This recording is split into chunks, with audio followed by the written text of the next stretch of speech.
पोशाक लई साबुन शीशे जई जमे सुबह 4 बजे 10 बजे मारे गए एक धागा खिसकिया पैरां विच उलझिया बन्नो दे परांदे विच गोल गंढ पै गई लाल उन तेरा की बनाई दा लाल उन तेरा की बनाई दा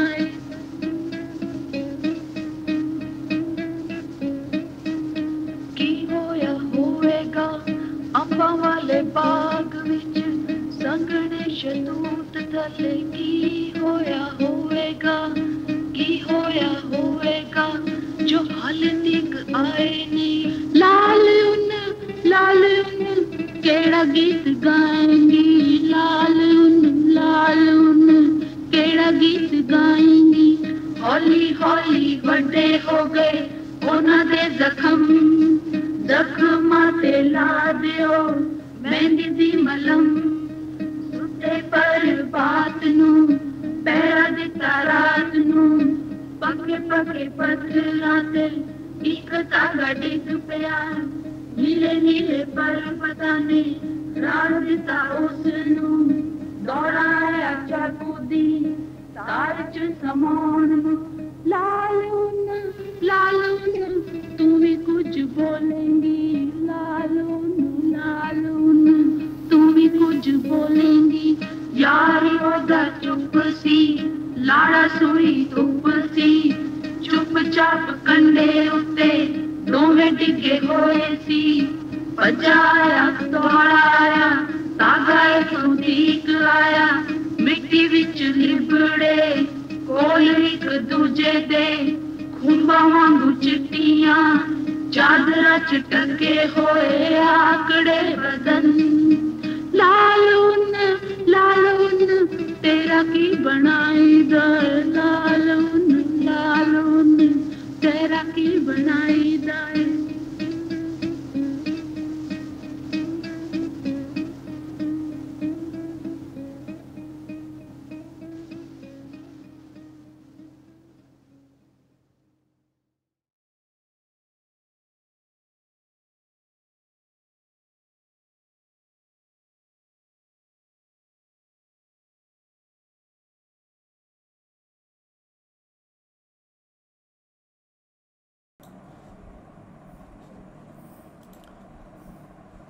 पंजाब दर्शन के सरप्रस्त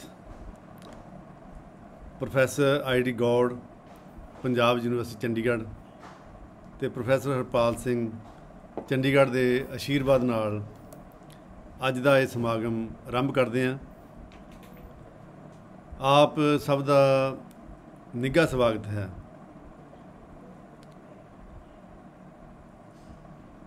पंजाब दर्शन के बड़े ही प्यारे ਸਰੋਤਿਆਂ ਨੂੰ ਅੱਜ ਦੇ ਈਦ ਮੁਬਾਰਕ ਤੇ ਈਦ ਬੜੀ ਈਦ ਤੇ ਅਸੀਂ ਬਹੁਤ ਬਹੁਤ ਮੁਬਾਰਕ ਕਹਿੰਦੇ ਆ। ਤੇ ਅੱਜ ਇੱਕ ਹੋਰ ਬੜੀ ਇੱਕ ਖੁਸ਼ੀ ਦੀ ਗੱਲ ਹੈ ਕਿ ਰਾਵਲਪਿੰਡੀ ਵਿੱਚ ਜੰਮੇ ਪਲੇ ਪੰਜਾਬ ਦੇ ਮਹਾਨ ਗੀਤਕਾਰ ਆਨੰਦ ਬਖਸ਼ੀ ਦਾ ਅੱਜ ਜਨਮ ਦਿਨ ਹੈ ਤੇ ਉਸ ਜਨਮ ਦਿਨ ਦੀ ਸਾਰੇ ਪੰਜਾਬ ਦਰਸ਼ਨ ਦੇ ਸਰੋਤਿਆਂ ਨੂੰ ਬਹੁਤ ਬਹੁਤ ਵਧਾਈ। ਇਹ ਵਧਾਈ ਮੈਂ ਇਸ ਕਰਕੇ ਦੇ ਰਿਹਾ ਕਿ ਅਸੀਂ ਪੰਜਾਬ ਦੀ ਕਲਾਤਮਕਤਾ, ਪੰਜਾਬ ਦੀ ਗੀਤਕਾਰੀ, ਪੰਜਾਬ ਦੀ ਹਰ ਕਲਾ ਨੂੰ ਅਸੀਂ ਇੰਨਾ ਤੰਗ ਕਰ ਲਿਆ ਤੇ ਬਹੁਤ ਸਾਰੇ ਪੰਜਾਬੀ ਲੇਖਕਾਂ ਨੂੰ, ਪੰਜਾਬੀ ਕਲਾਕਾਰਾਂ ਨੂੰ, ਪੰਜਾਬੀ ਗੀਤਕਾਰਾਂ ਨੂੰ ਅਸੀਂ ਵਿਸਾਰ ਦਿੱਤਾ। ਤੇ ਮੇਰਾ ਖਿਆਲ ਹੈ ਅਸੀਂ ਆਪਣੇ ਦਿਲ ਦੇ ਦਰਵਾਜ਼ੇ ਖੋਲ੍ਹ ਕੇ ਹਰ ਪੰਜਾਬੀ ਨੂੰ, ਕਿਸੇ ਵੀ ਖੇਤਰ ਵਿੱਚ ਕੰਮ ਕਰਨ ਵਾਲੇ ਪੰਜਾਬੀ ਕਲਾਕਾਰ ਨੂੰ ਯਾਦ ਕਰਨਾ ਸਾਡਾ ਫਰਜ਼ ਬਣਦਾ ਤੇ ਅਸੀਂ ਉਹਨਾਂ ਨੂੰ ਯਾਦ ਕਰਕੇ ਅਸੀਂ ਆਪਣੇ ਪੰਜਾਬੀਅਤ ਨੂੰ ਹੋਰ ਮੋਕਲਾ ਕਰ ਸਕਦੇ ਹਾਂ, ਹੋਰ ਵਿਸ਼ਾਲ ਕਰ ਸਕਦੇ ਹਾਂ, ਹੋਰ ਅਸੀਂ ਇਹਨੂੰ ਆਨੰਦਮਈ ਕਰ ਸਕਦੇ। ਇਸ ਕਰਕੇ ਆਨੰਦ ਬਖਸ਼ੀ ਜੀ ਦੇ ਜਨਮ ਦਿਨ ਦੀਆਂ ਸਾਰਿਆਂ ਨੂੰ ਬਹੁਤ ਬਹੁਤ ਮੁਬਾਰਕਾਂ ਤੇ ਇੱਕ ਵਾਰੀ ਫਿਰ ਸਾਰਿਆਂ ਨੂੰ ਈਦ ਮੁਬਾਰਕ। ਅੱਜ ਦਾ ਜਿਹੜਾ ਟੌਪਿਕ ਹੈ ਸਿਰਲੇਖ ਅੱਜ ਦੇ ਵਿਖਿਆਨ ਦਾ, ਪੰਜਾਬ ਮੁਕੱਦਸ ਪੋਥੀ ਦੇ ਖਿਲਰੇ ਵਰਕੇ। ਪੰਜਾਬ ਕਿਸੇ ਵੇਲੇ ਮੁਕੱਦਸ ਪੋਥੀ ਦਾ ਪਰਿਆਏ ਰਿਹਾ। ਅੱਜ ਉਸ ਪੋਥੀ ਦੇ ਵਰਕੇ ਖਿੰਡ ਖਿੰਡਾ ਗਏ। ਬੇਅਦਬ ਪੰਜਾਬ ਬੇਆਬਾਦ ਹੋਣ ਦੇ ਰਾਹ ਪੈ ਗਿਆ। ਇਤਿਹਾਸ ਵਿੱਚ ਉਤਰਿਆਂ ਸਾਫ਼ ਨਜ਼ਰ ਆਉਂਦਾ ਕਿ ਪੰਜਾਬ ਆਪਣੇ ਹੱਥੋਂ ਬੇਪਤ ਹੋਇਆ ਤੇ ਇਹਦਾ ਪਤਨ ਆਪਣਾ ਕੀਤਾ। ਜਦ ਹਰੇਕ ਦੋਸ਼ ਦੀ ਉਂਗਲ ਆਪਣੇ ਵੱਲ ਉੱਠੇ ਤੇ ਹਰ ਲੁਟੇਰੇ ਦੀ ਪੈੜ ਆਪਣੇ ਦਰਾਂ ਤੇ ਮੁੱਕੇ, ਫਿਰ ਦੋਸ਼ ਕਿਹਨੂੰ ਦਈਏ? ਸਾਡਾ ਬਚਪਨ ਤੋਤਲੇ ਫਿਕਰਾਂ ਦੇ ਬੋਝ ਹੇਠੋਂ ਨਿਕਲਣ ਲਈ ਤਰਲੇ ਲੈ ਰਿਹਾ। ਸਾਡੀ ਜਵਾਨੀ ਨਲਾਇਕੀ, ਚਲਾਕੀ ਤੇ ਹੱਡ ਹਰਾਮੀ ਦੇ ਸਹਾਰੇ ਜਿਉਂਦੇ ਜਾਗਦੇ ਹੋਣ ਦੇ ਮਹਾਂ ਭਰਮ ਵਿੱਚ ਹੈ। ਸਾਡੇ ਬਜ਼ੁਰਗਾਂ ਨੂੰ ਪੰਜਾਬ ਦੇ ਇਖਲਾਕੀ ਆਕਾਸ਼ ਵਿੱਚ ਗਿਰਜਾਂ ਮੰਡਰਾਉਂਦੀਆਂ ਨਜ਼ਰ ਆਉਂਦੀਆਂ ਤੇ ਅਧਖੜ ਲੋਕਾਂ ਲਈ ਦਿਨ ਰਾਤ ਟੁੱਟ ਟੁੱਟ ਕੇ ਮਰਨ ਬਗੈਰ ਕੋਈ ਚਾਰਾ ਨਹੀਂ ਬਚਿਆ। ਦੋਸਤੋ, ਸਾਡਾ ਪੰਜਾਬੀਆਂ ਦਾ ਸਿਆਸਤ ਨਾਲ ਬੜਾ ਹੀ ਖਤਰਨਾਕ ਅਨੁਪਾਤ ਬਣ ਗਿਆ।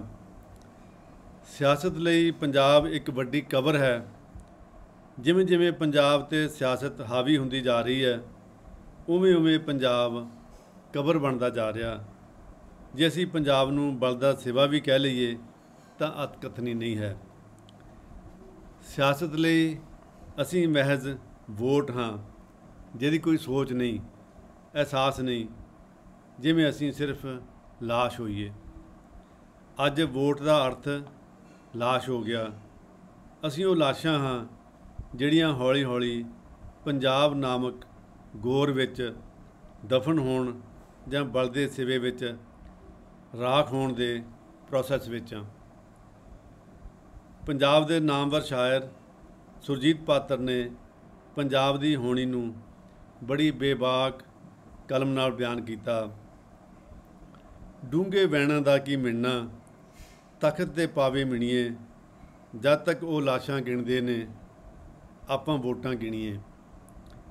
ਚੋਣ ਨਿਸ਼ਾਨ ਸਿਵਾ ਹੈ ਸਾਡਾ, ਇਸ ਨੂੰ ਬੁਝਣ ਨਾ ਦਈਏ। ਚੁੱਲ੍ਹਿਆਂ ਵਿੱਚੋਂ ਕੱਢ ਕੱਢ ਲੱਕੜਾਂ ਇਸ ਦੀ ਅੱਗ ਵਿੱਚ ਚਿਣੀਏ। ਜਿਸ ਦੀ ਡਾਲ ਟੁੱਟੇ ਉਹ ਰੋਂਦਾ, ਬਾਕੀ ਜੰਗਲ ਚੋਪੇ।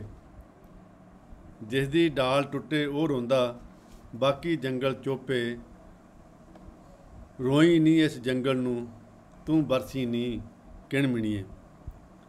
ਅੱਜ ਪੰਜਾਬ ਦੇ ਆਗੂਆਂ ਤੇ ਨਾਮਵਰ ਹਸਤੀਆਂ ਨੂੰ ਸ਼ਹਾਬ ਜਾਫਰੀ ਦੇ ਸ਼ਬਦਾਂ ਵਿੱਚ ਸਵਾਲ ਕਰਨ ਨੂੰ ਜੀ ਕਰਦਾ। ਤੂੰ ਇਧਰ ਉਧਰ ਕੀ ਨਾ ਬਾਤ ਕਰ, ये बता कि काफिला क्यों लुटा, मुझे रहजनों से गिला नहीं, तेरी राहबरी का सवाल है। ਦੋਸਤੋ, ਆਪੋ ਆਪਣਾ ਫਿਕਰ ਸਾਰਿਆਂ ਨੂੰ ਹੈ। ਪੰਜਾਬ ਦੀ ਚਿੰਤਾ ਥੋੜ੍ਹਿਆਂ ਨੂੰ ਹੈ, ਪਰ ਪੰਜਾਬ ਲਈ ਚਿੰਤਨਸ਼ੀਲ ਕੋਈ ਵਿਰਲਾ। ਪ੍ਰੋਫੈਸਰ ਯਾਦਵਿੰਦਰ ਸਿੰਘ ਉਹਨਾਂ ਵਿਰਲਿਆਂ ਵਿੱਚੋਂ ਇੱਕ ਹਨ।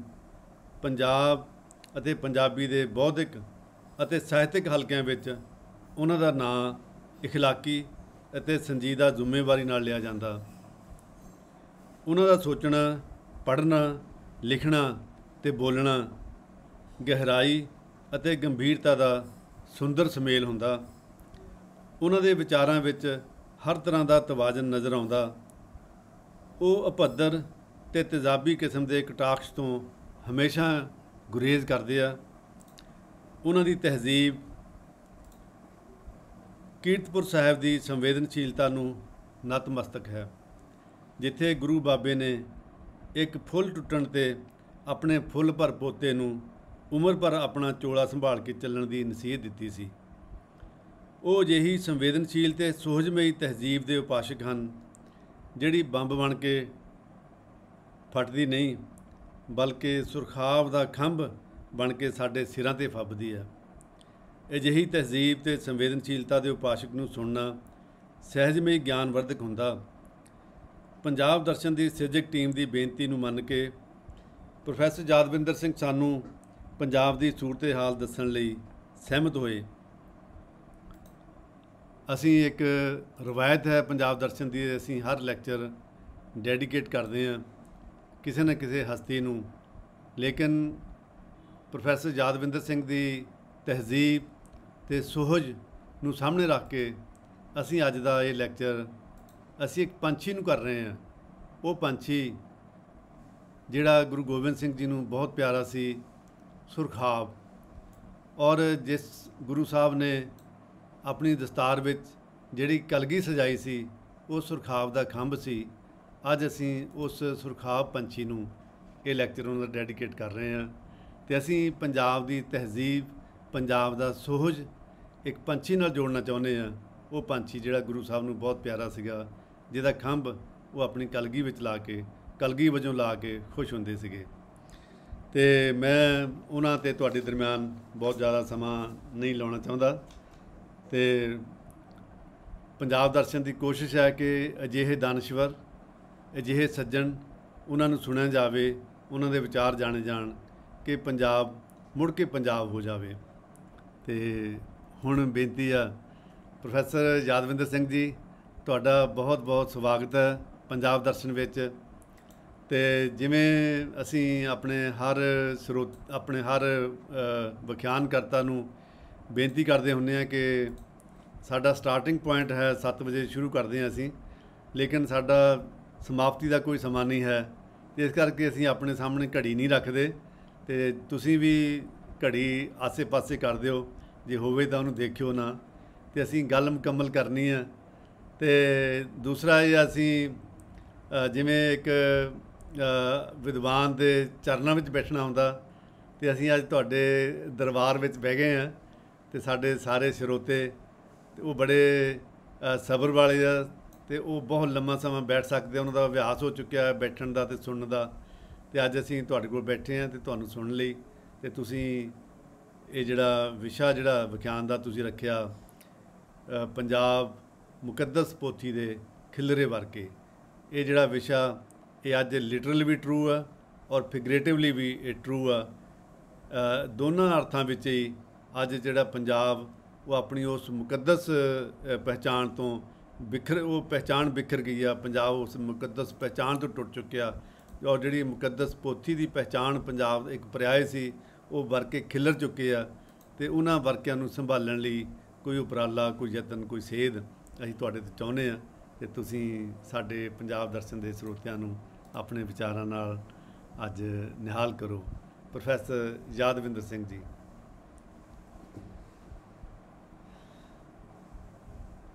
बेहद शुक्रगुजार प्रोफैसर अवतार सिंह जी ते पंजाब दर्शन की पूरी टीम का। मेरे लिए जेडे मोह भिजे बोल तुसी कहे, मैं जानदा कि जदों तुसी मुहब्बत सुनने हो तो मुहब्बत च सानू कुछ भी जिहड़ा है उस सुखज वर्गा दिखाई दिंदा। और मेरिया नलायकियां दे उत्ते पर्दा पा के तुसी बहुत खूबसूरत तरीके नाल मेरे बारे जो शब्द कहे, मैं उन्हां बारे तुहाडा शुक्रगुजार हाँ। पर नाल मेरे लिए एक जिम्मेवारी भरिया एहसास भी है कि मैं अपनी गल जिहड़ी है वो तुहाडी उस उम्मीद दे उत्ते पूरा उतरन की कोशिश कर सकां। सो अज की जिहड़ी ये गलबात असीं करनी है, ये मैं संकोच तो शुरू करन जा रहा कि बुनियादी तौर के उत्ते मैं ਸਾਹਿਤ ਦਾ ਵਿਦਿਆਰਥੀ ਹਾਂ, और ਜਿਹੜੀਆਂ ਗੱਲਾਂ ਬਾਤਾਂ ਲਈ मैं अज विशा चुन लिया ਉਹਦੇ ਵਿੱਚ ਪੰਜਾਬ ਦੇ ਕਈ ਪੱਖ ਸ਼ਾਮਲ ਨੇ। ਪੰਜਾਬ ਦਾ ਜੀਓਗ੍ਰਾਫੀਆ ਵੀ ਉਹਦੇ 'ਚ ਸ਼ਾਮਲ ਹੈ, ਪੰਜਾਬ ਦੀ ਸਿਆਸਤ ਵੀ ਉਹਦੇ 'ਚ ਸ਼ਾਮਲ ਹੈ, ਪੰਜਾਬ ਦੀ ਰਹਿਤਲ ਵੀ ਉਹਦੇ 'ਚ ਸ਼ਾਮਲ ਹੈ। ਸੋ ਇਹ ਗੱਲ ਮੈਂ ਬਹੁਤ ਸਪਸ਼ਟ ਤੌਰ ਦੇ ਉੱਤੇ ਇਹ ਕਹਿ ਦੇਣਾ ਚਾਹੁੰਦਾ ਇਸ ਗੱਲਬਾਤ ਦੀ ਸ਼ੁਰੂਆਤ ਦੇ ਵਿੱਚ ਹੀ ਕਿ ਮੇਰੀ ਇਹ ਗੱਲਬਾਤ ਕਿਸੇ ਮਾਹਰ ਵੱਲੋਂ ਕੀਤੀ ਹੋਈ ਗੱਲਬਾਤ ਨਹੀਂ। ਮੈਂ ਜੋ ਵੀ ਗੱਲਾਂ ਅੱਜ ਤੁਹਾਡੇ ਨਾਲ ਸਾਂਝੀਆਂ ਕਰੂੰਗਾ ਉਹ ਇੱਕ ਐਮਚਿਓਰ ਪਾਠਕ ਦੇ ਤੌਰ ਦੇ ਉੱਤੇ ਇੱਕ ਪੜ੍ਹਤ ਬਣਾਉਣ ਦੀ ਕੋਸ਼ਿਸ਼ ਕਰਾਂਗਾ ਪੰਜਾਬ ਦੀ। ਔਰ ਇਹ ਸ਼ਬਦ ਮੈਨੂੰ ਇਸ ਕਰਕੇ ਚੰਗਾ ਲੱਗਦਾ ਐਮਚਿਓਰ। ਪਿਛਲੇ ਦਿਨੀ ਮੈਂ ਕੁਝ ਐਡਵਰਟਾਈਜ਼ ਦੇ ਉੱਤੇ ਕੰਮ ਕਰ ਰਿਹਾ ਸੀ ਤਾਂ ਉੱਥੋਂ ਮੈਨੂੰ ਲੱਗਿਆ ਕਿ ਉਹਨੇ ਇੱਕ ਤਕਰੀਰ ਕੀਤੀ ਜਿਹਦਾ ਨਾਂ ਹੈ ਰਿਪਰੈਜ਼ੈਂਟੇਸ਼ਨ ਆਫ ਦਾ ਇੰਟੈਲੈਕਚੁਅਲਸ।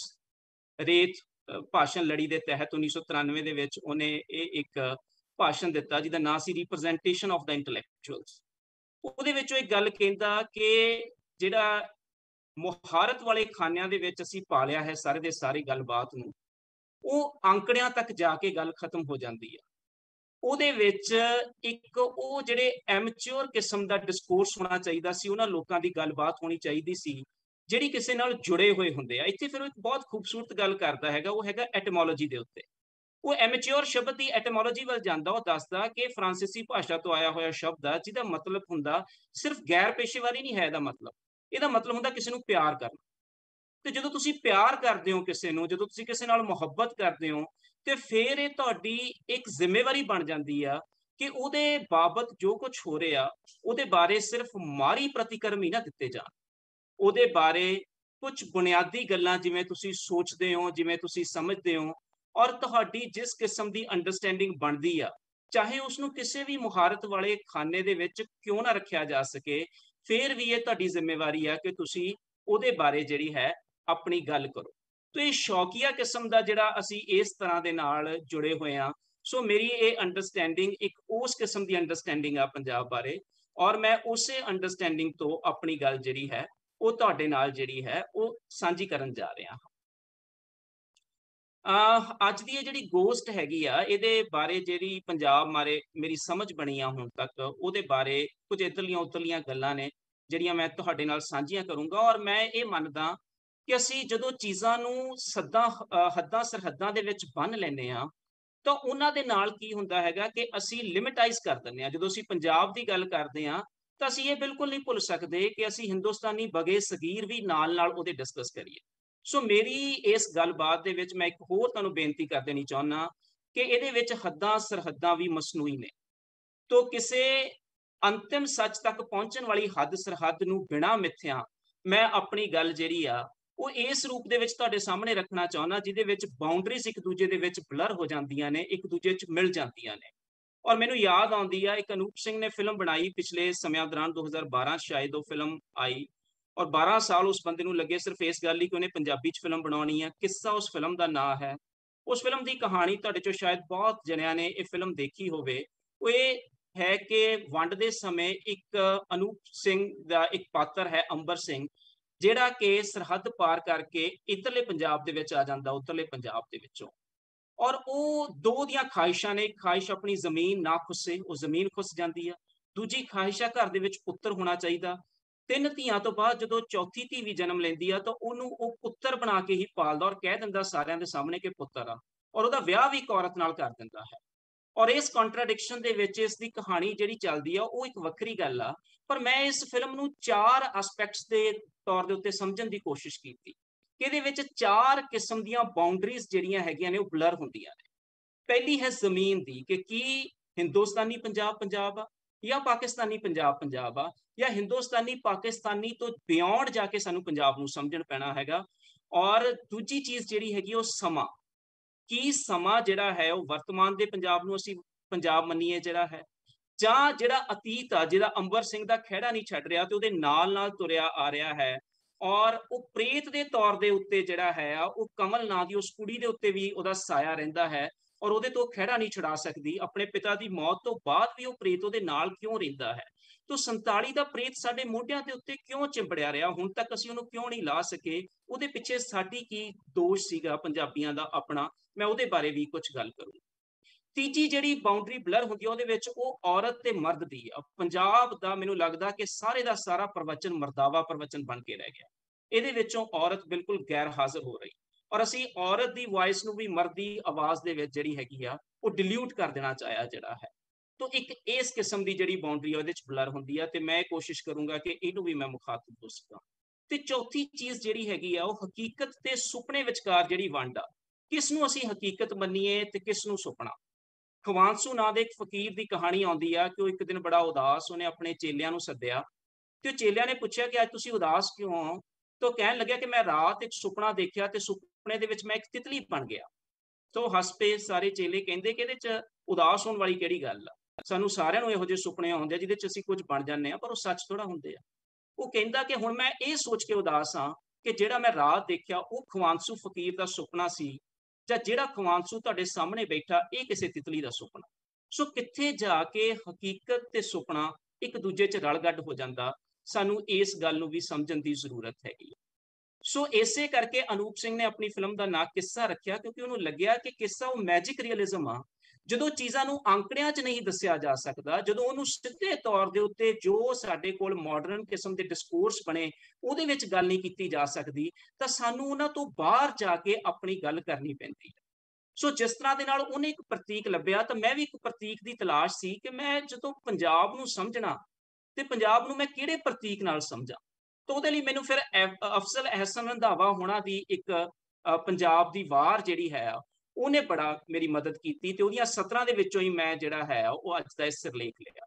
ਉਹ ਮੈਂ ਤੁਹਾਡੇ ਨਾਲ ਸਾਂਝੀਆਂ ਕਰਨਾ ਚਾਹੁੰਦਾ ਆਪਣੀ ਗੱਲਬਾਤ ਨੂੰ ਸ਼ੁਰੂ ਕਰਨ ਤੋਂ ਪਹਿਲਾਂ। ਉਹ ਲਿਖਦੇ ਆ, ਅਸੀਂ ਪੰਜਾਬੀ ਇੱਕ ਤਾਰੀਖ ਗਵਾਚੀ ਹੋਈ ਸਦੀਆਂ ਦੀ, ਇੱਕ ਮੁਕੱਦਸ ਪੋਥੀ ਦੇ ਅਸੀਂ ਖਿਲਰੇ ਹੋਏ ਵਰਕੇ, ਵਾਹ ਵਿੱਚ ਉੱਡਦੇ ਫਿਰਦੇ ਵਰਕਿਆਂ ਉੱਤੇ ਜਗਦੇ ਬਲਦੇ ਅੱਖਰ।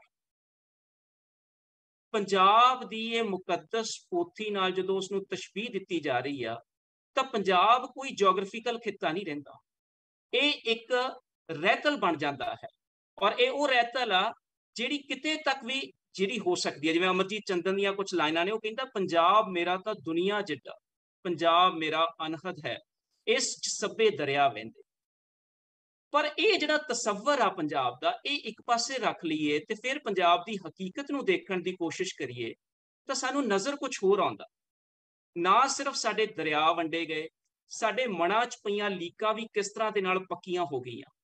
ਗੁਰਾਂ ਦੇ ਨਾਂ ਤੇ ਵਸਦਾ ਪੰਜਾਬ ਕਿਉਂ ਹਿੰਦੂ ਪੰਜਾਬ, ਮੁਸਲਮਾਨ ਪੰਜਾਬ, ਸਿੱਖ ਪੰਜਾਬ ਬਣ ਗਿਆ? ਇਸ ਮੁਕੱਦਸ ਪੋਥੀ ਦੇ ਵਰਕੇ ਕਿਉਂ ਖਿਲਰੇ ਜਿਹੜੇ ਹੈ? ਤੋ ਇਹਨਾਂ ਕੁਝ ਸਵਾਲਾਂ ਦੇ ਜਵਾਬ ਹੀ ਜਿਹੜੇ ਹੈਗੇ ਨੇ, ਨਾ ਸਿਰਫ ਜਵਾਬ ਬਲਕਿ ਉਹਨਾਂ ਸਵਾਲਾਂ ਦੇ ਨਾਲ ਹੀ ਇੱਕ ਤਰ੍ਹਾਂ ਦੇ ਨਾਲ ਸੰਵਾਦ ਰਚਾਉਣ ਦੀ ਕੋਸ਼ਿਸ਼ ਆ ਇਹ ਸਾਰੀ ਦੀ ਸਾਰੀ ਗੱਲਬਾਤ ਜਿਹੜੀ ਆ। ਸੋ ਇੱਕ ਮੈਟਾਫਰ ਤਾਂ ਮੈਂ ਤੁਹਾਨੂੰ ਉੱਪਰ ਦੱਸ ਕੇ ਆਇਆ, ਜਿਹੜਾ ਮੈਂ ਮੁਕੱਦਸ ਪੋਥੀ ਦੇ ਤੌਰ ਦੇ ਉੱਤੇ ਲਿਆ ਉਸ ਨਜ਼ਮ ਦੇ ਵਿੱਚੋਂ, ਜਿਹੜੀ ਅਫਜ਼ਲ ਅਹਿਸਨ ਰੰਧਾਵਾ ਹੋਣਾ ਨੇ ਲਿਖੀ। ਦੂਜਾ ਜਿਹੜਾ ਮੈਟਾਫਰ, ਜੇ ਮੈਂ ਹਕੀਕਤ ਨੂੰ ਦੇਖਾਂ, ਤਾਂ ਮੈਂ ਫੋਟੋਗ੍ਰਾਫੀ ਦੇ ਵਿੱਚੋਂ ਉਹ ਤਸਵੀਰ ਜਿਹੜੀ ਹੈਗੀ ਆ ਉਹ ਮੇਰੇ ਜ਼ਿਹਨ ਦੇ ਵਿੱਚ ਵਸੀ ਪਈ ਆ ਕਿ ਪੰਜਾਬ ਦੇ ਜੇ ਹਕੀਕਤ ਨੂੰ ਸਮਝਣਾ ਹੋਵੇ ਤਾਂ ਉਸ ਤਸਵੀਰ ਨੂੰ ਤੁਸੀਂ ਸਾਹਮਣੇ ਰੱਖ ਕੇ ਸਮਝ ਸਕਦੇ ਹੋ। ਇਹ ਤਸਵੀਰ ਜਿਹੜੀ ਹੈਗੀ ਆ, ਇਹ ਤਸਵੀਰ ਮੈਂ ਅਮਨਦੀਪ ਸੰਧੂ ਹੋਣਾ ਦੀ ਕਿਤਾਬ ਜਿਹੜੀ ਆਈ ਸੀ, Punjab journey through fault lines, ਉਹਦੇ ਅਸਤਰ ਦੇ ਉੱਤੇ ਇੱਕ ਇਹ ਤਸਵੀਰ ਛਪੀ ਹੋਈ ਸੀਗੀ। ਇਹ ਫੋਟੋ ਸਤਪਾਲ ਦਾਨਿਸ਼ ਹੋਣਾ ਨੇ ਖਿੱਚੀ ਆ। ਇਹ ਰਾਮਗੜੀਆ ਬੁੰਗੇ ਦੀ ਫੋਟੋ ਆ। ਜੂਨ 1984 ਦੇ ਵਿੱਚ ਆਪਰੇਸ਼ਨ ਬਲੂ ਸਟਾਰ ਤੋਂ ਬਾਅਦ ਪਹਿਲੀ ਵਾਰ ਜਦੋਂ ਆਮ ਲੋਕਾਂ ਦੇ ਲਈ ਦਰਬਾਰ ਸਾਹਿਬ ਕੰਪਲੈਕਸ ਖੋਲ੍ਹਿਆ ਗਿਆ, ਲੇਕਿਨ ਉਹਨਾਂ ਨੂੰ ਅੰਦਰ ਤੱਕ ਜਾਣ ਦੀ ਇਜਾਜ਼ਤ ਨਹੀਂ ਸੀ, ਲੇਕਿਨ ਬੁੰਗੇ ਤੱਕ ਉਹ ਜਾ ਸਕਦੇ ਸੀ। ਤੋਂ ਉਹ ਬੁੰਗੇ ਤੱਕ ਜਦੋਂ ਪਹੁੰਚੇ ਤਾਂ ਉੱਥੇ ਰਾਮਗੜੀਆ ਬੁੰਗੇ ਤੇ ਚੜ੍ਹ ਕੇ ਉਹ ਸਾਰਾ ਮੰਜ਼ਰ ਦੇਖ ਰਹੇ ਆ। ਔਰ ਉਹ ਮੰਜ਼ਰ ਦੇ ਵਿੱਚ ਉਹ ਫੋਟੋ ਇਸ ਤਰ੍ਹਾਂ ਲੱਗਦੀ ਆ ਜਿਵੇਂ ਤੁਹਾਨੂੰ ਜਿਹੜਾ ਹੈ ਨਾ, ਕੋਈ ਇੱਕ ਬੇੜੇ ਦੇ ਉੱਤੇ ਜਿਹੜੇ ਹੈਗੇ ਨੇ ਕੁਝ ਲੋਕ ਬੈਠੇ ਹੋ। ਮੈਂ ਇਸ ਕਿਤਾਬ 'ਚੋਂ ਜੇ ਸ਼ਾਇਦ ਤੁਹਾਨੂੰ ਦਿਖ ਸਕੇ, ਇਹ ਫੋਟੋ ਥੋੜੀ ਜਿਹੀ ਦਿਖਾਉਣ ਦੀ ਕੋਸ਼ਿਸ਼ ਕਰ ਰਿਹਾ ਹਾਂ। ਤੇ ਇਹ ਤਸਵੀਰ ਜਿਹੜੀ ਹੈ ਉਹ ਮੈਨੂੰ ਲੱਗਦਾ ਕਿ ਇਸ ਅੱਜ ਦੇ ਪੰਜਾਬ ਦਾ ਮੈਟਾਫਰ ਬਣ ਜਾਂਦੀ ਹੈ। ਜਿਹੜੀ ਇਹਨੂੰ ਦੋ ਤਰੀਕੇ ਨਾਲ ਮੈਂ ਸਮਝਣ ਦੀ ਕੋਸ਼ਿਸ਼ ਕਰਦਾ। ਪਹਿਲੀ ਇਹਦੀ ਜਿਹੜੀ ਪੜਤ ਮੈਂ ਬਣਾਉਣ ਦੀ ਕੋਸ਼ਿਸ਼ ਕੀਤੀ, ਉਹ ਮੈਨੂੰ ਹਜ਼ਰਤ ਨੂਹ ਦੇ ਬੇੜੇ ਨਾਲ ਜੋੜਨ ਦੀ ਕੋਸ਼ਿਸ਼ ਕੀਤੀ। ਅਸੀਂ ਸਾਰੇ ਜਾਣਦੇ ਹਾਂ ਕਿ ਜਦੋਂ ਪਰਲੋ ਆਈ ਤੇ ਖੁਦਾ ਨੇ ਕਿਹਾ ਹਜ਼ਰਤ ਨੂਹ ਨੂੰ ਕਿ ਤੂੰ ਭਾਈ ਇੱਕ ਬੇੜਾ ਤਿਆਰ ਕਰ, ਤੇ ਉਸ ਬੇੜੇ ਦੇ ਵਿੱਚ ਤੂੰ ਆਪਣੇ ਪਰਿਵਾਰ ਨੂੰ ਬਿਠਾ ਤੇ ਸਾਰੇ ਜੀਵ ਜੰਤੂਆਂ ਦਾ ਇੱਕ ਇੱਕ ਜੋੜਾ ਲੈ ਕੇ ਉਹਦੇ 'ਚ ਬਿਠਾ ਲਾ। ਇਹ 7 ਦਿਨਾਂ ਤੱਕ ਪਰਲੋ ਚੱਲਣੀ ਆ ਤੇ ਇਸ ਪਰਲੋ ਤੋਂ ਬਾਅਦ ਇਹੀ ਲੋਕ ਬਚਣਗੇ, ਬਾਕੀ ਖਤਮ ਹੋ ਜਾਣ। ਮੈਨੂੰ ਲੱਗਦਾ ਕਿ ਇਹ ਸਾਰੇ ਵਰਤਾਰਿਆਂ ਦੇ ਵਿੱਚੋਂ ਪੰਜਾਬ ਕੋਈ ਇਹੋ ਜਿਹੀ ਬੇੜਾ ਭਾਲ ਰਿਹਾ, ਜਿਹੜਾ ਬੇੜਾ ਉਸ ਨੂੰ ਉਹ ਸਾਰੀ ਪਰਲੋ ਤੋਂ ਬਚਾ ਸਕੇ, ਜਿਹੜੀ ਪਰਲੋ ਦੇ ਨਾਲ ਉਹ ਦੋ ਚਾਰ ਹੋਵੇ। ਪਰ ਇੱਕ ਇੰਟਰਸਟਿੰਗ ਗੱਲ ਇਸ ਤਸਵੀਰ ਦੇ ਵਿੱਚ ਇਹ ਵੀ ਦਿਖਾਈ ਦਿੰਦੀ ਆ ਕਿ ਜਿੱਥੇ ਨੂਹ ਦੀ ਬੇੜੀ ਦੇ ਵਿੱਚ ਹਰ ਚੀਜ਼ ਜੋੜੇ 'ਚ ਸੀ, ਇੱਕ ਮਰਦ ਤੇ ਇੱਕ ਔਰਤ, ਇਹਦੇ ਵਿੱਚ ਬੈਠੇ ਸਾਰੇ 21 ਦੇ 21 ਲੋਕ ਮਰਦ ਨੇ। ਤਾਂ ਪੰਜਾਬ ਦਾ ਡਿਸਕੋਰਸ ਕਿਉਂ ਮਰਦਾਵਾ ਡਿਸਕੋਰਸ ਬਣਿਆ, ਇਹਦੇ ਬਾਰੇ ਵੀ ਸਾਨੂੰ ਸੋਚਣ ਦੀ ਜ਼ਰੂਰਤ ਆ। ਇਸ ਤਸਵੀਰ ਬਾਰੇ ਜਿਹੜੀ ਦੂਜੀ ਮੇਰੀ ਪੜਤ ਬਣਦੀ ਆ, ਉਹ ਬਣਦੀ ਆ ਥੀਸਸ ਦੀ ਇੱਕ ਬੇੜੇ ਦੇ ਨਾਲ, ਜਿਹੜੀ ਆ ਜਿਹੜਾ ਯੂਨਾਨ ਦੇ ਵਿੱਚ ਬੜਾ ਪ੍ਰਸਿੱਧ ਸੀ, ਥੀਸਸ ਦਾ ਬੇੜਾ। ਇਸ ਬੇੜੇ ਬਾਰੇ ਕਿਹਾ ਜਾਂਦਾ ਸੀ ਕਿ ਇਸ ਨੇ ਕਦੇ ਹਾਰ ਨਹੀਂ ਸੀ, ਜੰਗੀ ਬੇੜਾ ਸੀਗਾ, ਇਸ ਕਰਕੇ ਬਹੁਤ ਸਾਰੇ ਜੰਗਾਂ ਦੇ ਵਿੱਚ ਉਸ ਸੈਨਾ ਨੂੰ ਜਿਤਾਇਆ ਜਿਹੜਾ ਹੈ। ਹੌਲੀ ਹੌਲੀ ਵਕਤ ਬੀਤਿਆ ਤੇ ਇਹ ਬੇੜਾ ਵੀ ਜਿਹੜਾ ਹੈ ਉਹ ਜਰਜਰ ਹੋ ਗਿਆ। ਇਸ ਨੂੰ ਰੱਖ ਦਿੱਤਾ ਗਿਆ ਅਜਾਇਬ ਘਰ ਦੇ ਵਿੱਚ।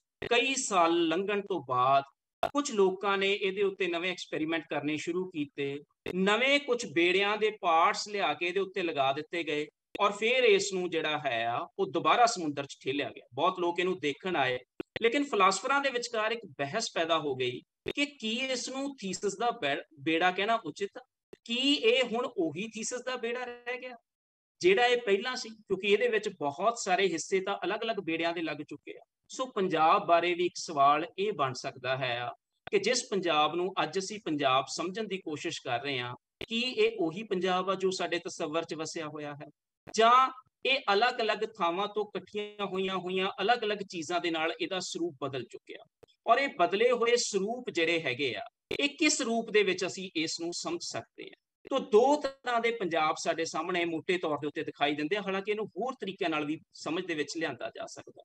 ਇੱਕ ਪਾਸੇ ਉਹ ਪੰਜਾਬ ਆ ਜਿਹਨੂੰ ਨੈਣ ਸਿਖਾਉਣੀ ਜਿਹੜੇ ਹੈਗੇ ਨੇ ਧਰਤੀ ਪੰਜ ਦਰਿਆ ਵੀ ਕਹਿੰਦੇ ਆ, ਤਵਾਰੀਖ 'ਚ ਅਡੋਲ ਖੜਾ, ਹਰਿਆਲੀ ਤੇ ਖੁਸ਼ਹਾਲੀ 'ਚ ਢੋਲੇ ਮਾਹੀਆ ਗਾਉਂਦਾ ਜਿਹੜਾ ਪੰਜਾਬ ਆ, ਤੇ ਦੂਜੇ ਪਾਸੇ ਹਰੇ ਇਨਕਲਾਬ ਦੀ ਰਹਿੰਦ ਖੂੰਦ, ਖੁਦਕੁਸ਼ੀਆਂ ਕਰਦਾ, ਵਿਦੇਸ਼ 'ਚ ਸੈੱਟ ਹੋਣ ਲਈ ਵੱਡੀਆਂ ਰਕਮਾਂ ਤਾਰਦਾ, ਮਰਦਾਨਗੀ ਤੇ ਉੱਚੀ ਜਾਤ ਦਾ ਸ਼ਮਲਾ ਲਹਿਰਾਉਂਦਾ, 47 ਤੇ 84 ਦੇ ਬੇਦੋਸ਼ੀਆਂ ਦੇ ਕਤਲ ਦਾ ਭਾਰ ਆਪਣੇ ਮੋਢਿਆਂ ਤੇ ਚੁੱਕੀ ਕੁਰਕਸ਼ੇਤਰ ਦੇ ਯੁੱਧ ਦੇ ਵਿੱਚ ਤੁਰਿਆ ਫਿਰਦਾ ਅਸ਼ਵਥਾਮਾ। ਪੰਜਾਬ ਕੀ ਆ, ਇਸ ਨੂੰ ਕਿਵੇਂ ਸਮਝਿਆ ਜਾਵੇ, ਇਹ ਇਹਦੇ ਤਸੱਵਰ ਤੇ ਇਹਦੀ ਹਕੀਕਤ ਵਿਚਲਾ ਇਹ ਪਾੜਾ ਕਿਉਂ ਹੈ, ਇਹਦੇ ਪਿੱਛੇ ਕਾਰਨ ਕੀ ਆ। ਸੋ ਉਹਨਾਂ ਕਾਰਨਾਂ ਦੀ ਮੈਂ ਸਿਰਫ ਨਿਸ਼ਾਨਦੇਹੀ ਕਰਨ ਦੀ ਕੋਸ਼ਿਸ਼ ਕਰਾਂਗਾ ਜਿਹੜਾ ਹੈ। ਔਰ ਇਸ ਨਿਸ਼ਾਨਦੇਹੀ ਲਈ ਜਿਹੜਾ ਮੈਂ ਆਪਣਾ ਥੋੜਾ ਜਿਹਾ ਸਿਧਾਂਤਕ ਪੱਖ ਰੱਖਣਾ ਚਾਹੁੰਦਾ ਤੁਹਾਡੇ ਸਾਹਮਣੇ, ਉਹ ਮੈਂ ਸਲੋਵੇਨੀਅਨ ਚਿੰਤਕ ਜਿਹੜਾ ਹੈ ਜ਼ਿਜ਼ੇਕ, ਉਹਦੀ ਗੱਲਬਾਤ ਰਾਹੀਂ ਰੱਖਣਾ ਚਾਹੁੰਦਾ। ਜ਼ਿਜ਼ੇਕ ਦੀ ਕਿਤਾਬ ਹੈ ਔਨ ਵਾਇਲੈਂਸ। ਉਸ ਕਿਤਾਬ ਦੇ ਵਿੱਚ ਉਹ ਦੱਸਦਾ ਕਿ ਜਿਹੜੀ ਤਾਂ ਸਾਡੇ ਕੋਲ ਜ਼ਾਹਰ ਕਿਸਮ ਦੀ ਹਿੰਸਾ, ਉਹਦੇ ਬਾਰੇ ਤਾਂ ਅਸੀਂ ਬਹੁਤ ਗੱਲਬਾਤ ਕਰਦੇ ਹਾਂ ਕਿ ਇਹ ਉਹ ਵਾਇਲੈਂਸ ਆ ਜਿਹੜੀ ਸਾਡੀ ਦੇਹ ਦੇ ਉੱਤੇ ਲਿਖੀ ਜਾਂਦੀ, ਲੇਕਿਨ ਇੱਕ ਵਾਇਲੈਂਸ ਸ਼ਬਦਾਂ ਨਾਲ ਲਿਖੀ ਜਾਂਦੀ ਹੈ, ਜਿਹੜੀ ਲੁਪਤ ਰਹਿ ਜਾਂਦੀ ਆ, ਜਿਹੜੀ ਸੂਖਮ ਕਿਸਮ ਦੀ ਹਿੰਸਾ ਹੈਗੀ ਆ, ਕਿਤੇ ਨਾ ਕਿਤੇ ਉਹ ਛਿਪੀ ਰਹਿ ਜਾਂਦੀ ਆ, ਸਾਡੀ ਗੱਲਬਾਤ ਤੋਂ ਓਹਲੇ ਰਹਿ ਜਾਂਦੀ ਆ। ਔਰ ਇਸ ਸਿਸਟਮ ਤੋਂ ਕੰਸਟਰਕਟ ਕੀਤੀ ਹੋਈ ਵਾਇਲੈਂਸ ਆ, ਤੇ ਇਹ ਵਾਇਲੈਂਸ ਨੂੰ ਕਿਵੇਂ ਅਸੀਂ ਹਟਾਉਂਦੇ ਆ ਤੇ ਕਿਵੇਂ ਇਹ ਬਾਅਦ 'ਚ ਜਾ ਕੇ ਕਿਸੇ ਨਾ ਕਿਸੇ ਜ਼ਾਹਰ ਹਿੰਸਾ ਦਾ ਕਾਰਨ ਬਣਦੀ ਆ, ਅਸੀਂ ਉਸ ਨੂੰ ਲੱਭਣ ਦੀ ਕੋਸ਼ਿਸ਼ ਕਿਉਂ ਨਹੀਂ ਕਰਦੇ ਹੈਗੇ। ਸੋ ਜੇ ਸਿਸਟਮ ਸ਼ਬਦ ਦੀ ਐਟੀਮੋਲੋਜੀ ਨੂੰ ਵੀ ਦੇਖਿਆ ਜਾਵੇ ਤਾਂ ਸਟੇਨਾਏ ਤੋਂ ਬਣਿਆ, ਜਿਹਦਾ ਮਤਲਬ ਹੁੰਦਾ ਕਿਸੇ ਤੇ ਕਬਜ਼ਾ ਕਰਨਾ। ਸੋ ਕਿੱਦਾਂ ਸਿਸਟਮ ਕਬਜ਼ਾ ਕਰਦਾ ਔਰ ਕਿੱਦਾਂ ਇਹ ਸਾਡਾ ਪਾਰਟ ਬਣਦਾ, ਔਰ ਕਿਸ ਕਿਸਮ ਨਾਲ ਅਸੀਂ ਇਸ ਸੂਖਮ ਕਿਸਮ ਦੀ ਹਿੰਸਾ ਦੇ ਨਾਲ ਜੁੜਦੇ ਹਾਂ। ਹਾਲਾਂਕਿ ਪੰਜਾਬ ਦਾ ਕੋਈ ਵੀ ਦੌਰ ਇਹੋ ਜਿਹਾ ਨਹੀਂ ਰਿਹਾ ਜਿਹੜਾ ਜ਼ਾਹਰ ਕਿਸਮ ਦੀ ਹਿੰਸਾ ਤੋਂ ਮੁਕਤ ਰਿਹਾ ਹੋਵੇ, ਲੇਕਿਨ ਮੋਟੇ ਤੌਰ ਦੇ ਉੱਤੇ ਜਿਹੜਾ ਸਾਡੇ ਕੋਲ ਇਹ ਸੂਖਮ ਹਿੰਸਾ ਦਾ ਪ੍ਰਵਚਨ ਬਣਨਾ ਸ਼ੁਰੂ ਹੁੰਦਾ, ਇਹ ਬਸਤੀਵਾਦੀ ਦੌਰ ਦੇ ਵਿੱਚ ਬਣਨਾ ਸ਼ੁਰੂ ਹੁੰਦਾ। ਸੋ ਮੁੱਢਲੇ ਤੌਰ ਦੇ ਉੱਤੇ ਜਦੋਂ ਇਹ ਸੂਖਮ ਕਿਸਮ ਦੀ ਹਿੰਸਾ ਨੂੰ ਅਸੀਂ ਇਨਵਾਈਬਡ ਕੀਤਾ ਪੰਜਾਬੀਆਂ ਨੇ ਆਪਣੇ ਅੰਦਰ, ਤਾਂ ਇਹ ਇੱਕ ਕਿਸਮ ਦਾ ਮਾਨਸਿਕ ਰੋਗ ਬਣ ਗਿਆ। ਔਰ ਇਸ ਮਾਨਸਿਕ ਰੋਗ ਨੂੰ ਮਨੋਵਿਗਿਆਨੀ ਕਹਿੰਦੇ ਆ ਕਿ ਡਿਪਰੈਸ਼ਨ ਦੋ ਤਰ੍ਹਾਂ ਦਾ ਹੋ ਸਕਦਾ, ਇੱਕ ਯੂਨੀਪੋਲਰ, ਇੱਕ ਬਾਈਪੋਲਰ। ਪੰਜਾਬ ਦਾ ਡਿਪਰੈਸ਼ਨ ਬਾਈਪੋਲਰ ਕਿਸਮ ਦਾ ਡਿਪਰੈਸ਼ਨ, ਉਹਦਾ ਰੀਜ਼ਨ ਇੱਕੋ ਹੀ ਹੁੰਦਾ ਪਰ ਉਹ ਦਿਖਦਾ ਦੋ ਪੱਖੀ ਆ। ਦਿਖਦਾ ਦੋ ਪੱਖੀ ਕਿਵੇਂ ਆ ਕਿ ਇੱਕ ਪਾਸੇ ਤਾਂ ਜਿਹੜਾ ਇਹ ਡਿਪਰੈਸ਼ਨ ਹੈ, ਇਹਦੇ ਵਿੱਚ ਤੁਸੀਂ ਬਿਲਕੁਲ ਉਦਾਸ ਹੋ ਜਾਂਦੇ ਹੋ, ਬਿਲਕੁਲ ਬੇਸੁਰਤ ਹੋ ਕੇ ਪਏ ਰਹਿੰਦੇ ਹੋ, ਲੇਕਿਨ ਦੂਜੇ ਪਾਸੇ ਤੁਸੀਂ ਮੈਨਿਕ ਹੋ ਜਾਂਦੇ ਹੋ, ਵਧਾ ਚੜਾ ਕੇ ਗੱਲਾਂ ਕਰਨੀਆਂ ਸ਼ੁਰੂ ਕਰ ਦਿੰਦੇ ਹੋ।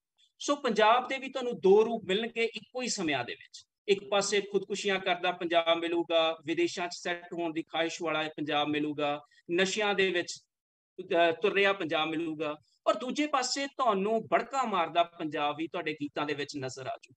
ਸੋ ਪੰਜਾਬ ਇੱਕ ਬਾਇਪੋਲਰ ਕਿਸਮ ਦੇ ਡਿਪਰੈਸ਼ਨ ਦੇ ਵਿੱਚੋਂ ਜਿਹੜਾ ਹੈਗਾ, ਉਹਦਾ ਰੀਜ਼ਨ ਇੱਕੋ ਹੀ ਆ ਦੋਵਾਂ ਦਾ। ਪਿੱਛੇ ਸਾਨੂੰ ਦੇਖਣ ਨੂੰ ਲੱਗਦਾ ਕਿ ਦੋਵੇਂ ਅੱਡ-ਅੱਡ ਚੀਜ਼ਾਂ ਹੈਗੀਆਂ ਨੇ, ਪਰ ਉਹਦੀ ਬੁਨਿਆਦ ਜਿਹੜੀ ਆ ਮੈਨੂੰ ਲੱਗਦਾ ਉਹ ਸੂਖਮ ਹਿੰਸਾ, ਜਿਹੜੀ ਸੂਖਮ ਹਿੰਸਾ ਦੀ ਗੱਲ ਜ਼ਿਜ਼ੇਕ ਕਰ ਰਿਹਾ ਹੈਗਾ ਜਿਹੜਾ ਹੈ। ਔਰ ਇਹ ਜਦੋਂ ਸ਼ਬਦ ਜਿਹੜੇ ਹੈਗੇ ਆ ਉਹ ਸਾਡੀ ਹਿੰਸਾ ਦਾ ਜਦੋਂ ਧਰਾਤਲ ਬਣਨ ਲੱਗਦੇ ਹੈਗੇ ਆ, ਤਾਂ ਉਦੋਂ ਚੀਜ਼ਾਂ ਜਿਹੜੀਆਂ ਹੈਗੀਆਂ ਨੇ ਉਸ ਹੋਰ ਦੀਆਂ ਹੋਰ ਹੋਣੀਆਂ ਸ਼ੁਰੂ ਹੋ ਜਾਂਦੀਆਂ ਨੇ। ਇਹਦੇ ਲਈ ਇੱਕ ਉਦਾਹਰਣ ਮੈਂ ਦੇਵਾਂਗਾ ਤੇ ਫਿਰ ਮੈਂ ਆਪਣੀ ਗੱਲ ਵੱਲ ਵਾਪਸ ਪਰਤੂੰਗਾ। ਉਹ ਉਦਾਹਰਣ ਜਿਹੜੀ ਹੈਗੀ ਆ, ਉਹ ਮੈਨੂੰ ਯਾਦ ਆਉਂਦਾ ਹੈਗਾ ਕਿ ਨੀਲਮ ਮਾਨ ਚੌਧਰੀ ਹੋਣਾ ਨੇ ਇੱਕ ਨਾਟਕ ਖੇਡਿਆ ਸੀ, ਸੀਬੋ ਇਨ ਸੁਪਰਮਾਰਕੀਟ। ਇਹ ਇੱਕ ਅਫਰੀਕਨ ਕਹਾਣੀ ਦਾ ਰੂਪਾਂਤਰਣ ਸੀ, ਜਿਸ ਨੂੰ ਸੁਰਜੀਤ ਪਾਤਰ ਹੋਣਾ ਨੇ ਜਿਹੜਾ ਹੈ ਆ ਉਹ ਇਹਦਾ ਰੂਪਾਂਤਰਣ ਕੀਤਾ ਸੀਗਾ ਨਾਟਕ ਦੇ ਤੌਰ ਦੇ ਉੱਤੇ, ਔਰ ਨੀਲਮ ਮਾਨ ਚੌਧਰੀ ਹੋਣਾ ਨੇ ਨਾਟਕ ਖੇਡਿਆ। ਇਸ ਨਾਟਕ ਦੇ ਵਿੱਚ ਉਹ ਅਫਰੀਕਨ ਕੁੜੀ ਜਿਹੜੀ ਕਿ ਮਾਲ ਦੇ ਵਿੱਚ ਜਾਂਦੀ ਆ ਤੇ ਉੱਥੇ ਚੀਜ਼ਾਂ ਨੂੰ ਦੇਖਦੀ ਆ ਤੇ ਆਪਣੀ ਪਿਛੋਕੜ ਨਾਲ ਉਹਦੀ ਤੁਲਨਾ ਕਰਦੀ ਆ, ਤੇ ਇਹ ਸਾਡੀ ਪੰਜਾਬੀ ਕੁੜੀ ਸੀਬੋ ਵੀ ਉਸੇ ਤਰੀਕੇ ਨਾਲ ਇੱਕ ਮਾਲ ਦੇ ਵਿੱਚ ਜਾਂਦੀ ਆ, ਜਿਹੜੀ ਬਾਹਰਲੇ ਮੁਲਕ ਦੇ ਵਿੱਚ ਕਿਸੇ ਅਮਰੀਕਾ ਕੈਨੇਡਾ 'ਚ ਹੋ ਸਕਦਾ। ਉੱਥੇ ਉਹ ਚੀਜ਼ਾਂ ਨੂੰ ਦੇਖਦੀ ਅੱਡ-ਅੱਡ ਚੀਜ਼ਾਂ ਦੇਖਦੀ ਆ, ਤਾਂ ਉਹਨਾਂ ਦਾ ਬਾਅਦ ਦੇ ਵਿੱਚ ਤੁਲਨਾ ਕਰਦੀ ਆ ਆਪਣੇ ਪਿਛਲੇ ਪੰਜਾਬ ਦੇ ਨਾਲ। ਉਹਦੇ ਵਿੱਚ ਫਿਰ ਇੱਕ ਥਾਂ ਦੇ ਉੱਤੇ ਉਹਨੂੰ ਜਿਹੜਾ ਹੈ ਨਾ ਚਿਕਨ ਮਿਲਦਾ ਹੈਗਾ ਇੱਕ ਥਾਂ ਦੇ ਉੱਤੇ, ਉਹ ਇੰਨਾ ਸਹੇਜ ਕੇ ਰੱਖਿਆ ਹੋਇਆ, ਇੰਨੀ ਖੂਬਸੂਰਤ ਪੈਕਿੰਗ ਕੀਤੀ ਹੋਈ, ਉਹ ਲੱਗਦਾ ਹੀ ਨਹੀਂ ਕਿ ਕਦੇ ਇਹਨੂੰ ਵੱਢਿਆ ਗਿਆ ਹੋਊਗਾ ਜਿਹੜਾ। ਔਰ ਫਿਰ ਉਹਨੂੰ ਯਾਦ ਆਉਂਦਾ ਕਿ ਜਦੋਂ ਆਪਣੇ ਪਿੰਡ ਦੇ ਵਿੱਚ ਕੋਈ ਪ੍ਰਾਹੁਣਾ ਆ ਜਾਂਦਾ ਸੀ ਤੇ ਕੁੱਕੜ ਵੱਢੀਦਾ ਸੀਗਾ, ਤੇ ਫਿਰ ਉਦੋਂ ਕਿਸ ਤਰ੍ਹਾਂ ਦਾ ਮਾਹੌਲ ਹੁੰਦਾ ਸੀ। ਤੇ ਫਿਰ ਉਹ ਖੂਨ ਨਾਲ ਲੱਥਪੱਥ ਹੱਥ, ਉਹਦੇ ਖੰਭ ਫੜਫੜਾ ਰਹੇ ਨੇ ਤੇ ਆਲੇ ਦੁਆਲੇ ਸਾਰਾ ਕੁਝ। ਸੋ ਜ਼ਾਹਰ ਕਿਸਮ ਦੀ ਹਿੰਸਾ ਤੁਹਾਨੂੰ ਨਜ਼ਰ ਆਉਂਦੀ ਆ। ਮੁਰਗਾ ਉੱਥੇ ਵੀ ਮਾਰਿਆ ਗਿਆ, ਮੁਰਗਾ ਉੱਥੇ ਵੀ ਮਾਰਿਆ ਗਿਆ, ਲੇਕਿਨ ਉਹਨੂੰ ਇੰਨੇ ਖੂਬਸੂਰਤ ਅੰਦਾਜ਼ ਦੇ ਵਿੱਚ ਪੈਕ ਕਰਕੇ ਤੇ ਇਸ ਤਰ੍ਹਾਂ ਨਾਲ ਰੱਖਿਆ ਗਿਆ ਕਿ ਸਾਨੂੰ ਇਹ ਕਦੇ ਲੱਗਿਆ ਹੀ ਨਹੀਂ ਹੈਗਾ ਕਿ ਇਹਦਾ ਵੀ ਕਦੇ ਕਤਲ ਹੋਇਆ ਸੀ। ਸੋ ਇਹ ਮੇਰਾ ਜਿਹੜਾ ਹੈ ਦਾਵਾ ਨਹੀਂ ਕਿ ਬਸਤੀਵਾਦ ਤੋਂ ਪਹਿਲਾਂ ਅਸੀਂ ਹਿੰਸਾ ਦੇ ਦੌਰ ਚੋਂ ਲੰਘੇ ਨਹੀਂ, ਅਸੀਂ ਇਸ ਤਰ੍ਹਾਂ ਦੀ ਹਿੰਸਾ ਦੇ ਵੱਡੇ ਦੌਰ ਚੋਂ ਲੰਘੇ ਹਾਂ। ਪਰ ਜਿਸ ਕਿਸਮ ਦੀ ਸੂਖਮ ਹਿੰਸਾ ਇਸ ਦੌਰ ਨੇ ਬਣਾਈ ਜਿਹੜੀ ਆ, ਉਹ ਜਿਹੜੀ ਆ ਨਾ ਭੁੱਲਣਯੋਗ ਹਿੰਸਾ ਹੈਗੀ ਆ। ਔਰ ਉਹਨੇ ਮੈਨੂੰ ਲੱਗਦਾ ਕਿ ਸਾਨੂੰ ਰੀਸਟਰਕਚਰ ਕੀਤਾ ਤੇ ਉਹਦੇ ਆਧਾਰ ਦੇ ਉੱਤੇ ਅਸੀਂ ਚੀਜ਼ਾਂ ਨੂੰ ਦੇਖਣ ਦੀ ਕੋਸ਼ਿਸ਼ ਕਰੀਏ, ਤਾਂ ਸ਼ਾਇਦ ਮੈਨੂੰ ਲੱਗਦਾ ਕਿ ਅਸੀਂ ਥੋੜੀ ਬਹੁਤ ਪੰਜਾਬ ਦੀ ਇਸ ਦੁੱਖ ਦੀ ਰਗ ਜਿਹੜੀ ਹੈ ਇਹਦੇ ਦਰਦ ਨੂੰ ਸਮਝਣ ਦੀ ਕੋਸ਼ਿਸ਼ ਕਰ ਸਕਦੇ ਹਾਂ। ਸੋ ਪੰਜਾਬ ਦੀ ਲੁਕਾਈ ਦੀ ਜਿਹੜੀ ਆਰਕਾਈਵ ਆ, ਇਸ ਨੂੰ ਰੂੜ ਹੋਈਆਂ ਸ਼ਨਾਖਤਾਂ ਨੇ ਕਿਸ ਤਰ੍ਹਾਂ ਦੇ ਨਾਲ ਬਾਅਦ ਦੇ ਵਿੱਚ ਇੱਕ ਫਿਰਕੂ ਕਿਸਮ ਦੀ ਰੰਗਤ ਦਿੱਤੀ ਕਿ ਇਹ ਪੰਜਾਬ ਆਪਣੀ ਰਹਿਤਲ ਤੋਂ ਸਖਣਾ ਹੋ ਗਿਆ, ਉਸ ਰਹਿਤਲ ਤੋਂ ਜਿਸ ਨੂੰ ਪ੍ਰੋਫੈਸਰ ਗੌੜ ਕਹਿੰਦੇ ਆ ਫਰੀਦ ਨਾਨਕੀ ਕਹਿਦਾ। ਆਪਣੀ ਕਿਤਾਬ ਫਰੀਦਾ ਖਾਕ ਨਾ ਨਿੰਦੀਏ ਚੋਂ ਲਿਖਦੇ ਆ, ਮਿੱਟੀ ਭੂਗੋਲਿਕ ਧਰਾਤਲ ਨੂੰ ਹੀ ਨਹੀਂ, ਸੱਭਿਆਚਾਰਕ ਸਪੇਸ ਜਾਂ ਰਹਿਤਲ ਨੂੰ ਆਖਦੇ ਹਨ। ਲੁਕਾਈ ਆਪਣੇ ਭੂਗੋਲਿਕ ਧਰਾਤਲ ਤੋਂ ਜੁਦਾ ਹੋਣ ਦੇ ਬਾਵਜੂਦ ਵੀ ਆਪਣੀ ਸੱਭਿਆਚਾਰਕ ਸਪੇਸ ਨੂੰ ਆਪਣੇ ਨਾਲ ਰੱਖਦੀ ਹੈ, ਇਸ ਨੂੰ ਸਾਂਭਦੀ। ਅੱਜ ਦੀ ਸਾਡੀ ਗੱਲਬਾਤ ਦਾ ਮੌਜੂ ਵੀ ਇਹੀ ਹੈ ਕਿ ਮੁਕੱਦਸ ਪੋਥੀ ਦੀ ਜਿਹੜੀ ਸਰਬ ਸਾਂਝੀ ਰਹਿਤਲ ਹੈ, ਜਿਹਦੇ ਬਾਰੇ ਪ੍ਰੋਫੈਸਰ ਗੌੜ ਵਾਰ-ਵਾਰ ਇਸ਼ਾਰਾ ਕਰਦੇ ਆ ਆਪਣੀ ਉਸ ਕਿਤਾਬ ਦੇ ਵਿੱਚ, ਉਹਦਾ ਇਹ ਹਸ਼ਰ ਕਿਉਂ ਹੋਇਆ ਔਰ ਇਹਦੇ ਪਿੱਛੇ ਸ਼ਬਦਾਂ ਦੀ ਕਿਹੜੀ ਸਿਆਸਤ ਕੰਮ ਕਰ ਰਹੀ ਸੀ। ਇਸ ਕਰਕੇ ਮੈਂ 3 ਨੁਕਤਿਆਂ ਦੇ ਉੱਤੇ ਹੁਣ ਤੁਹਾਡੇ ਨਾਲ ਆਪਣੀ ਗੱਲਬਾਤ ਇਹ ਰੱਖੂੰਗਾ। ਪਹਿਲਾ ਨੁਕਤਾ ਜਿਹੜਾ ਹੈ ਇਹਦੇ ਵਿੱਚੋਂ ਉਹ ਹੈ ਬਰਤਾਨਵੀ ਬਿਰਤਾਂਤਕਾਰੀ, ਜਿਹਨੂੰ ਅਸੀਂ ਮੋਟੇ ਤੌਰ ਦੇ ਉੱਤੇ ਪੂਰਬਵਾਦੀ ਜਾਂ ਓਰੀਐਂਟਲਿਜ਼ਮ ਵੀ ਕਹਿ ਦਿੰਦੇ ਆ, ਜਿਹੜਾ ਹੈ ਕਿ ਕਿਸ ਤਰ੍ਹਾਂ ਦੇ ਨਾਲ ਕਾਨੂੰਨ, ਅਦਾਲਤਾਂ ਤੇ ਵਿਦਿਅਕ ਅਦਾਰਿਆਂ ਦੇ ਨਾਲ ਕਿਸ ਤਰ੍ਹਾਂ ਦੇ ਨਾਲ ਪੰਜਾਬ ਦੀਆਂ ਜਿਹੜੀਆਂ ਰਵਾਇਤੀ ਪਛਾਣਾਂ ਨੇ, ਉਹਨਾਂ ਨੂੰ ਇੱਕ ਨਵੀਂ ਕਿਸਮ ਦੀਆਂ ਪਛਾਣਾਂ ਇਸ ਸਮੇਂ ਦੇ ਵਿੱਚ ਘੜੀਆਂ ਗਈਆਂ। ਮੈਕਾਲੇ ਦਾ ਸਿੱਖਿਆ ਮਸੌਦਾ, ਪ੍ਰਿੰਟ ਮੀਡੀਆ ਲੱਗਣ ਨਾਲ ਕਿਸ ਕਿਸਮ ਦੇ ਨਾਲ ਇੱਕ ਕਨਸੈਪਚੁਅਲ ਕਿਸਮ ਦੀ ਭਾਸ਼ਾ ਜਿਹੜੀ ਹੈ ਉਹ ਇਜਾਦ ਕੀਤੀ ਗਈ।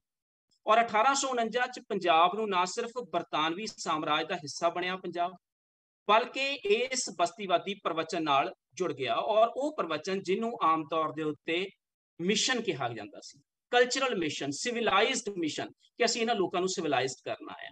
ਤਾਂ ਪਹਿਲੀ ਗੱਲਬਾਤ ਦਾ ਜਿਹੜਾ ਮੇਰਾ ਧੁਰਾ ਹੋਏਗਾ ਉਹ ਇਹਦੇ ਦੁਆਲੇ ਸੈਂਟਰਲਾਈਜ਼ ਹੋਊ। ਦੂਜੀ ਚੀਜ਼ ਜਿਹੜੀ ਅਸੀਂ ਇਹਦੇ 'ਚ ਗੱਲ ਕਰਾਂਗੇ ਉਹ ਇਹ ਆ ਕਿ ਸਾਡੇ ਕੋਲ ਰਿਲੀਜਨ ਨਾਂ ਦਾ ਕੋਈ ਕਨਸੈਪਟ ਨਹੀਂ ਸੀ ਭਾਰਤ ਦੇ ਵਿੱਚ। ਰਿਲੀਜਨ ਦਾ ਜਿਹੜਾ ਕਨਸੈਪਟ ਆਇਆ ਉਹ ਸਾਡੇ ਕੋਲ ਉਹ ਇਸ ਯੂਰਪੀ ਇੰਟਰੈਕਸ਼ਨ ਦੇ ਵਿੱਚੋਂ ਆਇਆ, ਤੇ ਅਸੀਂ ਆਪਣੇ ਧਰਮਾਂ ਨੂੰ ਉਸ ਰਿਲੀਜਨ ਵਾਲੇ ਖਾਨੇ ਦੇ ਵਿੱਚ ਫਿੱਟ ਕਰਨ ਦੀ ਕੋਸ਼ਿਸ਼ ਕੀਤੀ। ਔਰ ਉਹਦੇ ਨਾਲ ਹੀ ਇਹ ਸਾਰੀਆਂ ਮੂਵਮੈਂਟਸ ਜਿਹੜੀਆਂ ਹੈਗੀਆਂ ਨੇ, ਚਾਹੇ ਉਹ ਆਰੀਆ ਸਮਾਜ ਦੀ ਮੂਵਮੈਂਟ ਆ, ਚਾਹੇ ਅਹਿਮਦੀਆ ਮੂਵਮੈਂਟ ਆ, ਤੇ ਚਾਹੇ ਉਹ ਸਾਡੀ ਸਿੰਘ ਸਭਾ ਲਹਿਰ ਦੀ ਮੂਵਮੈਂਟ ਆ, ਇਹ ਪੈਦਾ ਹੁੰਦੀਆਂ ਨੇ। ਔਰ ਇਹ ਮੂਵਮੈਂਟਸ ਜਿਹੜੀਆਂ ਹੈਗੀਆਂ ਨੇ, ਇਹਨਾਂ ਦਾ ਮਕਸਦ ਕਿਸ ਤਰ੍ਹਾਂ ਦੇ ਨਾਲ ਇੱਕ ਪਾਰਟਿਕੂਲਰ ਕਿਸਮ ਦਾ ਰਿਲੀਜਨ ਵਾਲਾ ਆਸਪੈਕਟ ਹੈਗਾ, ਉਸ ਨੂੰ ਬਣਾਉਣ ਦੀ ਕਵਾਇਦ ਜਿਹੜੀ ਹੈ ਉਹ ਬਣ ਜਾਂਦੀ ਆ। ਔਰ ਉਹਦੇ ਵਿੱਚੋਂ ਇੱਕ ਕਿਸ ਤਰ੍ਹਾਂ ਦੇ ਨਾਲ ਆਪਣਾ ਮੂੰਹ ਮੱਥਾ ਜਿਹੜਾ ਅਸੀਂ ਅੱਜ ਧਰਮਾਂ ਦਾ ਰੂਪ ਦੇਖਦੇ ਹਾਂ, ਹਿੰਦੂ ਧਰਮ, ਸਿੱਖ ਧਰਮ, ਉਹ ਕਿਸ ਤਰ੍ਹਾਂ ਦੇ ਨਾਲ ਬਣਦਾ ਔਰ ਇਹ ਇਸੇ ਦੌਰ ਦੇ ਵਿੱਚ ਕਿਵੇਂ ਬਣਦਾ ਹੈ। ਔਰ ਤੀਸਰੀ ਜਿਹੜੀ ਮੈਂ ਗੱਲ ਕਰੂੰਗਾ ਉਹ ਭਾਸ਼ਾ ਦੇ ਨੁਕਤੇ ਤੋਂ ਕਰੂੰਗਾ ਕਿ ਸਾਡੇ ਕੋਲ ਜਿਹੜੀ ਬਸਤੀਵਾਦ ਤੋਂ ਪਹਿਲਾਂ ਭਾਸ਼ਾ ਦਾ ਕਨਸੈਪਟ ਸੀ ਉਹ ਹੈਟਰੋਲਿੰਗੁਅਲ ਸੀ। ਗੁਰੂ ਗ੍ਰੰਥ ਸਾਹਿਬ ਦੇ ਵਿੱਚ ਕਬੀਰ ਜੀ ਦੀ ਬਾਣੀ ਲਿਆਉਣ ਲਈ ਉਹਨੂੰ ਟਰਾਂਸਲੇਟ ਕਰਨ ਦੀ ਜ਼ਰੂਰਤ ਨਹੀਂ ਸੀ, ਉਹਨੂੰ ਐਜ਼ ਇਟ ਇਜ਼ ਹੀ ਲਿਆਂਦਾ ਜਾਂਦਾ ਸੀਗਾ। ਤੇ ਸਾਡੇ ਕੋਲ ਇੱਕ ਭਾਸ਼ਾ ਵਾਲਾ ਇੱਕ ਖਾਸ ਕਿਸਮ ਦਾ ਔਰਾ ਨਹੀਂ ਸੀ। ਲੇਕਿਨ ਬਸਤੀਵਾਦੀ ਦੌਰ ਦੇ ਵਿੱਚ ਅਸੀਂ ਅੰਗਰੇਜ਼ੀ ਦੇ ਨੁਕਤਾ ਨਿਗਾਹ ਦੇ ਆਧਾਰ ਦੇ ਉੱਤੇ ਆਪਣੀਆਂ ਜਿਹੜੀਆਂ ਭਾਸ਼ਾਵਾਂ ਨੇ, ਆਪਣੀਆਂ ਜਿਹੜੀਆਂ ਜ਼ੁਬਾਨਾਂ ਨੇ, ਉਹਨਾਂ ਨੂੰ ਹੋਮੋਲਿੰਗੁਅਲ ਬਣਾਉਣਾ ਸ਼ੁਰੂ ਕਰ ਦਿੱਤਾ ਜਿਹੜਾ ਹੈ। ਸੋ ਇਹਦੇ ਨਾਲ ਕੀ ਹੋਇਆ ਕਿ ਜ਼ੁਬਾਨ ਦਾ ਮਸਲਾ ਧਰਮ ਦੇ ਮਸਲੇ ਨਾਲ ਜੁੜ ਗਿਆ। Hindu is equal to Hindi ਹੋ ਗਈ, ਮੁਸਲਮਾਨਾਂ ਦੇ ਲਈ ਉਰਦੂ ਹੋ ਗਈ, ਤੇ ਪੰਜਾਬੀ ਜਿਹੜੀ ਹੈਗੀ ਆ ਉਹ ਸਿੱਖਾਂ ਦੇ ਖਾਨੇ ਦੇ ਵਿੱਚ ਚਲੀ ਗਈ ਜਿਹੜੀ ਹੈ। ਸੋ ਇਹ ਸਾਰੇ ਦਾ ਸਾਰਾ ਕਿਵੇਂ ਵਾਪਰਿਆ। ਸੋ ਇਹ ਮੇਰੇ 3 ਨੁਕਤੇ ਨੇ ਮੋਟੇ ਤੌਰ ਦੇ ਉੱਤੇ ਇਸ ਲੈਕਚਰ ਦੇ। ਇਹਨਾਂ 3 ਨੁਕਤਿਆਂ ਨੂੰ ਹੁਣ ਅਸੀਂ ਇੱਕ ਇੱਕ ਕਰਕੇ ਖੋਲਣ ਦੀ ਕੋਸ਼ਿਸ਼ ਕਰਦੇ। ਸੋ ਪਹਿਲੀ ਗੱਲ ਜਿਹੜੀ ਅਸੀਂ ਸ਼ੁਰੂ ਕਰਦੇ ਹਾਂ ਉਹ ਯੂਰਪੀ ਬਸਤੀਵਾਦ ਦੀ ਬਿਰਤਾਂਤਕਾਰੀ ਤੋਂ ਕਰਦੇ ਹਾਂ। हर चीज़ एक बिरतांत आ, हर वरतारा एक बिरतांत आ। आम तौर ਦੇ ਉੱਤੇ ਜਦੋਂ ਅਸੀਂ ਬਸਤੀਵਾਦ ਦੀ ਗੱਲ ਕਰਦੇ ਹਾਂ ਤਾਂ ਉਸ ਨੂੰ ਅਸੀਂ ਇਕਨੋਮਿਕ ਦੀਆਂ ਟਰਮਾਂ ਦੇ ਵਿੱਚ ਸਮਝਣ ਦੀ ਕੋਸ਼ਿਸ਼ ਕਰਦੇ ਹਾਂ ਜਾਂ ਉਸ ਨੂੰ ਪੋਲੀਟੀਕਲ ਐਸਪੈਕਟਸ ਤੋਂ ਸਮਝਣ ਦੀ ਕੋਸ਼ਿਸ਼ ਕਰਦੇ ਹਾਂ। ਲੇਕਿਨ ਉਹਦੇ ਅੰਦਰ ਜਿਹੜਾ ਕਲਚਰਲ ਐਸਪੈਕਟ ਪਿਆ, ਇੱਕ ਫਿਲਾਸਫੀਕਲ ਐਸਪੈਕਟ ਪਿਆ, ਉਸ ਨੂੰ ਅਸੀਂ ਦਰਕਿਨਾਰ ਕਰ ਦਿੰਦੇ ਹਾਂ। ਹਾਈਡੈਗਰ ਇੱਕ ਬਹੁਤ ਅੱਛੀ ਗੱਲ ਕਹਿੰਦਾ ਹੈਗਾ, ਬੜੀ ਇੰਪੋਰਟੈਂਟ ਗੱਲ ਕਹਿੰਦਾ, ਨਾ ਸਿਰਫ ਅੱਛੀ ਹੈ ਬਲਕਿ ਇੰਪੋਰਟੈਂਟ ਹੈ। ਇੰਪੋਰਟੈਂਟ ਉਹ ਕਹਿੰਦਾ ਕਿ ਬਸਤੀਵਾਦ ਤੋਂ ਦੌਰ ਦੀ ਸਾਰੀ ਦੁਨੀਆ ਬੁਨਿਆਦੀ ਤੌਰ ਦੇ ਉੱਤੇ ਪੱਛਮ ਦੇ ਵਿੱਚ ਹੀ ਜਾ ਰਹੀ ਹੈ, ਪੱਛਮ ਦੀ ਭਾਸ਼ਾ ਦੇ ਵਿੱਚ ਹੀ ਗੱਲ ਕਰ ਰਹੀ ਹੈ, ਪੱਛਮ ਦੇ ਸਿਰਜੇ ਸੰਸਾਰ ਦੇ ਵਿੱਚ ਹੀ ਅਸੀਂ ਸਾਰੇ ਰਹਿ ਰਹੇ ਹਾਂ। ਅਸੀਂ ਜਿੰਨਾ ਮਰਜ਼ੀ ਕੋਸ਼ਿਸ਼ ਕਰ ਲਈਏ ਕਹਿਣ ਦੀ ਕਿ ਅਸੀਂ ਉਹ ਤੋਂ ਵੱਖਰੀ, ਅਸੀਂ ਉਹਨੂੰ ਵਿਰੋਧ ਵੀ ਕਰ ਰਹੇ ਹਾਂ ਤਾਂ ਉਹਨਾਂ ਦੀ ਦਿੱਤੀ ਹੋਈ ਭਾਸ਼ਾ ਦੇ ਵਿੱਚ ਹੀ ਕਰ ਰਹੇ ਹਾਂ। ਸੋ ਅਸੀਂ ਇੱਕ ਤਰ੍ਹਾਂ ਦੇ ਨਾਲ ਕਲੋਨ ਦੇ ਤੌਰ ਦੇ ਉੱਤੇ ਬਸਤੀਵਾਦੀ ਢਾਂਚੇ ਨੂੰ ਅਪਣਾਇਆ ਔਰ ਉਹਦੇ ਤੌਰ ਦੇ ਉੱਤੇ ਹੀ ਆਪਣੇ ਆਪ ਨੂੰ ਦੇਖਣਾ ਸ਼ੁਰੂ ਕੀਤਾ ਜਿਹੜਾ ਹੈਗਾ। ਹਾਲਾਂਕਿ ਦੂਜੀ ਸਦੀ ਦੇ ਵਿੱਚ ਅਰਮੀਨੀਆ ਤੋਂ ਐਂਟਲਾਂਟਿਕ ਤੱਕ ਜਿਹੜਾ ਰੋਮਨ ਸਾਮਰਾਜ ਆ ਉਹ ਫੈਲਿਆ ਹੋਇਆ ਸੀਗਾ। ਤੁਸੀਂ ਦੇਖਿਆ ਹੋਣਾ ਕਿ ਚੰਗੇਜ਼ ਖਾਨ ਨੇ ਪੂਰੇ ਦਾ ਪੂਰਾ ਇੱਕ ਆਪਣਾ ਸਾਮਰਾਜ ਵਸਾ ਲਿਆ ਸੀਗਾ, ਜਿਹਦੀਆਂ ਵੱਡੀਆਂ ਹੱਦਾਂ ਸੀਗੀਆਂ ਚੀਨ ਤੋਂ ਲੈ ਕੇ ਮੱਧ ਏਸ਼ੀਆ ਤੱਕ ਜਿਹੜਾ ਹੈ। ਈਵਨ ਹਿੰਦੁਸਤਾਨ ਦੇ ਵਿੱਚ ਵਿਜੇਨਗਰ ਸਾਮਰਾਜ 15ਵੀਂ ਸਦੀ ਦੇ ਵਿੱਚ ਜਿਹੜਾ ਹੈ ਵੱਡਾ ਸਾਮਰਾਜ ਸੀਗਾ ਜਿਹੜਾ ਹੈ। ਫਿਰ ਇਹ ਕੀ ਵੱਡੀ ਗੱਲ ਸੀ ਜਿਹੜੀ ਯੂਰਪੀ ਬਸਤੀਵਾਦ ਨੂੰ ਇਹਨਾਂ ਪੁਰਾਣੇ ਸਾਮਰਾਜਾਂ ਤੋਂ ਵੱਖਰਾ ਕਰਦੀ ਹੈਗੀ। ਇਹਦੇ ਤਿੰਨ ਮੋਟੇ-ਮੋਟੇ ਕਾਰਨ ਨੇ। ਉਹਨਾਂ ਤਿੰਨ ਕਾਰਨਾਂ ਨੂੰ ਸਾਨੂੰ ਸਮਝਣਾ ਪੈਣਾ ਹੈ ਇਸ ਗੱਲ ਨੂੰ ਸਮਝਣ ਦੇ ਲਈ। ਪਹਿਲਾ ਕਾਰਨ ਤਾਂ ਇਹ ਆ ਕਿ ਇਹ ਬੁਨਿਆਦੀ ਤੌਰ ਦੇ ਉੱਤੇ ਇਸ ਨੇ ਕੀ ਕੀਤਾ ਹੈਗਾ, ਆਰਥਿਕ ਤੌਰ ਦੇ ਉੱਤੇ ਆਪਣੀਆਂ ਬਣਾਈਆਂ ਹੋਈਆਂ ਬਸਤੀਆਂ ਨੂੰ ਆਪਣੇ ਨਾਲ ਜੋੜਿਆ। ਇਸ ਤੋਂ ਪਹਿਲਾਂ ਜਿਹੜੇ ਵੀ ਲੋਕ ਆਉਂਦੇ ਸੀ, ਅਗਰ ਉਹ ਧਾੜਵੀ ਦੇ ਤੌਰ ਦੇ ਉੱਤੇ ਆਏ, ਉਹ ਲੁੱਟ ਖਸੁੱਟ ਕਰਦੇ ਸੀ ਤੇ ਵਾਪਸ ਚਲੇ ਜਾਂਦੇ ਸੀ। ਦੂਜੇ ਨੰਬਰ ਦੇ ਉੱਤੇ ਉਹ ਆਏ ਤੇ ਜਾਂ ਇੱਥੇ ਆ ਕੇ ਵਸ ਗਏ। ਲੇਕਿਨ ਇਹ ਪਹਿਲੀ ਵਾਰ ਹੋਇਆ ਕਿ ਦੂਰ ਬੈਠੇ ਤੁਸੀਂ ਇੱਥੋਂ ਦੇ ਸਾਰੇ ਸਿਸਟਮ ਨੂੰ ਇੱਕ ਸਟਰਕਚਰ ਦੇ ਵਿੱਚ ਬੰਨ ਰਹੇ ਹੋ, ਇੱਕ ਆਰਥਿਕ ਕਿਸਮ ਦੀ ਸਰਮਾਏਦਾਰੀ ਵਿਵਸਥਾ ਦੇ ਨਾਲ ਜੋੜ ਰਹੇ ਹੈਗੇ। ਸੋ ਕੱਚੇ ਮਾਲ ਦਾ, ਤਿਆਰ ਮਾਲ, ਦੋਵਾਂ ਦਾ ਵਪਾਰ ਜਿਹੜਾ ਹੈਗਾ ਉਹ ਇਹਦੀ ਜ਼ਰੂਰਤ ਸੀਗੀ। ਔਰ ਜਿਵੇਂ ਕਿ ਲੈਨਿਨ ਇਹਨੂੰ ਕਹਿੰਦਾ ਹੈਗਾ ਕਿ ਇਹ ਕੈਪੀਟਲਿਜ਼ਮ ਦੇ ਦੌਰ ਦੀ ਜਿਹੜੀ ਹੈਗੀ ਆ, ਜਦੋਂ ਐਕਸਟ੍ਰੀਮ ਹੋਈ ਤੇ ਉਦੋਂ ਉਸ ਦੇ ਰੂਪ ਦੇ ਵਿੱਚ ਸਾਡੇ ਸਾਹਮਣੇ ਆਇਆ ਜਿਹੜਾ। ਦੂਜਾ, ਤੁਸੀਂ ਪੋਲੀਟੀਕਲ ਕਾਰਨ ਦੇ ਉੱਤੇ ਵੀ ਇਸ ਨੂੰ ਦੇਖ ਸਕਦੇ ਹੈਗੇ ਹੋ। ਔਰ ਇਹ ਪੋਲੀਟੀਕਲ ਕਾਰਨ ਤਾਂ ਇੱਕ ਤਰ੍ਹਾਂ ਦਾ ਜਿਹੜਾ ਸਾਮਰਾਜ ਵਸਾਉਣ ਦੀ ਇੱਛਾ ਜਿਹੜੀ ਅੰਦਰ ਪਈ ਹੋਈ ਸੀਗੀ ਔਰ ਉਹਨੂੰ ਹੀ ਕਿਤੇ ਨਾ ਕਿਤੇ ਇੰਪਲੀਕੇਸ਼ਨ ਸੀ। ਔਰ ਦੂਜੀ ਵਿਸ਼ਵ ਜੰਗ ਤੱਕ ਪਹੁੰਚਦਿਆਂ ਦੁਨੀਆ ਦਾ 85% ਹਿੱਸਾ ਜਿਹੜਾ ਹੈ, 85% ਆਬਾਦੀ ਜਿਹੜੀ ਆ ਦੁਨੀਆ ਦੀ, ਉਹ ਕਿਸੇ ਨਾ ਕਿਸੇ ਰੂਪ ਦੇ ਵਿੱਚ ਬਸਤੀਵਾਦ ਦੇ ਕੰਟਰੋਲ ਹੇਠ ਸੀ। ਔਰ ਇਹ ਜਦੋਂ ਖਤਮ ਵੀ ਇਸੇ ਕਰਕੇ ਹੋਇਆ ਕਿ ਦੂਜੀ ਵਿਸ਼ਵ ਜੰਗ ਦਾ ਕਾਰਨ ਵੀ ਇਸ ਕਰਕੇ ਬਣਿਆ ਕਿ ਜਦੋਂ ਬਸਤੀਆਂ ਲਈ ਹੋਣ ਵਾਲੀ ਲੜਾਈ ਧੁਰ ਯੂਰਪ ਦੇ ਆਪਣੇ ਅੰਦਰ ਤੱਕ ਪਹੁੰਚ ਗਈ ਤਾਂ ਫਿਰ ਉਹਨਾਂ ਨੂੰ ਲੱਗਿਆ ਕਿ ਹਾਂ, ਹੁਣ ਸਾਨੂੰ ਜਿਹੜਾ ਹੈ ਇਸ ਤੋਂ ਵੱਖਰਾ ਕੁਝ ਸੋਚਣ ਦੀ ਜ਼ਰੂਰਤ ਆ। ਔਰ ਉਹਦੇ ਨਤੀਜੇ ਜਿਹੜੇ ਹੈਗੇ ਨੇ ਡੀਕਲੋਨਾਈਜੇਸ਼ਨ ਦਾ ਪ੍ਰੋਸੈਸ ਸ਼ੁਰੂ ਹੋਇਆ। ਲੇਕਿਨ ਤੀਜਾ ਇੰਪੋਰਟੈਂਟ ਕਾਰਨ, ਇਹ ਦੋਵੇਂ ਕਾਰਨਾਂ ਦੀ ਗੱਲ ਮਾਰਕਸਵਾਦੀ ਚਿੰਤਕਾਂ ਨੇ ਬਹੁਤ ਜ਼ਿਆਦਾ ਕੀਤੀ ਹੈ, ਲੇਕਿਨ ਇੱਕ ਤੀਜਾ ਇੰਪੋਰਟੈਂਟ ਕਾਰਨ ਦਾਰਸ਼ਨਿਕ ਕਾਰਨ। ਇਸ ਦਾਰਸ਼ਨਿਕ ਕਾਰਨ ਦੀ ਗੱਲ ਨੀਤਸ਼ੇ ਕਰਦਾ ਜਦੋਂ ਕਹਿੰਦਾ the God is died and we have killed। ਹੁਣ ਰੱਬ ਤੋਂ ਬਾਅਦ ਪੱਛਮੀ ਸਭਿਅਤਾ ਦੇ ਅੱਗੇ ਜਿਹੜਾ ਇੱਕ ਸੰਕਟ ਪੈਦਾ ਹੋ ਗਿਆ, ਉਹ ਸੰਕਟ ਨੂੰ ਸਾਨੂੰ ਸਮਝਣ ਦੀ ਜ਼ਰੂਰਤ ਹੈਗੀ ਹੈ। ਇੱਕ ਸਵਾਲੀਆ ਨਿਸ਼ਾਨ ਲੱਗ ਗਿਆ ਤੁਹਾਡੇ ਉੱਤੇ। ਤੁਸੀਂ ਖਲਾ ਜਿਹੜਾ ਹੈ, ਐਂਡਰਸਨ ਕਹਿੰਦਾ ਹੈਗਾ ਕਿ ਤੁਸੀਂ ਉਹਨਾਂ ਲੋਕਾਂ ਤੋਂ ਸਦੀਆਂ ਦੇ ਜਿਹੜੀ ਜ਼ਿੰਦਗੀ ਜਿਉ ਰਹੇ ਸੀ ਉਹ ਹੀ ਖੋਲਿਆ, ਤਾਂ ਤੁਹਾਨੂੰ ਕੁਛ ਨਾ ਕੁਛ ਤਾਂ ਨਵਾਂ ਦੇਣਾ ਪੈਣਾ ਸੀ ਨਾ ਉਹਨਾਂ ਨੂੰ ਕਿ ਹੁਣ ਇਸ ਤੋਂ ਬਾਅਦ ਕੀ ਹੋਵੇ। ਤਾਂ ਉਹ ਜਿਹੜਾ ਹੈਗਾ ਕਿ ਉਹਨਾਂ ਦੇ ਮਨ ਨੂੰ ਇਦਾਂ ਲੱਗਿਆ ਕਿ ਜਿਹੜੀ ਇਹ ਪੂਰਬ ਦੇ ਖਿੱਤੇ ਨੇ, ਖਾਸ ਕਰਕੇ ਹਿੰਦੁਸਤਾਨ ਦਾ ਹਿੱਸਾ ਜਿਹੜਾ ਹੈਗਾ, ਇਹ ਉਹਨਾਂ ਦਾ ਬੀਤਿਆ ਹੋਇਆ ਅਤੀਤ ਹੈਗਾ। ਔਰ ਇਹਦੇ ਨੂੰ ਨਾਲ ਲਾ ਕੇ ਉਹ ਆਪਣੇ ਅਤੀਤ ਨੂੰ ਵੀ ਆਪਣੇ ਨਾਲ ਰੱਖ ਸਕਦੇ ਨੇ ਤੇ ਆਪਣੇ ਵਰਤਮਾਨ ਦੇ ਉੱਤੇ ਵੀ ਆਪਣਾ ਕਾਬੂ ਰੱਖ ਸਕਦੇ ਆ। ਤਾਂ ਦੋਵੇਂ ਚੀਜ਼ਾਂ ਨੂੰ ਜੋੜ ਕੇ ਚੱਲ ਸਕਦੇ ਆ। ਇੱਕ ਐਂਥਰੋਪੋਲੋਜਿਸਟ ਹੋਇਆ ਜਿਹਦਾ ਨਾਮ ਹੈ ਯੋਹਾਨਸ ਫੇਬੀਅਨ। ਇਹ ਜਿਹੜਾ ਯੋਹਾਨਸ ਫੇਬੀਅਨ ਹੈ, ਇਹਨੇ ਕਿਤਾਬ ਲਿਖੀ ਆ ਜਿਹਦੇ ਵਿੱਚ ਇਹ ਗੱਲ ਕਰਦਾ ਹੈਗਾ। ਉਸ ਕਿਤਾਬ ਦਾ ਨਾਮ ਆ ਟਾਈਮ ਐਂਡ ਦਾ ਅਦਰ। ਇਹਦੇ ਵਿੱਚ ਇਹ ਦੱਸਦਾ ਕਿ ਟਾਈਮ ਨੂੰ ਆਧਾਰ ਬਣਾ ਕੇ ਕਿਸ ਤਰ੍ਹਾਂ ਦੂਜੇ ਬੰਦੇ ਨੂੰ ਅਦਰ ਕੀਤਾ ਜਾਂਦਾ ਹੈ, ਦੂਜੇ ਬੰਦੇ ਨੂੰ ਕਿਵੇਂ ਡਿਸਕੋਰਸ ਤੋਂ ਬਾਹਰ ਕੱਢਿਆ ਜਾਂਦਾ ਹੈ। ਉਹਦੇ ਵਿੱਚ ਉਹ ਦੱਸਦਾ ਕਿ ਦੋ ਤਰ੍ਹਾਂ ਦਾ ਸਮਾਂ, ਇੱਕ ਹੈ ਟੈਲੀਲੋਜੀਕਲ ਟਾਈਮ ਔਰ ਦੂਸਰਾ ਹੈ ਇਲੈਕਟ੍ਰੋਨਿਕ ਟਾਈਮ। ਜਿਹੜਾ ਟੈਲੀਲੋਜੀਕਲ ਟਾਈਮ ਹੈਗਾ, ਇਹਦੇ ਵਿੱਚ ਕੀ ਹੈਗਾ ਕਿ ਇੱਕ ਲੜੀ ਦੇ ਵਿੱਚ ਸਾਰੀਆਂ ਚੀਜ਼ਾਂ ਚੱਲਦੀਆਂ ਨੇ, ਭੂਤਕਾਲ ਤੋਂ ਅਸੀਂ ਵਰਤਮਾਨ ਤੇ ਆਉਂਦੇ ਹਾਂ ਤੇ ਵਰਤਮਾਨ ਤੋਂ ਭਵਿੱਖ ਤੇ। ਜਦੋਂ ਯੂਰਪੀ ਬੰਦਾ ਆਪਣੇ ਬਾਰੇ ਗੱਲ ਕਰਦਾ ਤਾਂ ਉਹ ਇਸ ਸਮੇਂ ਨੂੰ ਆਧਾਰ ਬਣਾਉਂਦਾ। ਲੇਕਿਨ ਦੂਜੇ ਪਾਸੇ ਇਲੈਕਟ੍ਰੋਨਿਕ ਟਾਈਮ ਆ ਜਿਹਦੇ ਵਿੱਚ ਸਮੇਂ ਰਲਗੱਡ ਹੋ ਜਾਂਦੇ ਹੈਗੇ ਆ। ਭੂਤ ਤੇ ਵਰਤਮਾਨ ਤੇ ਭਵਿੱਖ ਵਿੱਚ ਤੁਸੀਂ ਕੋਈ ਫਾਸਲਾ ਨਹੀਂ ਕਰ ਸਕਦੇ। ਔਰ ਲੇਕਿਨ ਜਦੋਂ ਉਹ ਗੱਲ ਕਰਦੇ ਆ ਅਫਰੀਕਾ ਦੀ, ਜਦੋਂ ਉਹ ਗੱਲ ਕਰਦੇ ਆ ਏਸ਼ੀਆ ਦੀ, ਤਾਂ ਉਦੋਂ ਫਿਰ ਉਹ ਜਿਹੜੇ ਹੈਗੇ ਨੇ ਉਹ ਇਲੈਕਟ੍ਰੋਨਿਕ ਟਾਈਮ ਦੇ ਵਿੱਚ ਆ ਜਾਂਦੇ ਆ। ਔਰ ਇਹ ਇਲੈਕਟ੍ਰੋਨਿਕ ਟਾਈਮ ਕੀ ਕਰਦਾ, ਦਵੱਲੇ ਜੁੱਟ ਇੱਕ ਬਾਈਨਰੀ ਆਪੋਜੀਸ਼ਨ ਬਣਾ ਦਿੰਦਾ। ਇੱਕ ਪਾਸੇ ਵਰਤਮਾਨ ਆ, ਇੱਕ ਪਾਸੇ ਅਤੀਤ ਆ, ਚਿੱਟਾ ਕਾਲਾ, ਸੱਭਿਅਕ ਪਛੜਿਆ, ਧਰਮ ਨਿਰਪੇਖ ਤੇ ਧਾਰਮਿਕ। ਇਸ ਕਿਸਮ ਦੀਆਂ ਬਾਈਨਰੀ ਆਪੋਜੀਸ਼ਨਸ ਦੇ ਰਾਹੀਂ ਇਹ ਇਸ ਤਰ੍ਹਾਂ ਦੇ ਨਾਲ ਸਿੱਧ ਕਰਨ ਦੀ ਕੋਸ਼ਿਸ਼ ਕੀਤੀ ਜਾਂਦੀ ਆ ਕਿ ਦੁਨੀਆ ਦਾ ਜੋ ਵੀ ਬੀਤ ਚੁੱਕਿਆ ਸੀ, ਜੋ ਵੀ ਪਿਛਾਂ ਖਿੱਚੂ ਸੀ, ਉਹ ਸਾਰੇ ਦਾ ਸਾਰਾ ਇੱਕ ਪਾਸੇ ਰਹਿ ਗਿਆ। ਔਰ ਜਿਹੜਾ ਵੀ ਅਗਾਂਹ ਵਧੂ ਹੈ, ਜਿਹੜਾ ਵੀ ਬਿਹਤਰ ਹੈ, ਜਿਹੜਾ ਵੀ ਵਿਗਿਆਨਕ ਹੈ, ਉਹ ਸਾਡੇ ਕੋਲ ਹੈਗਾ ਜਿਹੜਾ ਹੈ। ਸੋ ਯੂਰਪੀ ਬਸਤੀਵਾਦ, ਉਹਨੂੰ ਅਸੀਂ ਇਹ ਨਾ ਸਮਝੀਏ ਕਿ ਇਹ ਸਿਰਫ ਦੂਰ ਦਰਾਡੇ ਦੀਆਂ ਜ਼ਮੀਨਾਂ ਤੇ ਕਬਜ਼ਾ ਕਰਨ ਦੀ ਕੋਸ਼ਿਸ਼ ਸੀ। ਇਹ ਇਹਨਾਂ ਕਲਚਰਸ ਨੂੰ ਆਪਣੇ ਮੁਤਾਬਕ ਢਾਲਣ ਦੀ ਵੀ ਕਵਾਇਦ ਸੀ। ਇਸ ਸਮੇਂ ਦੌਰਾਨ ਲਿਟਰੇਚਰ, ਲਿੰਗੁਇਸਟਿਕਸ, ਸੋਸ਼ਲ ਸਾਇੰਸਿਸ, ਆਰਕੀਓਲੋਜੀ, ਕਿੰਨੇ ਹੀ ਐਕੈਡੈਮਿਕ ਡਿਸਪਲਿਨਸ ਜਿਹੜੇ ਹੈਗੇ ਨੇ ਉਹ ਸਿਰਜੇ ਗਏ, ਜਿਨ੍ਹਾਂ ਦਾ ਮਕਸਦ ਇਹ ਸੀ ਕਿ ਕਿਸ ਤਰ੍ਹਾਂ ਦੇ ਨਾਲ ਗੈਰ ਯੂਰਪੀ ਖਿੱਤਿਆਂ ਨੂੰ ਯੂਰਪੀ ਪਰਤ 'ਚ ਲਿਆਂਦਾ ਜਾਵੇ, ਨੰਬਰ 1, ਤੇ ਨੰਬਰ 2 ਉਹਨਾਂ ਨੂੰ ਆਪਣੇ ਹਿਸਾਬ ਨਾਲ ਢਾਲਿਆ ਜਾਵੇ। ਸੋ ਇਹ ਸਾਰੇ ਦਾ ਸਾਰਾ ਪ੍ਰੋਸੈਸ ਜਿਹੜਾ ਹੈ ਉਹ ਪੱਛਮ ਦੀਆਂ 2 ਇੱਛਾਵਾਂ ਦੇ ਉੱਤੇ ਆਧਾਰਿਤ ਮੰਨਿਆ ਜਾ ਸਕਦਾ। ਇੱਕ ਉਹਨਾਂ ਦੀ ਨਿੱਜੀ ਇੱਛਾ ਸੀ ਕਿ ਜੋ ਉਹਨਾਂ ਤੋਂ ਖੁੱਸ ਗਿਆ, ਜੋ ਉਹਨਾਂ ਦਾ ਅਤੀਤ ਉਹਨਾਂ ਤੋਂ ਰਹਿ ਗਿਆ, ਜਾਂ ਜਿਹਨੂੰ ਉਹ ਕਹਿੰਦਾ ਕਿ ਸਾਡੇ ਕੋਲ ਰੱਬ ਤੋਂ ਬਿਨਾਂ ਹੁਣ ਕੀ ਬਚਿਆ ਜਿਹੜਾ ਹੈਗਾ, ਉਹਨੂੰ ਕਿੱਥੇ ਤਲਾਸ਼ੀਏ, ਜੋ ਅਸੀਂ ਗਵਾਏ ਹੈਗੇ ਆ, ਉਹਨੂੰ ਜਾਣਨ ਦੀ ਕੋਸ਼ਿਸ਼ ਜਿਹੜੀ ਹੈਗੀ ਆ। ਔਰ ਦੂਜੇ ਨੂੰ ਢਾਲ ਕੇ ਆਪਣੇ ਤਰੀਕੇ ਨਾਲ ਆਪਣੀ ਉਹਦੇ ਵਿੱਚ ਆਪਣੇ ਰੰਗ 'ਚ ਰੰਗ ਲੈਣ ਦੀ ਕੋਸ਼ਿਸ਼। ਇਸੇ ਕਰਕੇ ਜਿਹੜਾ ਸ਼ਬਦ ਬਣਿਆ ਸਿਵਲਾਈਜ਼ਡ ਮਿਸ਼ਨ, ਔਰ ਪਹਿਲੇ ਲੋਕ ਜਿਹੜੇ ਆਏ ਉਹਨਾਂ ਨੂੰ ਮਿਸ਼ਨਰੀ ਕਿਹਾ ਗਿਆ ਇਸੇ ਤਰੀਕੇ ਦੇ ਨਾਲ ਜਿਹੜਾ ਹੈ। ਸੋ ਇਹ ਜਿਹੜਾ ਸਾਰਾ ਪ੍ਰੋਸੈਸ ਸੀ, ਅਗਰ ਇਸ ਨੂੰ ਤੁਸੀਂ ਸਿਧਾਂਤਕ ਤੌਰ ਦੇ ਉੱਤੇ ਦੇਖਣ ਦੀ ਕੋਸ਼ਿਸ਼ ਕਰੋ ਤਾਂ 2 ਨੁਕਤਿਆਂ ਤੋਂ ਅਸੀਂ ਇਸ ਨੂੰ ਸਮਝ ਸਕਦੇ ਹਾਂ।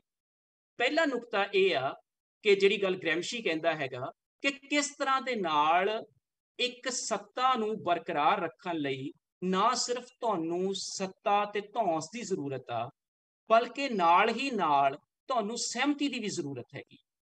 ਬਿਨਾਂ ਸਹਿਮਤੀ ਤੋਂ ਤੁਸੀਂ ਲੰਮੇ ਸਮੇਂ ਤੱਕ ਕਿਸੇ ਥਾਂ ਦੇ ਉੱਤੇ ਆਪਣੀ ਸੱਤਾ ਜਿਹੜੀ ਹੈ ਆ ਉਹ ਨਹੀਂ ਚਲਾ ਸਕਦੇ ਹੈਗੇ ਜਿਹੜਾ ਹੈ।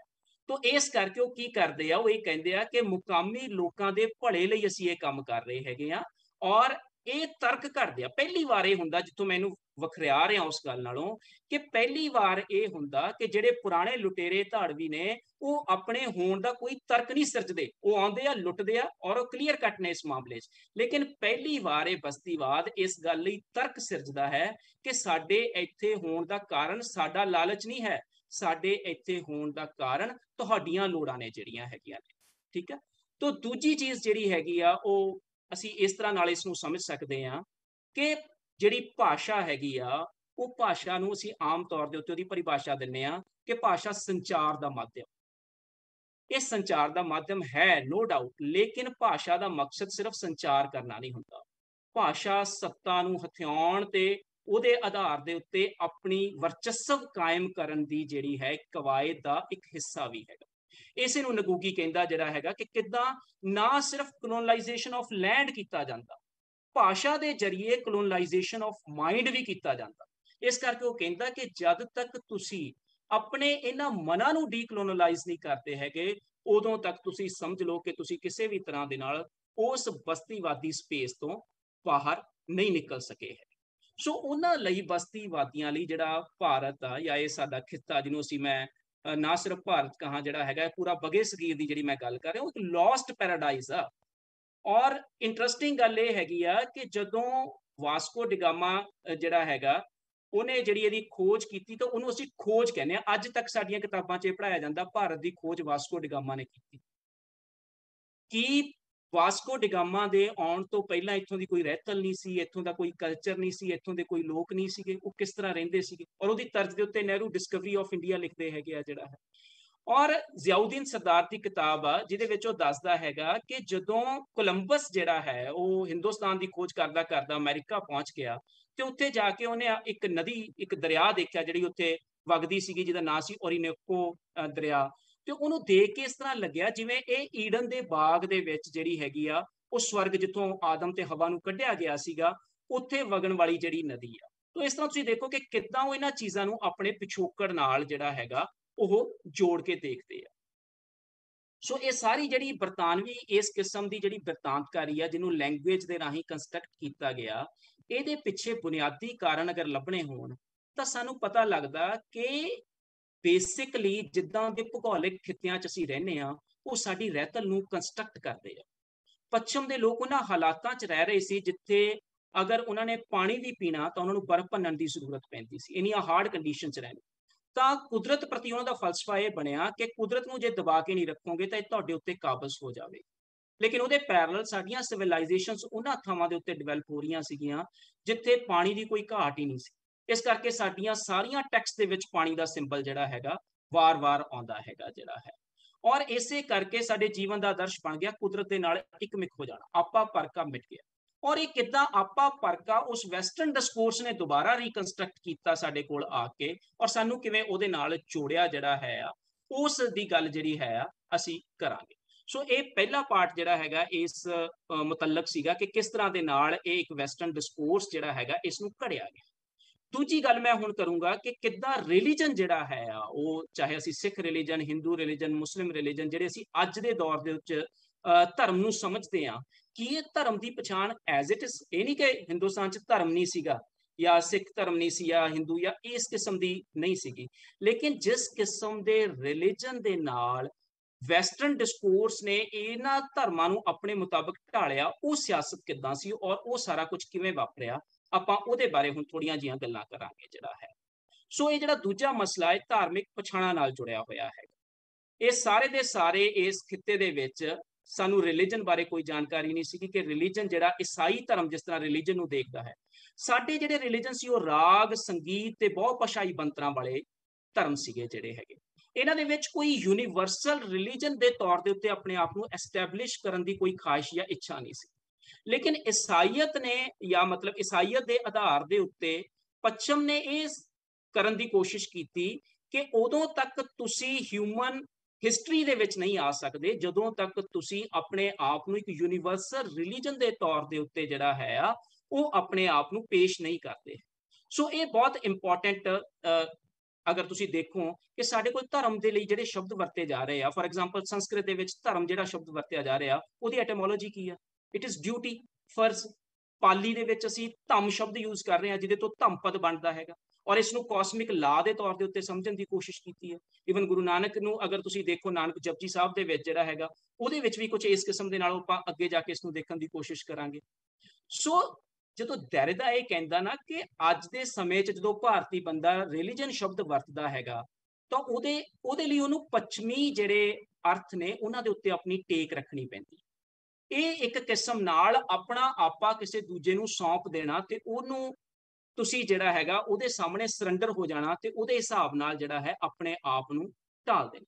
ਇਹ ਦੋ ਚੀਜ਼ਾਂ ਦੇ ਨਾਲ ਇਸ ਕਿਸਮ ਦੀ ਜਿਹੜੀ ਹੈਗੀ ਆ ਇਹ ਸ਼ੁਰੂ ਹੋਇਆ ਕੰਮ।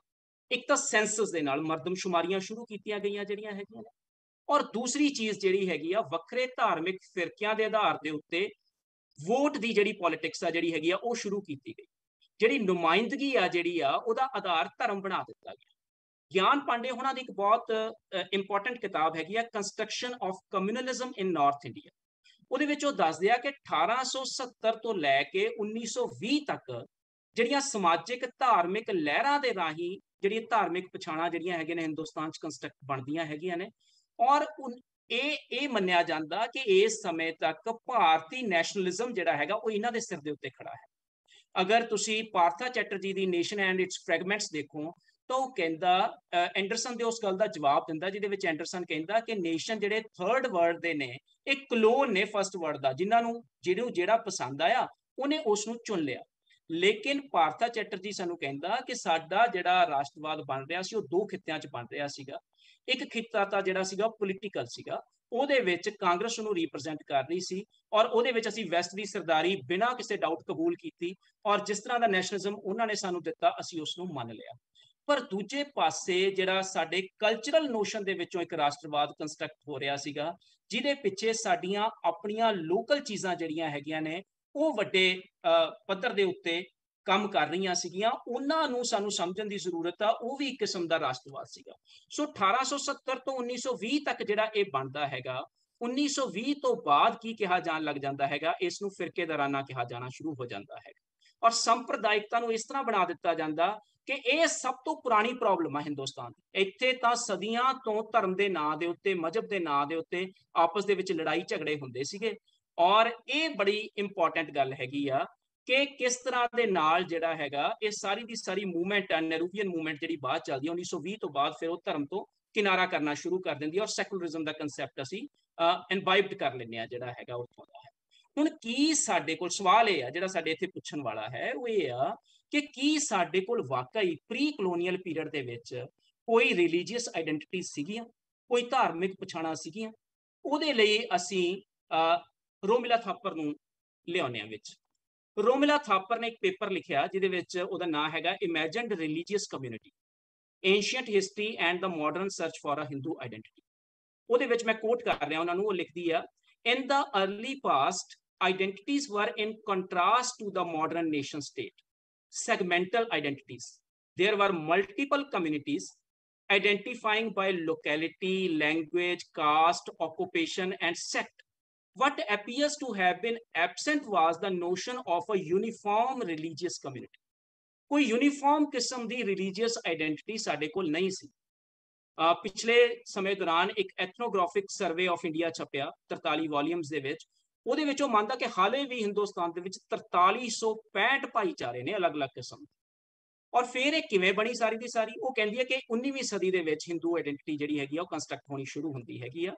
The 19th century definition of Hindu community sought its justification in early history using Mill's periodization, which assumes the existence of Hindu and Muslim communities and take the history of the former back to the century BC.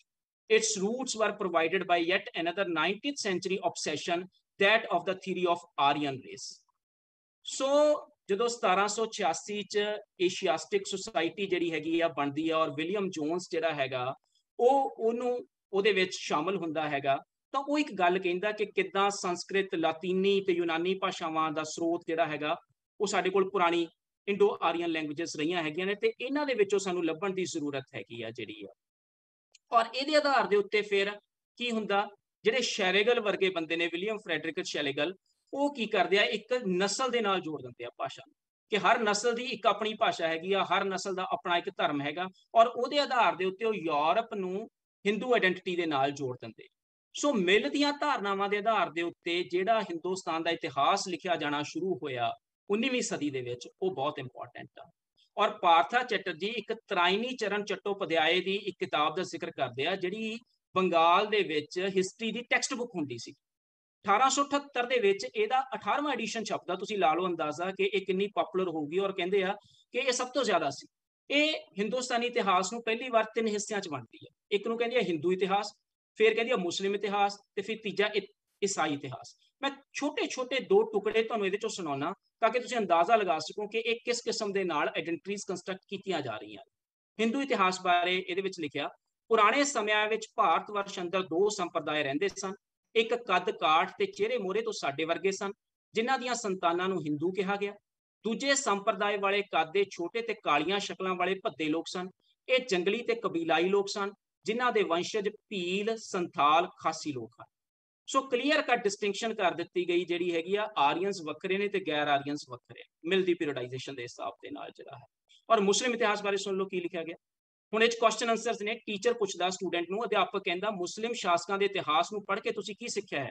ਤੇ ਬੱਚੇ ਜਵਾਬ ਦਿੰਦੇ ਆ। ਵਿਦਿਆਰਥੀ ਕਹਿੰਦਾ ਆਰੀਆ, ਮੁਸਲਿਮ ਕਾਲ ਦਾ ਇਤਿਹਾਸ ਪੜ੍ਹਨ ਤੋਂ ਪਤਾ ਚੱਲਦਾ ਹੈ ਕਿ ਰਾਜ ਤਖਤ ਤੇ ਕਬਜ਼ਾ ਕਰਨ ਲਈ ਆਪਣੇ ਸਕਿਆਂ ਦਾ ਖੂਨ ਵਹਾਉਣਾ ਪੈਂਦਾ ਹੈ ਤੇ ਸ਼ਾਸਕ ਬਣਨ ਲਈ ਤੁਹਾਡਾ ਪੱਥਰ ਚਿੱਤ ਹੋਣਾ ਲਾਜ਼ਮੀ।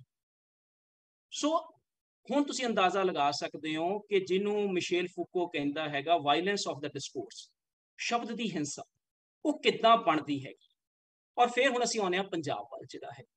1860 ਤੱਕ ਲਾਹੌਰ, ਰਾਵਲਪਿੰਡੀ, ਅੰਮ੍ਰਿਤਸਰ, ਸ਼ਿਮਲਾ ਦੇ ਵਿੱਚ ਬ੍ਰਹਮੋ ਸਮਾਜ ਜਿਹੜਾ ਹੈਗਾ ਉਹਦੀਆਂ ਬਹੁਤ ਸਾਰੀਆਂ ਜਿਹੜੀਆਂ ਹੈਗੀਆਂ ਨੇ ਉਹ ਸ਼ਾਖਾਵਾਂ ਬਣ ਚੁੱਕੀਆਂ ਸੀ। ਔਰ ਇਹ ਲੋਕ ਹਿੰਦੀ ਨਹੀਂ, ਹਿੰਦੀ, ਪੰਜਾਬੀ, ਉਰਦੂ ਤਿੰਨਾਂ ਭਾਸ਼ਾਵਾਂ ਦੇ ਵਿੱਚ ਆਪਣੀਆਂ ਗੱਲਾਂ ਬਾਤਾਂ ਕਰਦੇ ਸੀਗੇ। ਔਰ ਸਿੱਖਾਂ ਦਾ ਵੀ ਇਸ ਕਰਕੇ ਇਹਨਾਂ 'ਚ ਬਹੁਤ ਇੰਟਰਸਟ ਸੀਗਾ। ਦਿਆਲ ਸਿੰਘ ਮਜੀਠੀਆ ਪਹਿਲਾਂ ਬ੍ਰਹਮੋ ਸਮਾਜ ਨਾਲ ਜੁੜਿਆ, ਹੋਰ ਬਹੁਤ ਸਾਰੇ ਬੰਦੇ ਜੁੜੇ ਹੈਗੇ ਜਿਹੜੇ ਆ।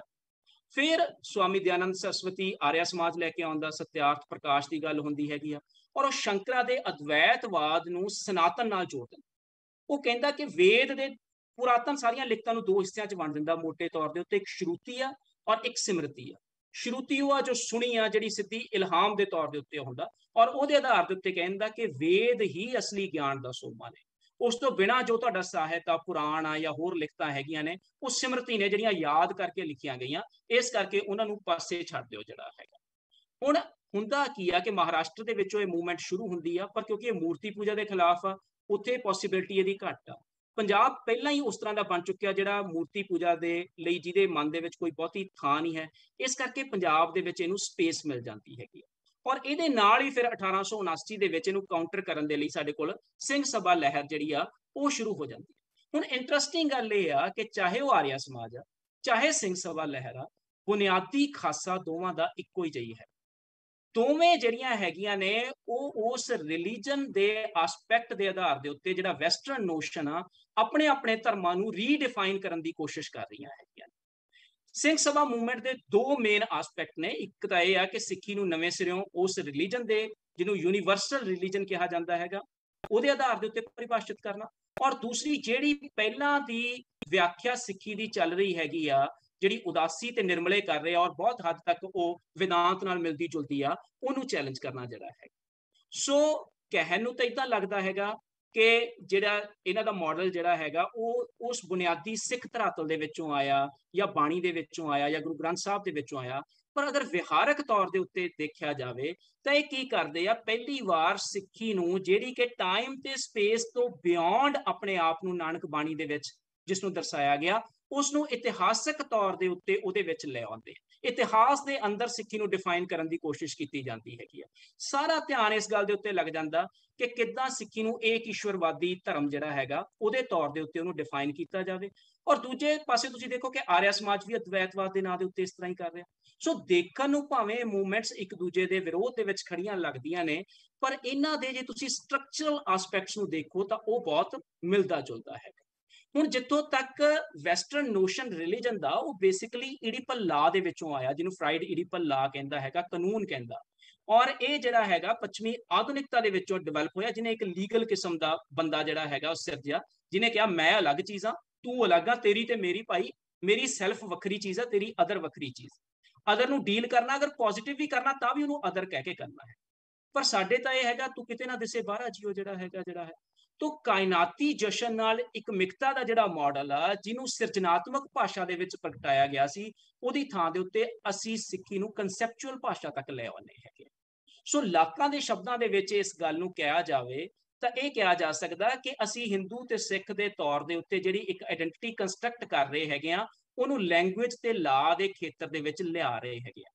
ਇਹ ਇਮੈਜਨਰੀ, ਸਿੰਬੋਲਿਕ ਤੇ ਰੀਅਲ ਜਿਹਨੂੰ ਲਾਕਾ ਕਹਿੰਦਾ ਹੈਗਾ, ਦਾ ਸਿੰਬੋਲਿਕ ਪਾਰਟ ਹੈਗਾ, ਜਿਹਦੇ ਵਿੱਚ ਤੁਸੀਂ ਚੀਜ਼ਾਂ ਨੂੰ ਕਿਸੇ ਇੱਕ ਪਾਰਟਿਕੂਲਰ ਅਰਥ ਦੇ ਦਿੰਦੇ ਹੋ ਔਰ ਉਹਨਾਂ ਅਰਥਾਂ ਦੇ ਉੱਤੇ ਕਹਿ ਦਿੰਦੇ ਹੋ ਕਿ ਇਹੀ ਇਹਦੇ ਨਾਲ ਜੁੜੇ ਹੋਏ ਪੱਕੇ ਅਰਥ ਹੈਗੇ ਆ। ਜਦਕਿ ਇਸ ਤੋਂ ਪਹਿਲਾਂ ਜਿਹੜੀ ਸਿੱਖੀ ਹੈਗੀ ਆ, ਉਹ ਇਸ ਤੋਂ ਬਿਲਕੁਲ ਵੱਖਰੇ ਤੌਰ ਦੇ ਉੱਤੇ ਆਪਣੇ ਆਪ ਨੂੰ, ਗੁਰੂ ਗ੍ਰੰਥ ਸਾਹਿਬ ਖਾਸ ਤੌਰ ਦੇ ਉੱਤੇ ਅਗਰ ਅਸੀਂ ਉਹਦੀ ਬਾਣੀ ਨੂੰ ਦੇਖੀਏ ਤਾਂ ਉਹਨੂੰ ਇੱਕ ਵੱਖਰੇ ਤਰ੍ਹਾਂ ਨਾਲ ਡਿਫਾਈਨ ਕਰਦੇ ਰਹੇ ਹੈਗੇ ਆ। ਸੋ ਸਿੱਖੀ ਦੀ ਵਿਲੱਖਣਤਾ ਨੂੰ ਦਰਕਿਨਾਰ ਕਰਕੇ ਹੁਣ ਅਹਿਮ ਸਵਾਲ ਇਹ ਬਣ ਜਾਂਦਾ ਹੈ ਕਿ ਕੀ ਸਿੱਖ ਹਿੰਦੂਆਂ ਦਾ ਹਿੱਸਾ ਹਨ ਜਾਂ ਨਿਆਰੀ ਹਿੱਸਾ। ਪਹਿਲੇ ਸਵਾਲ ਦਾ ਤਾਂ ਮੈਨੂੰ ਲੱਗਦਾ ਵੈਸੇ ਕੋਈ ਮਤਲਬ ਨਹੀਂ ਹੈਗਾ ਕਿ ਕੀ ਸਿੱਖ ਹਿੰਦੂਆਂ ਦਾ ਹਿੱਸਾ ਹਨ, ਕਿਉਂਕਿ ਹਿੰਦੂ ਤਾਂ ਆਪ 19ਵੀਂ ਸਦੀ ਦੇ ਵਿੱਚ ਪੈਦਾ ਹੋ ਰਹੇ ਹੈਗੇ ਆ, ਜਿਹੜੀ ਉਹਨਾਂ ਦੀ ਉਸ ਤਰ੍ਹਾਂ ਦੀ ਆਇਡੈਂਟੀਟੀ ਬਣ ਰਹੀ ਹੈਗੀ, ਉਹ ਖੁਦ ਉਸੇ ਸਮੇਂ ਦੇ ਵਿੱਚ ਬਣ ਰਹੀ ਹੈਗੀ ਆ। ਲੇਕਿਨ ਇੱਕ ਗੱਲ ਇਹਦੇ ਨਾਲ ਹੁੰਦੀ ਹੈ ਜਿਹਨੂੰ ਦੈਰਦਾ ਕਹਿੰਦਾ ਮਾਸਟਰ ਸਿਗਨੀਫਾਇਰ। ਇੱਕ ਹਿੰਦੂ ਮਾਸਟਰ ਸਿਗਨੀਫਾਇਰ ਬਣ ਜਾਂਦਾ ਕਿ ਅਸੀਂ ਉਹ ਆਪਣੇ ਉਹਦੇ ਵਿਰੋਧ 'ਚ ਵੀ ਚਾਹੇ ਪਰਿਭਾਸ਼ਿਤ ਕਰਨਾ ਆਪਣੇ ਆਪ ਨੂੰ, ਜਾਂ ਉਹਦੇ ਆਧਾਰ ਦੇ ਉੱਤੇ ਵੀ ਪਰਿਭਾਸ਼ਿਤ ਕਰਨਾ। ਮੇਨ ਸਾਨੂੰ ਡਿਪੈਂਡ ਜਿਹੜਾ ਹੋਣਾ ਪੈ ਰਿਹਾ ਹੈਗਾ ਉਸ ਇੱਕ ਪਛਾਣ ਦੇ ਉੱਤੇ ਕਰਨਾ ਪੈ ਰਿਹਾ। ਔਰ ਇਹ ਦੋਵੇਂ ਫਿਰ ਮਾਸਟਰ ਸਿਗਨੀਫਾਇਰ ਜਿਹੜੇ ਨੇ ਵੱਡੇ, ਇੱਕ ਜਿਹੜਾ ਉਸ ਤੋਂ ਵੀ ਆ ਗ੍ਰੈਂਡ ਮਾਸਟਰ ਸਿਗਨੀਫਾਇਰ ਜਿਹੜਾ ਕ੍ਰਿਸਚੈਨਿਟੀ ਆ, ਉਹਦੇ ਆਧਾਰ ਦੇ ਉੱਤੇ ਆਪਣੇ ਆਪ ਨੂੰ ਜਿਹੜਾ ਹੈਗਾ ਉਹ ਡਿਫਾਈਨ ਕਰਨਾ ਸ਼ੁਰੂ ਕਰ ਦਿੰਦਾ। ਹਾਲਾਂਕਿ ਇਹ ਗੱਲ ਬਹੁਤ ਕਲੀਅਰ ਆ, ਸਾਨੂੰ ਇੱਥੇ ਵੀ ਇਹ ਵੀ ਸੋਚਣਾ ਚਾਹੀਦਾ ਕਿ 18ਵੀਂ ਸਦੀ ਦੇ ਵਿੱਚ ਵੱਖਰੀ ਸਿੱਖ ਪਹਿਚਾਣ ਜਿਹੜੀ ਹੈਗੀ ਆ ਉਹ ਰਹਿਤਨਾਮਿਆਂ ਰਾਹੀਂ ਜਾਂ ਹੋਰ ਲਿਖਤਾਂ ਦੇ ਰਾਹੀਂ ਸਾਡੇ ਸਾਹਮਣੇ ਆ ਜਾਂਦੀ ਆ। ਪਰ ਇਹਨੂੰ ਸਿੱਧ ਕਰਨ ਦੀ ਜ਼ਿੰਮੇਵਾਰੀ ਉਹ 20ਵੀਂ ਸਦੀ ਦੇ ਜਿਹੜੇ ਚਿੰਤਕ ਨੇ ਉਹਨਾਂ ਦੇ ਸਿਰ ਦੇ ਉੱਤੇ ਆ ਪੈਂਦੀ ਹੈਗੀ ਆ। ਹੁਣ ਮਸਲਾ ਇਹ ਨਹੀਂ ਰਹਿੰਦਾ, ਮਸਲਾ ਸਿਰਫ ਇਹ ਨਹੀਂ ਹੈਗਾ ਕਿ ਤੁਸੀਂ ਧਾਰਮਿਕ ਪਛਾਣਾਂ ਦੀ ਗੱਲ ਕਰਨੀ ਆ, ਤੁਸੀਂ ਲੋਕਾਂ ਦੀ ਇੱਕ ਸਹਿਮਤੀ ਵੀ ਪੈਦਾ ਕਰਨੀ ਆ ਕਿ ਤੁਸੀਂ ਕਿਹੜੇ ਮਤ ਦੇ ਨਾਲ। ਪਿੱਛੇ ਜੇ ਇੱਕ ਡਾਕਟਰ ਸੁਰਜੀਤ ਹੋਣੀ ਦੱਸ ਰਹੇ ਸੀ ਕਿ ਉਹਨਾਂ ਨੇ ਇੱਕ ਸਰਵੇ ਕਰਾਇਆ, ਅੱਜ ਵੀ ਬਹੁਤ ਲੋਕਾਂ ਨੂੰ ਜਦੋਂ ਇਹ ਪੁੱਛੀਦਾ ਕਿ ਤੁਸੀਂ ਕਿਹੜੇ ਧਰਮ ਦੇ ਹੋ, ਤਾਂ ਉਹ ਸਰਵੇ ਦੇ ਵਿੱਚ ਬਹੁਤ ਸਾਰੇ ਲੋਕਾਂ ਨੂੰ ਜਵਾਬ ਨਹੀਂ ਸੁਝਦਾ ਕਿ ਉਹ ਕਿਹੜੇ ਧਰਮ ਦੇ ਹੈਗੇ। तो ये ਜਿਹੜਾ ਸਾਡੇ ਕੋਲ ਇਸ ਕਿਸਮ ਦਾ ਮਾਡਲ ਸੀਗਾ ਉਹ ਕਿਸ ਤਰ੍ਹਾਂ ਦੇ ਨਾਲ ਪੱਕੀਆਂ ਪਛਾਣਾਂ ਜਿਹੜੀਆਂ ਹੈਗੀਆਂ ਨੇ, ਕਿੱਦਾਂ ਦੀਆਂ ਸਾਡੀਆਂ ਜਿਹੜੀਆਂ ਬਲਰ ਕਿਸਮ ਦੀਆਂ ਸਰਹੱਦਾਂ ਸੀਗੀਆਂ ਉਹ ਪੱਕੀਆਂ ਹੋਈਆਂ ਜਿਹੜੀਆਂ ਹੈਗੀਆਂ ਨੇ, ਉਹ ਮਸਲੇ ਵੱਲ ਮੈਨੂੰ ਲੱਗਦਾ ਕਿ ਸਾਨੂੰ ਧਿਆਨ ਦੇਣ ਦੀ ਜਿਹੜੀ ਹੈਗੀ ਆ ਜ਼ਰੂਰਤ ਆ। ਔਰ ਇਹਦੇ ਲਈ ਜਿਹੜਾ ਸਾਨੂੰ ਆਧਾਰ ਪ੍ਰੋਵਾਈਡ ਕੀਤਾ ਜਾ ਰਿਹਾ ਉਹ ਆਧਾਰ ਵੀ ਜਿਹੜੇ ਹੈਗੇ ਨੇ ਸਾਨੂੰ ਓਰੀਐਂਟਲ ਸਕਾਲਰ ਕ੍ਰਿਸਚਨ ਜਿਹੜੇ ਹੈਗੇ ਨੇ ਉਹ ਕਰਦੇ। 1788 ਦੇ ਵਿੱਚ ਜਿਹੜਾ ਹੈਗਾ ਚਾਰਲਸ ਵਿਕਨਸ ਦਾ ਇੱਕ ਪੇਪਰ ਛਪਦਾ, ਏਸ਼ੀਆਸਟਿਕ ਸੁਸਾਇਟੀ ਦਾ ਇੱਕ ਜਰਨਲ ਨਿਕਲਦਾ ਜਿਹਦਾ ਨਾਂ ਹੀ ਏਸ਼ੀਆਸਟਿਕ ਰਿਸਰਚ ਆ।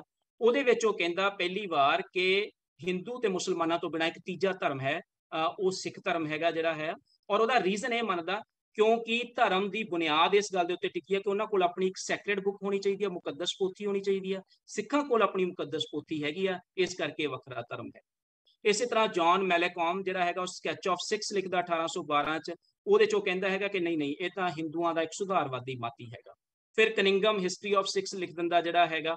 ਭਾਵੇਂ ਅਸੀਂ ਕਨਿੰਗਮ ਦੇ ਵਿਰੋਧ ਦੇ ਵਿੱਚ ਬਾਅਦ ਦੇ ਵਿੱਚ ਬਹੁਤ ਗੱਲਾਂ ਕੀਤੀਆਂ ਜਿਹੜੀਆਂ ਹੈਗੀਆਂ ਨੇ, ਪਰ ਸਿੱਖੀ ਨੂੰ ਪਰਿਭਾਸ਼ਿਤ ਕਰਨ ਦਾ ਮਾਡਲ ਜਿਹੜਾ ਉਹਨੇ ਫਿਕਸ ਕੀਤਾ ਜਿਹੜਾ ਹੈ ਉਹ ਮਾਡਲ ਥੋੜੀ ਬਹੁਤ ਰੱਦੋ ਬਦਲ ਦੇ ਨਾਲ ਜਿਹੜਾ ਹੈ ਉਹ ਉਸੇ ਤਰ੍ਹਾਂ ਦੇ ਨਾਲ ਚੱਲਦਾ ਰਿਹਾ ਜਿਹੜਾ ਹੈਗਾ।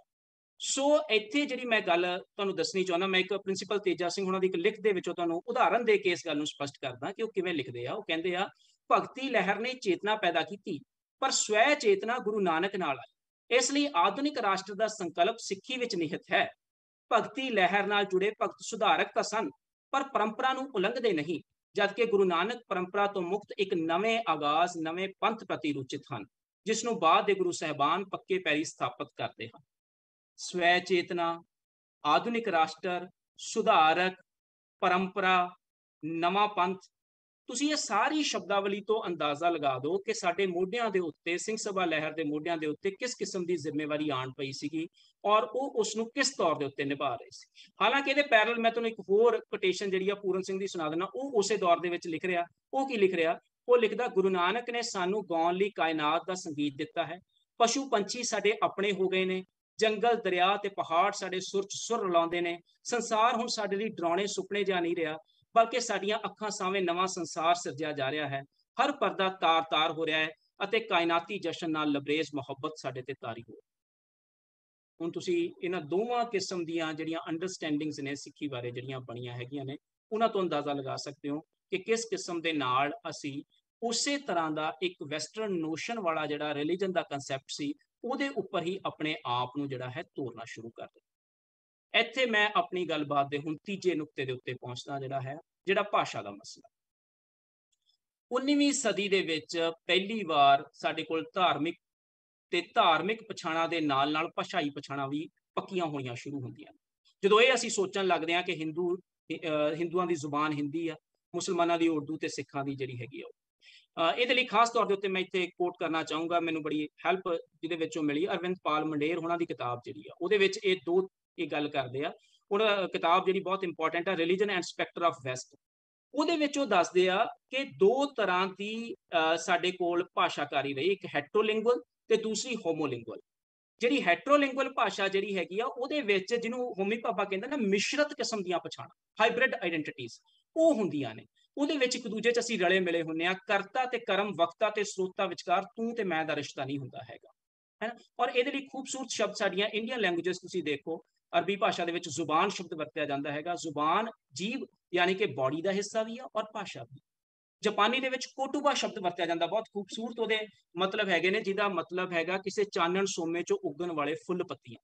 ਸੋ ਭਾਸ਼ਾ ਸਾਡੇ ਲਈ ਸਿਰਜਣਾਤਮਕ ਆ, ਕ੍ਰੀਏਟਿਵ ਆ। ਲੇਕਿਨ ਜਿਹੜਾ ਵੈਸਟਰਨ ਨੋਸ਼ਨ ਸਾਡੇ ਕੋਲ ਭਾਸ਼ਾ ਦਾ ਆਉਂਦਾ ਉੱਥੇ ਕੰਸੈਪਚੁਅਲ ਆ। ਇਹ ਕੰਸੈਪਚੁਅਲ ਕਿਸਮ ਦੀ ਭਾਸ਼ਾ ਜਿਹੜੀ ਹੈਗੀ ਆ ਉਹ ਸਾਨੂੰ ਰੀਕਨਸਟਰਕਟ ਕਰਦੀ ਹੈਗੀ ਆ, ਨਵੇਂ ਸਿਰੇ ਦੇ ਨਾਲ ਘੜਦੀ ਹੈਗੀ ਆ, ਨਵੇਂ ਕਿਸਮ ਦੇ ਮਨੁੱਖ ਬਣਾਉਂਦੀ ਆ, ਜਿਹਦੇ ਬਾਰੇ ਮੈਂ ਲਾਕਾਂ ਦੀ ਹੁਣ ਇੱਕ ਕੋਟੇਸ਼ਨ ਨੋਟ ਕੀਤੀ ਸੀ ਜਦੋਂ ਕਹਿੰਦਾ, modern being is constructed through language and law. ਇਹ ਦੋ ਚੀਜ਼ਾਂ ਤੋਂ ਬਣਿਆ ਹੈਗਾ ਜਿਹੜਾ ਹੈ। ਤੋ ਜਿਹੜੇ ਬਰਤਾਨਵੀ ਸਕਾਲਰਸ ਨੇ ਉਹ ਕਹਿੰਦੇ ਆ ਕਿ ਜੇ ਤੁਹਾਡੇ ਕੋਲ ਆਪਣੀ ਹੋਮੋਲਿੰਗੁਅਲ ਭਾਸ਼ਾ ਨਹੀਂ ਹੈਗੀ ਤਾਂ ਫੇਰ ਤੁਸੀਂ ਯੂਨੀਵਰਸਲ ਰਿਲੀਜਨ ਵੀ ਨਹੀਂ ਬਣਾ ਸਕਦੇ ਹੈਗੇ। ਇਸ ਕਰਕੇ ਤੁਹਾਨੂੰ ਆਪਣੀ ਭਾਸ਼ਾ ਦਾ ਸਪਸ਼ਟ ਕਰਨਾ ਪੈਣਾ ਕਿ ਤੁਹਾਡੀ ਭਾਸ਼ਾ ਕਿਹੜੀ ਆ। ਤਾਂ ਹੁਣ ਹੁੰਦਾ ਕੀ ਆ ਕਿ ਸਾਡੇ ਕੋਲ ਜਿਹੜੀ ਰਾਗ ਆਧਾਰਿਤ, ਜਿਹੜੀ ਸਾਡੇ ਕੋਲ ਸੰਗੀਤ ਆਧਾਰਿਤ ਜਿਹੜੀ ਭਾਸ਼ਾ ਸਿਰਜਣਾ ਦੇ ਉੱਤੇ ਪਈ ਹੋਈ ਹੈਗੀ ਆ, ਕ੍ਰੀਏਟੀਵਿਟੀ ਨਾਲ ਜੁੜੀ ਹੋਈ ਆ, ਉਸ ਭਾਸ਼ਾ ਨੂੰ ਸਾਨੂੰ ਇੱਕ ਖਾਸ ਕਿਸਮ ਦੇ ਚੌਕਟੇ ਦੇ ਵਿੱਚ ਪਰਿਭਾਸ਼ਿਤ ਕਰਨਾ ਸਾਡੀ ਮਜਬੂਰੀ ਬਣ ਜਾਂਦੀ ਹੈ। ਹੁਣ ਹੁੰਦਾ ਕੀ ਆ ਕਿ ਅੰਗਰੇਜ਼ੀ ਜ਼ੁਬਾਨ ਜਿਹੜੀ ਆ ਉਹ ਸਾਡੀ ਡੀਮਾਰਕੇਸ਼ਨ ਦਾ ਇੱਕ ਢੰਗ ਬਣ ਜਾਂਦੀ, ਔਰ ਹਰ ਜ਼ੁਬਾਨ ਲਈ ਇਹ ਮਜਬੂਰੀ ਬਣ ਜਾਂਦੀ ਹੈ ਕਿ ਜੇ ਉਸਨੇ ਉਸ ਸਟਰਕਚਰਲ ਫਿਨੋਮੇਨਾ ਦੇ ਵਿੱਚ ਦਾਖਲ ਹੋਣਾ ਤਾਂ ਉਹਨੂੰ ਉਸ ਕਿਸਮ ਦੀ ਅੰਗਰੇਜ਼ੀ ਦੀ ਡੀਮਾਰਕੇਸ਼ਨ ਦੇ ਉੱਤੇ ਪੂਰਾ ਉਤਰਨਾ ਪਏਗਾ। ਤਾਂ ਇੱਥੇ ਅੰਗਰੇਜ਼ੀ ਵੀ ਉਵੇਂ ਜਿਵੇਂ ਈਸਾਈਅਤ ਉੱਤੇ ਮਾਸਟਰ ਸਿਗਨੀਫਾਇਰ ਬਣਿਆ ਸੀਗਾ, ਇੱਥੇ ਅੰਗਰੇਜ਼ੀ ਸਾਡੇ ਲਈ ਮਾਸਟਰ ਸਿਗਨੀਫਾਇਰ ਬਣ ਜਾਂਦੀ ਆ। ਔਰ ਇਹ ਸਿਰਫ ਕਾਨੂੰਨ ਦੀ ਭਾਸ਼ਾ ਨਹੀਂ ਰਹਿੰਦੀ ਜੋ ਇੱਥੇ ਲਾਗੂ ਕੀਤਾ ਗਿਆ, ਇਹ ਆਪਣੇ ਆਪ 'ਚ ਹੀ ਕਾਨੂੰਨ ਬਣ ਜਾਂਦੀ। ਔਰ ਅਸੀਂ ਆਪਣੀਆਂ ਭਾਸ਼ਾਵਾਂ ਨੂੰ ਇਸ ਕਿਸਮ ਦੀ ਪਿਉਂਤ ਚਾੜਨੀ ਸ਼ੁਰੂ ਕਰ ਦਿੰਦੇ ਆ। ਔਰ ਇਹਦੇ ਲਈ ਇੰਟਰਸਟਿੰਗ ਗੱਲ ਆ ਕਿ ਓਰੀਐਂਟਲ ਸਕਾਲਰ ਇਹਦਾ ਸ਼ੁਰੂਆਤ ਉਹੀ ਕਰਦੇ ਆ, ਔਰ ਸ਼ੁਰੂਆਤ ਹੁੰਦੀ ਆ ਬਨਾਰਸ ਸੰਸਕ੍ਰਿਤ ਕਾਲਜ ਦੇ ਵਿੱਚੋਂ। ਹਿੰਦੀ ਨੂੰ ਵੱਖਰੀ ਕਰਨ ਦਾ ਕੰਮ ਜਿਹੜਾ ਹੈਗਾ ਗੁਜਰਾਤ ਦੇ ਇੱਕ ਬ੍ਰਾਹਮਣ ਨੂੰ ਦਿੱਤਾ ਜਾਂਦਾ ਜਿਹਦਾ ਨਾਂ ਹੈ ਲੱਲੂ ਜੀ ਲਾਲ, ਔਰ ਹਿੰਦੁਸਤਾਨੀ ਨੂੰ ਵੱਖਰੀ ਕਰਨ ਦਾ ਕੰਮ ਇੱਕ ਦਿੱਲੀ ਦੇ ਮੁਸਲਮਾਨ ਨੂੰ ਦਿੱਤਾ ਜਾਂਦਾ ਜਿਹਦਾ ਨਾਂ ਹੈ ਮੀਰ ਅਮਾਨ ਜਿਹੜਾ ਹੈਗਾ। ਔਰ ਹੁਣ ਕੀਤਾ ਕੀ ਜਾਂਦਾ, ਜਿਹੜਾ ਇਹਦਾ ਬਨਾਰਸ ਸੰਸਕ੍ਰਿਤ ਕਾਲਜ ਦਾ ਪ੍ਰਿੰਸੀਪਲ ਆ ਬੈਲੈਂਟਾਈਨ, ਉਹ ਕਹਿੰਦਾ ਹਿੰਦੁਸਤਾਨੀਆਂ ਕੋਲ ਆਪਣੀ ਮਾਂ ਬੋਲੀ ਨਾ ਹੋਣ ਕਰਕੇ ਉਹਨਾਂ ਨੂੰ ਅੰਗਰੇਜ਼ੀ ਸਿਖਾਉਣੀ ਜ਼ਰੂਰੀ ਹੈ ਤਾਂ ਜੋ ਉਹ ਇਸ ਭਾਸ਼ਾ ਦੀਆਂ ਬਾਰੀਕੀਆਂ ਨੂੰ ਸਿੱਖ ਕੇ ਆਪਣੀ ਭਾਸ਼ਾ ਇਜਾਦ ਕਰ ਸਕਣ। ਨਾਲ ਹੀ ਉਹ ਇਹ ਕਹਿੰਦਾ ਹੈਗਾ ਕਿ ਹਿੰਦੂਆਂ ਦੀ ਰਾਸ਼ਟਰੀ ਭਾਸ਼ਾ ਦੀ ਪੁਨਰ ਸਰਜੀਤੀ ਦਾ ਕੰਮ ਕਿਸਾਨਾਂ ਨੂੰ ਹੀ ਨਹੀਂ ਸੌਂਪਿਆ ਜਾ ਸਕਦਾ, ਤੇ ਇਸ ਕੰਮ ਲਈ ਫਿਰ ਉਹ ਸੰਸਕ੍ਰਿਤ ਦੇ ਵਿਦਵਾਨਾਂ ਦੀ ਚੋਣ ਕਰਦਾ ਜਿਹੜੀ ਸੰਸਕ੍ਰਿਤ ਵੈਸੇ ਹੀ ਨਹੀਂ ਬੋਲੀ ਜਾ ਰਹੀ ਹੈਗੀ, ਔਰ ਉਹਦਾ ਸਲੋਗਨ ਬਣ ਜਾਂਦਾ ਹੈਗਾ ਕਿ ਮੈਂ ਹਿੰਦੂ ਤੇ ਹਿੰਦੀ ਮੇਰੀ ਭਾਸ਼ਾ ਜਿਹੜੀ ਹੈਗੀ ਹੈ। ਲੇਕਿਨ ਇੰਟਰਸਟਿੰਗ ਗੱਲ ਇਹ ਹੈ ਕਿ ਇਹਦੇ ਬਾਵਜੂਦ ਕਹਿੰਦੇ ਕਿ 1890 ਤੱਕ ਕੋਈ ਬੰਦਾ ਨਹੀਂ ਸੀ ਜਿਹੜਾ ਇਹ ਕਹੇ ਕਿ ਹਿੰਦੀ ਮੇਰੀ ਮਾਂ ਬੋਲੀ ਜਿਹੜੀ ਹੈਗੀ ਹੈ। ਇੱਥੋਂ ਤੱਕ ਕਿ ਜਿਹੜੇ ਬਨਾਰਸ ਸੰਸਕ੍ਰਿਤ ਕਾਲਜ ਦੇ ਵਿਦਿਆਰਥੀ ਸੀਗੇ ਉਹ ਬਹੁਤ ਸਾਰੀਆਂ ਗਲਤੀਆਂ ਕਰਦੇ ਸੀ ਹਿੰਦੀ ਲਿਖਣ ਲੱਗਿਆ। ਜਦੋਂ ਉਹਨਾਂ ਨੂੰ ਪੁੱਛਿਆ ਗਿਆ ਕਿ ਤੁਹਾਡੇ ਦੇ ਵਿੱਚ ਇੰਨੇ ਅਰਬੀ ਫਾਰਸੀ ਦੇ ਸ਼ਬਦ ਨੇ ਤਾਂ ਉਹ ਕਹਿੰਦੇ ਕਿ ਇਸ ਲਈ ਤਾਂ ਪਹਿਲਾਂ ਸਾਨੂੰ ਅਰਬੀ ਫਾਰਸੀ ਪੜ੍ਹਨੀ ਪਊਗੀ, ਤਾਂ ਸਾਨੂੰ ਪਤਾ ਲੱਗੂਗਾ ਕਿ ਇਹਦੇ ਵਿੱਚ ਕਿਹੜੇ ਕਿਹੜੇ ਸ਼ਬਦ ਨੇ, ਤਾਂ ਅਸੀਂ ਉਹਨਾਂ ਨੂੰ ਕੱਢ ਸਕਦੇ ਹਾਂ ਜਿਹੜਾ। ਤੋ ਤਿੰਨ ਕਿਸਮ ਦੀਆਂ ਇੱਕ ਸਾਡੇ ਕੋਲ ਇੱਥੇ ਉਹ ਬਣ ਜਾਂਦੀਆਂ ਹੈਗੀਆਂ ਨੇ, ਇੱਕ ਸ਼ਨਾਖਤ, ਇੱਕ ਭਾਸ਼ਾ ਤੇ ਇੱਕ ਜਿਹੜੀ ਹੈਗੀ ਆ ਗ੍ਰੰਥ। ਤੋ ਸ਼ਨਾਖਤ ਦੇ ਆਧਾਰ ਦੇ ਉੱਤੇ ਉਹ ਮੰਨ ਲੈਂਦੇ ਆ ਕਿ ਆਰੀਆ ਸਾਡੀ ਪਛਾਣ ਆ, ਭਾਸ਼ਾ ਦੇ ਆਧਾਰ ਦੇ ਉੱਤੇ ਸੰਸਕ੍ਰਿਤ ਸਾਡੀ ਜਿਹੜੀ ਭਾਸ਼ਾ ਹੈ, ਗ੍ਰੰਥ ਦੇ ਆਧਾਰ ਦੇ ਉੱਤੇ ਵੇਦ। ਐਵੇਂ ਹੀ ਇਸਲਾਮ ਦੇ ਵਿੱਚ ਹੁੰਦਾ ਹੈਗਾ ਜਿਹੜਾ ਹੈਗਾ ਹੈ ਨਾ, ਤੇ ਉਹ ਆਪਣੀ ਪਛਾਣ ਨੂੰ ਟਰਕਿਸ਼ ਜਾਂ ਉਹਦੇ ਨਾਲ ਜੋੜਨਾ ਸ਼ੁਰੂ ਕਰ ਦਿੰਦੇ ਹੈਗੇ ਆ ਜਿਹੜਾ ਹੈ ਆਪਣੀਆਂ ਪਿਛਲੀਆਂ ਪਛਾਣਾਂ ਦੇ ਨਾਲ ਜਿਹੜੀਆਂ ਨੇ, ਔਰ ਨਾਲ ਹੀ ਲੈਂਗੁਏਜ ਅਰਬੀ ਤੇ ਫਾਰਸੀ ਜਿਹੜੀ ਹੈਗੀ ਆ ਉਹਨੂੰ ਆਧਾਰ ਬਣਾਉਣਾ ਸ਼ੁਰੂ ਕਰ ਦਿੰਦੇ ਆ। ਤੋ ਇਸ ਤਰ੍ਹਾਂ ਦੇ ਨਾਲ ਜਿਹੜਾ ਹੈਗਾ ਇੰਟਰਸਟਿੰਗ ਗੱਲ ਇਹ ਆ ਕਿ ਮਤਲਬ ਜਿਹੜਾ ਹੈਗਾ ਓਰੀਐਂਟਲਿਸਟ ਸਕਾਲਰ ਹੀ ਤੁਹਾਨੂੰ ਉਹ ਮੁੱਦਾ ਦੇ ਰਹੇ ਹੈਗੇ ਆ ਜਿਸ ਮੁੱਦੇ ਦੇ ਆਧਾਰ ਦੇ ਉੱਤੇ ਤੁਸੀਂ ਆਪਣੀ ਭਾਸ਼ਾ ਜਿਹੜੀ ਹੈਗੀ ਆ ਉਹਨੂੰ ਬਣਾਉਣਾ ਹੈ। ਔਰ ਸਾਡੇ ਸਮਝਣ ਵਾਲੀ ਗੱਲ ਇਹ ਆ ਕਿ ਜਦੋਂ ਗੁਰੂ ਗ੍ਰੰਥ ਸਾਹਿਬ ਦੇ ਵਿੱਚ ਭਗਤ ਕਬੀਰ ਜੀ ਦੀ, ਭਗਤ ਰਵਿਦਾਸ ਜੀ ਦੀ, ਭਗਤ ਨਾਮਦੇਵ ਜੀ ਦੀ ਬਾਣੀ ਲਿਆਂਦੀ ਜਾਂਦੀ ਹੈ, ਵਿੱਚ ਸ਼ਾਮਲ ਕੀਤੀ ਜਾਂਦੀ ਆ, ਤਾਂ ਉਹਦਾ ਅਨੁਵਾਦ ਥੋੜਾ ਕੀਤਾ ਜਾਂਦਾ ਹੈ। ਉਸ ਹੈਟਰੋਲਿੰਗੁਲਿਟੀ ਉਹਦੀ ਆਪਣੀ ਖੂਬਸੂਰਤੀ ਦੇ ਨਾਲ ਹੀ ਉਹਦੇ ਵਿੱਚ ਸ਼ਾਮਲ ਕੀਤੀ ਜਾਂਦੀ ਹੈ। ਜਦ ਕਿ ਦੂਜੇ ਪਾਸੇ ਜਦੋਂ ਇਹ ਇੱਕ ਦੌਰ ਆਉਂਦਾ, ਇਸ ਸਮੇਂ ਸਭ ਤੋਂ ਇੰਪੋਰਟੈਂਟ ਚੀਜ਼ ਬਣ ਜਾਂਦਾ ਟਰਾਂਸਲੇਸ਼ਨ ਸਟੱਡੀਜ਼। ਔਰ ਟਰਾਂਸਲੇਸ਼ਨ ਤਾਂ ਤੁਸੀਂ ਸੋਚ ਕੇ ਦੇਖੋ ਕਿ ਉਹ ਭਾਸ਼ਾ ਨੂੰ, ਟਰਾਂਸਲੇਸ਼ਨ ਦਾ ਮਤਲਬ ਇਹ ਹੈ ਕਿ ਸ਼ਬਦ ਦਾ ਇੱਕ ਪਾਰਟਿਕੂਲਰ ਅਰਥ ਆ ਤੇ ਤੁਸੀਂ ਉਹ ਅਰਥ ਦੂਜੀ ਭਾਸ਼ਾ ਦੇ ਲੋਕਾਂ ਨੂੰ ਸਮਝਾਉਣਾ ਜਿਨ੍ਹਾਂ ਨੂੰ ਉਹ ਭਾਸ਼ਾ ਨਹੀਂ ਆਉਂਦੀ। ਤੁਸੀਂ ਉਹਦੇ ਵਿੱਚੋਂ ਰਾਗ, ਸੰਗੀਤ ਤੇ ਉਹ ਸਿਰਜਣਾਤਮਕਤਾ ਜਿਹੜੀ ਹੈਗੀ ਆ ਉਹ ਸਾਰੀਆਂ ਚੀਜ਼ਾਂ ਉਹਦੇ ਵਿੱਚੋਂ ਖਾਰਜ ਕਰ ਦਿੱਤੀਆਂ ਜਿਹੜੀਆਂ ਹੈ। ਸੋ ਹੁਣ ਅਸੀਂ ਇੱਥੇ ਪਹੁੰਚਦੇ ਹਾਂ, ਅਗਰ ਮੈਂ ਇਸ ਸਾਰੀ ਗੱਲ ਨੂੰ ਕਿਤੇ ਨਾ ਕਿਤੇ ਇੱਕ ਸਿਧਾਂਤਕ ਤੌਰ ਦੇ ਉੱਤੇ ਇਸ ਨੂੰ ਸਮਝਣ ਦੀ ਕੋਸ਼ਿਸ਼ ਕਰੀਏ ਕਿ ਸਾਰਾ ਕੁਝ ਕਿਵੇਂ ਵਾਪਰਿਆ, ਔਰ ਇਸ ਨੂੰ ਦਾਇਰਾ ਤੇ ਇਲਾਕਾਂ ਦੇ ਮੈਂ ਡਿਸਕੋਰਸ ਥੋੜਾ ਸਮਝਣ ਦੀ ਕੋਸ਼ਿਸ਼ ਕੀਤੀ ਆ ਕਿ ਬੁਨਿਆਦੀ ਤੌਰ ਦੇ ਉੱਤੇ ਲਾਕਾਂ ਕਹਿੰਦਾ ਕਿ ਜਿਹੜੀ ਹਿਊਮਨ ਆਈਡੈਂਟੀਟੀ ਆ ਨਾ ਉਹ ਇੱਕ ਲੈਕ ਚੋਂ ਪੈਦਾ ਹੁੰਦੀ ਹੈ, ਇੱਕ ਊਣ ਚੋਂ, ਇੱਕ ਘਾਟ ਚੋਂ ਪੈਦਾ ਹੁੰਦੀ। ਬੱਚੇ ਨੂੰ ਇਹ ਮਹਿਸੂਸ ਹੁੰਦਾ ਕਿ ਮੈਨੂੰ ਆਪਣੀ ਮਾਂ ਤੋਂ ਵੱਖਰਾ ਕਰ ਦਿੱਤਾ ਗਿਆ, ਮੇਰੀ ਆਪਣੀ ਹੋਂਦ ਕੀ ਆ ਜਿਹੜੀ ਹੈਗੀ, ਉਹਦੀ ਘਾਟ ਸਾਰੀ ਉਮਰ ਉਹਦਾ ਖਹਿੜਾ ਨਹੀਂ ਛੱਡਦੀ, ਉਹਦੇ ਨਾਲ ਹੀ ਰਹਿੰਦੀ ਹੈਗੀ ਆ। ਔਰ ਉਹਨੂੰ ਪੂਰਾ ਕਰਨ ਲਈ ਉਹ ਹੋਰ ਲੋਕਾਂ ਦੇ ਰਾਹੀਂ ਚਾਹੁੰਦਾ ਕਿ ਮੈਂ ਉਹਨੂੰ ਮਿਲ ਕੇ ਆਪਣੇ ਆਪ ਨੂੰ ਪੂਰਾ ਕਰ ਲਵਾਂ ਜਿਹੜਾ ਹੈ। ਇਸੇ ਕਰਕੇ ਸ਼ਿਵ ਕੁਮਾਰ ਇੱਕ ਥਾਂ ਦੇ ਉੱਤੇ ਲਿਖਦਾ ਨਾ, ਜਿਹੜਾ ਹਰ ਮਾਂ ਦੇ ਚਿਹਰੇ 'ਚ ਮਹਿਬੂਬਾ ਹੁੰਦੀ ਹੈ ਤੇ ਹਰ ਮਹਿਬੂਬਾ ਦੇ ਚਿਹਰੇ 'ਚ ਮਾਂ। ਬੰਦਾ ਉਸ ਮਾਂ ਦੀ ਤਲਾਸ਼ ਜਿਹੜੀ ਹੈਗੀ ਉਹ ਲਗਾਤਾਰ ਕਿਸੇ ਨਾ ਕਿਸੇ ਰੂਪ ਦੇ ਵਿੱਚ ਕਰਦਾ ਰਹਿੰਦਾ ਹੈਗਾ ਜਿਹੜਾ ਹੈ। ਸੋ ਜਿਹੜੇ ਹੋਮੀ ਭਾਬਾ ਇਹ ਦੱਸਦਾ ਹੈਗਾ ਕਿ ਜਿਹੜੇ ਸਾਡੇ ਕਲਚਰ ਨੇ ਹਿੰਦੁਸਤਾਨੀ ਬਗੇ ਸਗੀਰ ਦੇ, ਉਹ ਵੀ ਇਸ ਕਿਸਮ ਦੀ ਘਾਟ ਮਹਿਸੂਸ ਕਰਦੇ। ਕਲੋਨਾਈਜ਼ਰ ਸਾਡੇ ਸਾਹਮਣੇ ਕੀ ਰੱਖ ਦਿੰਦਾ, ਇੱਕ ਐਲੀਮੈਂਟ ਆਫ ਯੂਨੀਵਰਸਲਿਜ਼ਮ ਰੱਖ ਦਿੰਦਾ, ਗੋਡ, ਨੇਸ਼ਨ, ਰਿਲੀਜਨ ਤੁਹਾਡੇ ਕੋਲੇ ਹੈ ਨਹੀਂ ਗੇ, ਤੁਸੀਂ ਇੱਕ ਘਾਟ 'ਚ ਜਿਉ ਰਹੇ। ਔਰ ਜਿਹੜੇ ਅਸੀਂ ਕਲੋਨਾਈਜ਼ਡ ਬੰਦੇ ਆ, ਸਾਡੇ ਅੰਦਰ ਇੱਕ ਡਿਜ਼ਾਇਰ ਪੈਦਾ ਹੋ ਜਾਂਦੀ ਆ ਕਿ ਅਸੀਂ ਇਹਨੂੰ ਫੁਲਫਿਲ ਕਿਵੇਂ ਕਰੀਏ।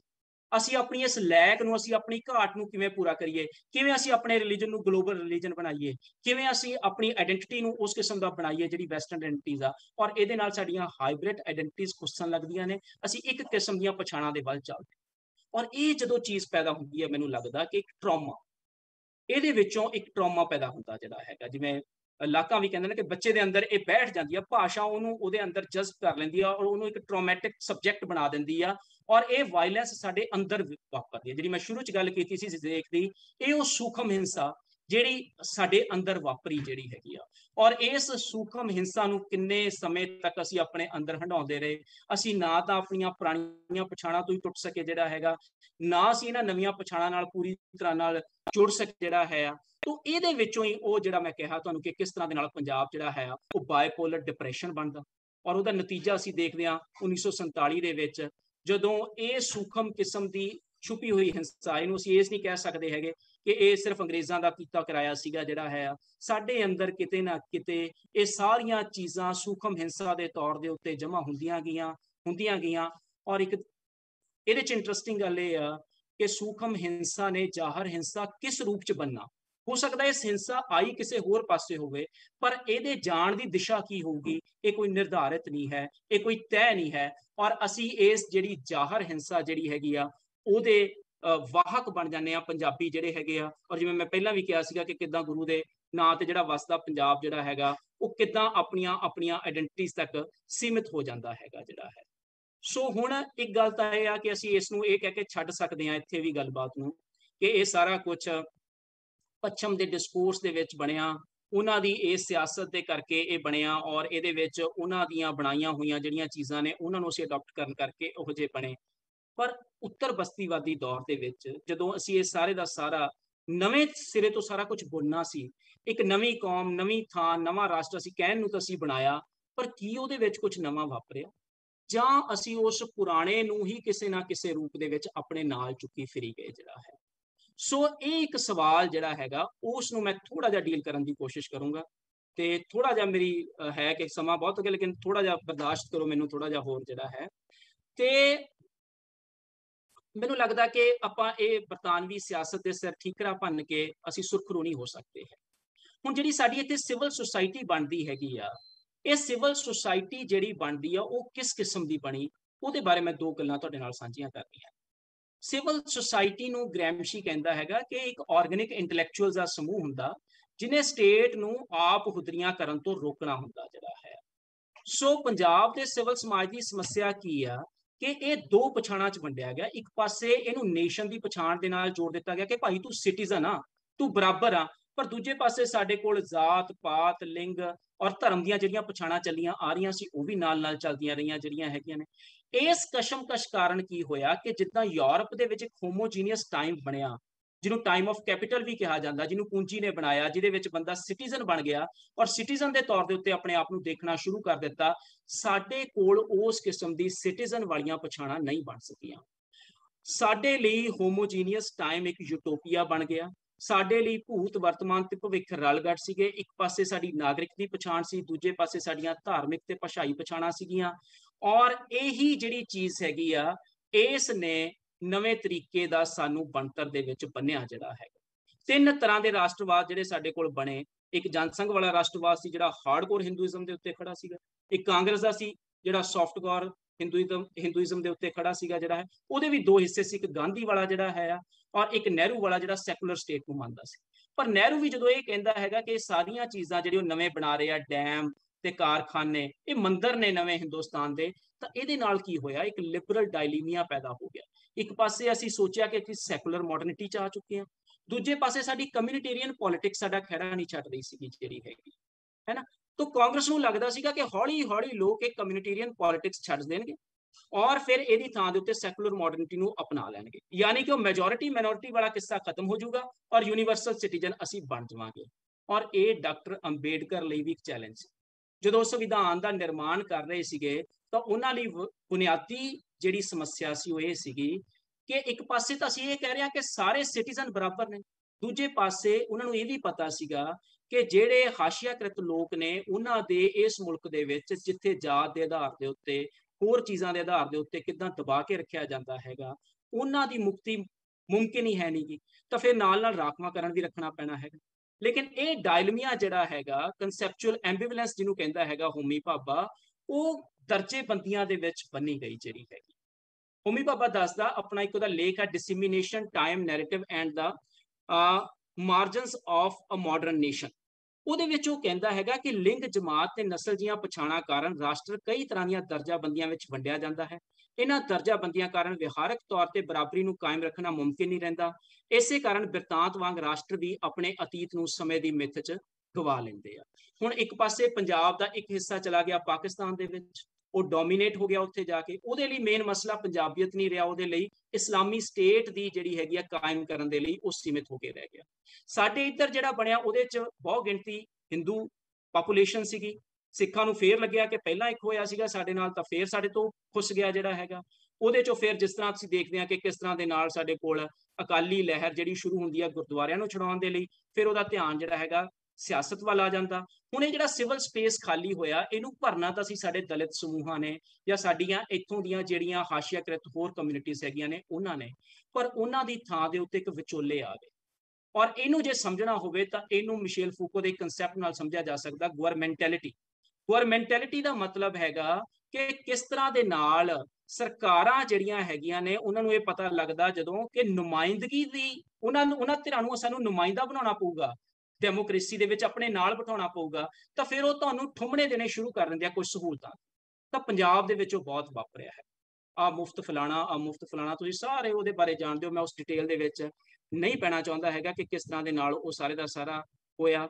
ਠੀਕ ਹੈ, ਤੋਂ ਪੰਜਾਬੀ ਸੂਬਾ ਬਣਨ ਤੋਂ ਬਾਅਦ ਪੰਜਾਬ ਦੇ ਖਾਲੀ ਹੋਏ ਸਿਵਲ ਸਪੇਸ 'ਚ ਦਮਿਤ ਤੇ ਪਿਛੜੇ ਵਰਗਾਂ ਦੀ ਸ਼ਮੂਲੀਅਤ ਵਧਣ ਲੱਗਦੀ ਹੈ। ਇਹ ਵੱਡਾ ਵੋਟ ਬੈਂਕ ਹੈ ਜਿਸ ਨੂੰ ਨਾਰਾਜ਼ ਨਹੀਂ ਕੀਤਾ ਜਾ ਸਕਦਾ।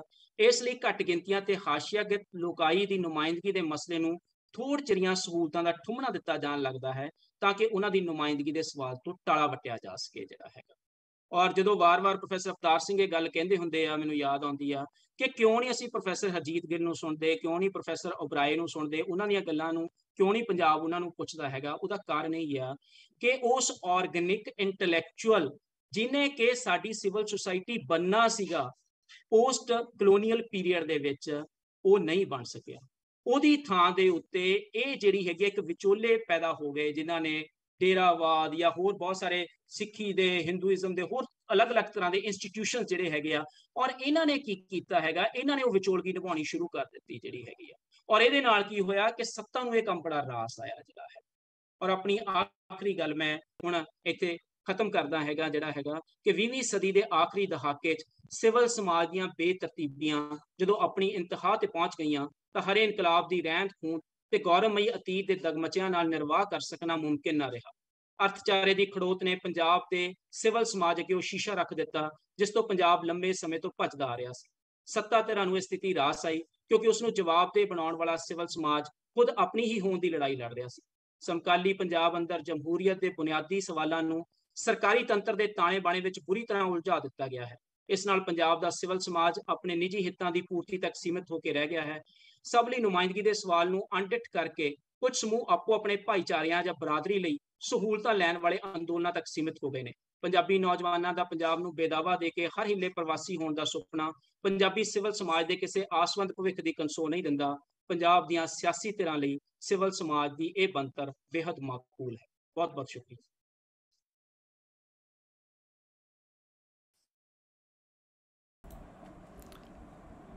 ਬਹੁਤ ਮਿਹਰਬਾਨੀ ਪ੍ਰੋਫੈਸਰ ਯਾਦਵਿੰਦਰ ਸਿੰਘ ਜੀ। ਜਿਵੇਂ ਅਸੀਂ ਇਹ ਅੱਜ ਦਾ ਵਿਖਿਆਨ ਸੁਰਖਾਬ ਦੇ ਖੰਭ ਨੂੰ ਡੈਡੀਕੇਟ ਕੀਤਾ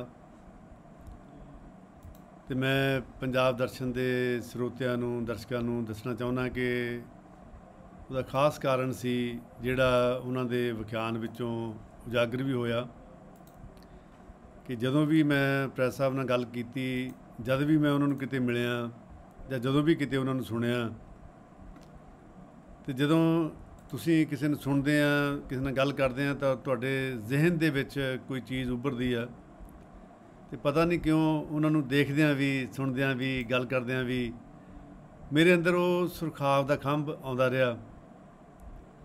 ਅਤੇ ਜਦੋਂ ਤੁਸੀਂ ਕਿਤੇ ਉਸ ਖੰਭ ਨੂੰ ਦੇਖੋ, ਉਹ ਖੰਭ ਜਿਹੜਾ ਦਸ਼ਮੇਸ਼ ਪਿਤਾ ਦੀ ਕਲਗੀ ਬਣਿਆ, ਤੁਸੀਂ ਗੂਗਲ 'ਤੇ ਉਹਦੀ ਪਿਕਚਰ ਕੱਢ ਕੇ ਦੇਖੋ, ਉਹਦੀ ਫੋਟੋ, ਅਤੇ ਉਹਦੇ ਵਿੱਚ ਬਹੁਤ ਸਾਰੇ ਰੰਗ ਹੁੰਦੇ ਆ। ਔਰ ਉਸ ਖੰਭ ਨੂੰ ਦੇਖਦਿਆਂ ਤੁਹਾਨੂੰ ਰੇਨਬੋ ਯਾਦ ਆਉਂਦੀ ਆ, ਜਿਹਦੇ ਵਿੱਚ 7 ਰੰਗ ਹੁੰਦੇ ਆ। ਅਤੇ ਇੱਕ ਬੜੀ ਦੇਰ ਪਹਿਲਾਂ ਇੱਕ ਕਿਤਾਬ ਪੜ੍ਹੀ ਸੀ ਮੈਂ, ਵਿਲੀਅਮ ਐਂਪਸਨ ਦੀ 7 ਟਾਈਪਸ ਆਫ ਐਂਬੀਗੁਇਟੀ, ਅਤੇ ਉਹਦੇ ਵਿੱਚੋਂ ਮੈਨੂੰ ਪਤਾ ਲੱਗਿਆ ਵੀ ਜਿਹੜੀ ਐਂਬੀਗੁਇਟੀ ਆ, ਵੀ ਇਹ ਕੋਈ ਦੋਸ਼ ਨਹੀਂ ਹੁੰਦਾ ਇਹ ਸਾਹਿਤ ਦਾ, ਲਿਟਰੇਚਰ ਵਿੱਚ, ਕਲਾ ਵਿੱਚ। ਇਹ ਇੱਕ ਬਿਊਟੀ ਹੁੰਦੀ ਆ, ਜਿੱਥੇ ਰੰਗ ਜਿਹੜੇ ਆ ਇੱਕ ਦੂਜੇ ਵਿੱਚ ਮਿਕਸ ਹੁੰਦੇ ਆ ਅਤੇ ਨਵਾਂ ਰੰਗ ਸ਼ੁਰੂ ਹੁੰਦਾ, ਪੁਰਾਣਾ ਰੰਗ ਆਪਣੇ ਆਪ ਨੂੰ ਖ਼ਤਮ ਕਰਦਾ। ਉਹ ਜਿਹੜਾ ਏਰੀਆ ਹੁੰਦਾ ਰੇਨਬੋ ਦਾ, ਉਹ ਜ਼ਿਆਦਾ ਬਿਊਟੀਫੁਲ ਹੁੰਦਾ। ਜਿੱਥੇ ਰੰਗ ਪ੍ਰੋਫੈਸਰ ਸਾਹਿਬ ਬਲਰ ਸ਼ਬਦ ਵਰਤ ਰਹੇ ਸੀਗੇ ਆਈਡੈਂਟੀਟੀ ਲਈ, ਵੀ ਜਿੱਥੇ ਉਹ ਚੀਜ਼ਾਂ ਬਲਰ ਹੁੰਦੀਆਂ, ਜਿੱਥੇ ਚੀਜ਼ਾਂ ਇੱਕ ਦੂਜੇ ਵਿੱਚ ਘੁਲਦੀਆਂ ਮਿਲਦੀਆਂ, ਉਹ ਚੀਜ਼ਾਂ ਜ਼ਿਆਦਾ ਬਿਊਟੀਫੁਲ ਹੁੰਦੀਆਂ। ਜਿੱਥੇ ਪਹਿਚਾਣਾਂ ਸਾਡੀਆਂ ਇੱਕ ਦੂਜੇ 'ਚ ਰਲਦੀਆਂ, ਅਤੇ ਉਸ ਸੁਰਖਾਵ ਦੇ ਖੰਭ ਵਿੱਚ ਵੀ ਬਹੁਤ ਸਾਰੇ ਰੰਗ ਇੱਕ ਦੂਜੇ ਵਿੱਚ ਘੁਲਦੇ ਮਿਲਦੇ ਆ, ਅਤੇ ਉਹ ਇੱਕ ਪੁਰਾਣੀ ਪਹਿਚਾਣ ਖਤਮ ਹੋ ਕੇ ਇੱਕ ਨਵੀਂ ਪਹਿਚਾਣ ਬਣਦੇ ਆ। ਉਹਨਾਂ ਦੇ ਦਰਮਿਆਨ ਜਿਹੜਾ ਏਰੀਆ ਹੁੰਦਾ, ਉਹ ਕਲਰ, ਉਹਦਾ ਕੋਈ ਨਾਂ ਨਹੀਂ ਹੁੰਦਾ, ਉਹ ਜ਼ਿਆਦਾ ਬਿਊਟੀਫੁਲ ਹੁੰਦਾ। ਅਤੇ ਪ੍ਰੈਸ ਸਾਹਿਬ ਨੇ ਆਪਣੇ ਵਿਖਿਆਨ ਦੇ ਵਿੱਚ ਅੱਜ ਸਾਨੂੰ ਮੇਰਾ ਖਿਆਲ ਉਹ ਏਰੀਆ ਜਿਹੜੇ ਆ ਉਹਦੀ ਸ਼ਨਾਖਤ ਕੀਤੀ ਆ, ਔਰ ਸਾਨੂੰ ਦੱਸੇ ਆ, ਔਰ ਉਹਨਾਂ ਦੀ ਖੂਬੀ ਜਿਹੜੀ ਸਾਡੇ ਸਾਹਮਣੇ ਉਹਨਾਂ ਨੇ ਸਕੋਲਰਲੀ ਪੇਸ਼ ਕੀਤੀ ਆ। ਅਤੇ ਇਹ ਚੀਜ਼ ਅਸੀਂ ਲੈਂਗੁਏਜ ਵਿੱਚ ਵੀ ਦੇਖ ਸਕਦੇ ਹਾਂ। ਖਾਸ ਤੌਰ 'ਤੇ ਗੁਰੂ ਗ੍ਰੰਥ ਸਾਹਿਬ ਦੀ ਗੱਲ ਹੋਈ, ਔਰ ਜਿਹੜੇ ਟਰਡੀਸ਼ਨਲ ਟੀਕੇ ਜਿਹੜੇ ਗੁਰੂ ਗ੍ਰੰਥ ਸਾਹਿਬ ਦੇ ਸੀਗੇ, ਜਾਂ ਇੱਕ ਪਰੰਪਰਾ ਸੀ ਗੁਰੂ ਗ੍ਰੰਥ ਸਾਹਿਬ ਦੇ ਟੀਕੇ ਦੀ, ਉਹਦੇ ਵਿਆਖਿਆ ਦੀ, ਉਹਦੇ ਵਿੱਚ ਇੱਕ ਬੜੀ ਖੂਬਸੂਰਤ ਵਿਆਖਿਆ ਸੀ ਵੀ ਇੱਕ ਇੱਕ ਤੁਕ ਦੇ ਕਈ ਅਰਥ ਕਰਨੇ, ਇੱਕ ਇੱਕ ਸ਼ਬਦ ਦੇ ਕਈ ਅਰਥ ਦੇਣੇ। ਉਹ ਜਿਹੜੀ ਕਿ ਜਦੋਂ ਸਾਡੇ ਵਿੱਚ ਜਿਹੜਾ ਨਵੀਨ ਜਿਹੜੀ ਐਜੂਕੇਸ਼ਨ ਆਈ, ਖਾਸ ਤੌਰ ਦੇ ਉੱਤੇ ਪੱਛਮੀ ਤਰਜ਼ ਦੀ, ਅਤੇ ਉਹਦੇ ਵਿੱਚ ਸਾਨੂੰ ਅਹਿਸਾਸ ਹੋਇਆ ਸਾਡੇ ਵਿਦਵਾਨਾਂ ਨੂੰ ਕਿ ਗੁਰੂ ਗ੍ਰੰਥ ਸਾਹਿਬ ਦੀਆਂ ਜਿਹੜੀ ਲਾਈਨਾਂ, ਉਹਦੇ ਇੱਕ ਸ਼ਬਦ ਦੇ ਜਾਂ ਇੱਕ ਤੁਕ ਦੇ ਬਹੁਤੇ ਅਰਥ ਕਰਨੇ, ਵੀ ਇਹ ਅਨਪੜ੍ਹਤਾ ਆ। ਅਤੇ ਉਹਨਾਂ ਨੇ ਉਹ ਸ਼ਬਦ ਦੇ ਅਰਥ ਫਿਕਸ ਕਰਨੇ ਸ਼ੁਰੂ ਕੀਤੇ, ਔਰ ਇੱਕ ਲਾਈਨ ਦਾ ਇੱਕ ਅਰਥ ਕਰਨਾ ਸ਼ੁਰੂ ਕਰ ਦਿੱਤਾ, ਔਰ ਗ੍ਰਾਮਰ ਦੇ ਹਿਸਾਬ ਨਾਲ ਉਹ ਕਰਨਾ ਸ਼ੁਰੂ ਕਰ ਦਿੱਤਾ।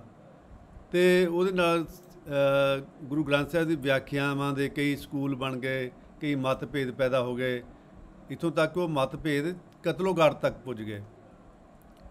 ਯਾਨੀ ਇਹ ਜਿਹੜੀ ਐਂਬੀਗੁਇਟੀ ਜਿਹੜੀ ਸੀ ਮੀਨਿੰਗ ਦੀ, ਜਿਹਨੂੰ ਲਿੰਗੁਇਸਟਿਕਸ ਦੇ ਵਿੱਚ ਪੈਨੰਬਰਲ ਮੀਨਿੰਗ ਕਿਹਾ ਜਾਂਦਾ, ਜਿੱਥੇ ਇੱਕ ਸ਼ਬਦ ਦੇ ਮੀਨਿੰਗ ਜਿਹੜੇ ਇੱਕ ਦੂਜੇ ਨਾਲ ਰਲਗੱਡ ਹੋ ਜਾਂਦੇ ਆ, ਉਹ ਏਰੀਆ ਜਿਹੜਾ ਸ਼ਬਦ ਦਾ, ਜਦੋਂ ਅਸੀਂ ਉੱਥੇ ਪੁੱਜਦੇ ਹਾਂ ਅਤੇ ਉੱਥੇ ਸਾਡੇ ਮਤਭੇਦ ਦੂਰ ਹੁੰਦੇ ਆ, ਔਰ ਜਦੋਂ ਅਸੀਂ ਉਹਦੇ ਅਰਥ ਨੂੰ ਫਿਕਸ ਕਰਨ ਲੱਗਦੇ ਹਾਂ ਅਤੇ ਸਾਡੇ ਮਤਭੇਦ ਪੈਦਾ ਹੁੰਦੇ ਆ, ਔਰ ਉਹ ਮਤਭੇਦ ਅਸੀਂ ਆਪਣੇ ਇਤਿਹਾਸ ਵਿੱਚ ਦੇਖ ਸਕਦੇ ਹਾਂ।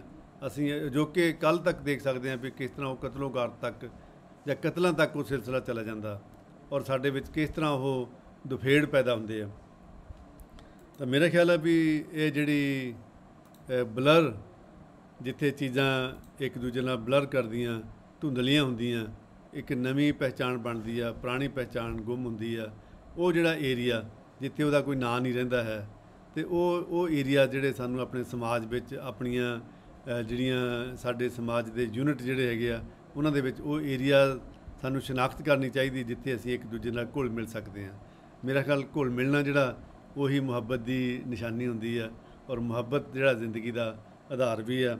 ਪ੍ਰੈਸ ਸਾਹਿਬ ਨੇ ਸਾਨੂੰ ਆਪਣੇ ਅੱਜ ਦੇ ਵਿਖਿਆਨ ਰਾਹੀਂ ਸਾਨੂੰ ਉਸ ਚੀਜ਼ ਨਾਲ ਜੋੜਿਆ, ਜਿੱਥੇ ਅਸੀਂ ਇੱਕ ਯੂਨਿਟੀ ਦਾ ਮਾਹੌਲ, ਯਾਨੀ ਜਿਹਨੂੰ ਅਸੀਂ ਕਹਿ ਸਕਦੇ ਹਾਂ ਯੂਨਿਟੀ ਇਨ ਵੈਰਾਇਟੀ, ਯੁਤਸ਼ੂ ਦੇ ਸ਼ਬਦਾਂ ਵਿੱਚ, ਉਸ ਚੀਜ਼ ਦਾ ਨਾਲ ਉਹਨਾਂ ਨੂੰ ਜੋੜਨ ਦੀ ਜੋੜਿਆ ਸਾਨੂੰ ਉਹਨਾਂ ਨੇ। ਉਹਦੇ ਨਾਲ ਸਾਨੂੰ ਬਹੁਤ ਸਾਰੀਆਂ ਪ੍ਰੈਸਾਂ ਨੇ ਗੱਲਾਂ ਦੱਸੀਆਂ।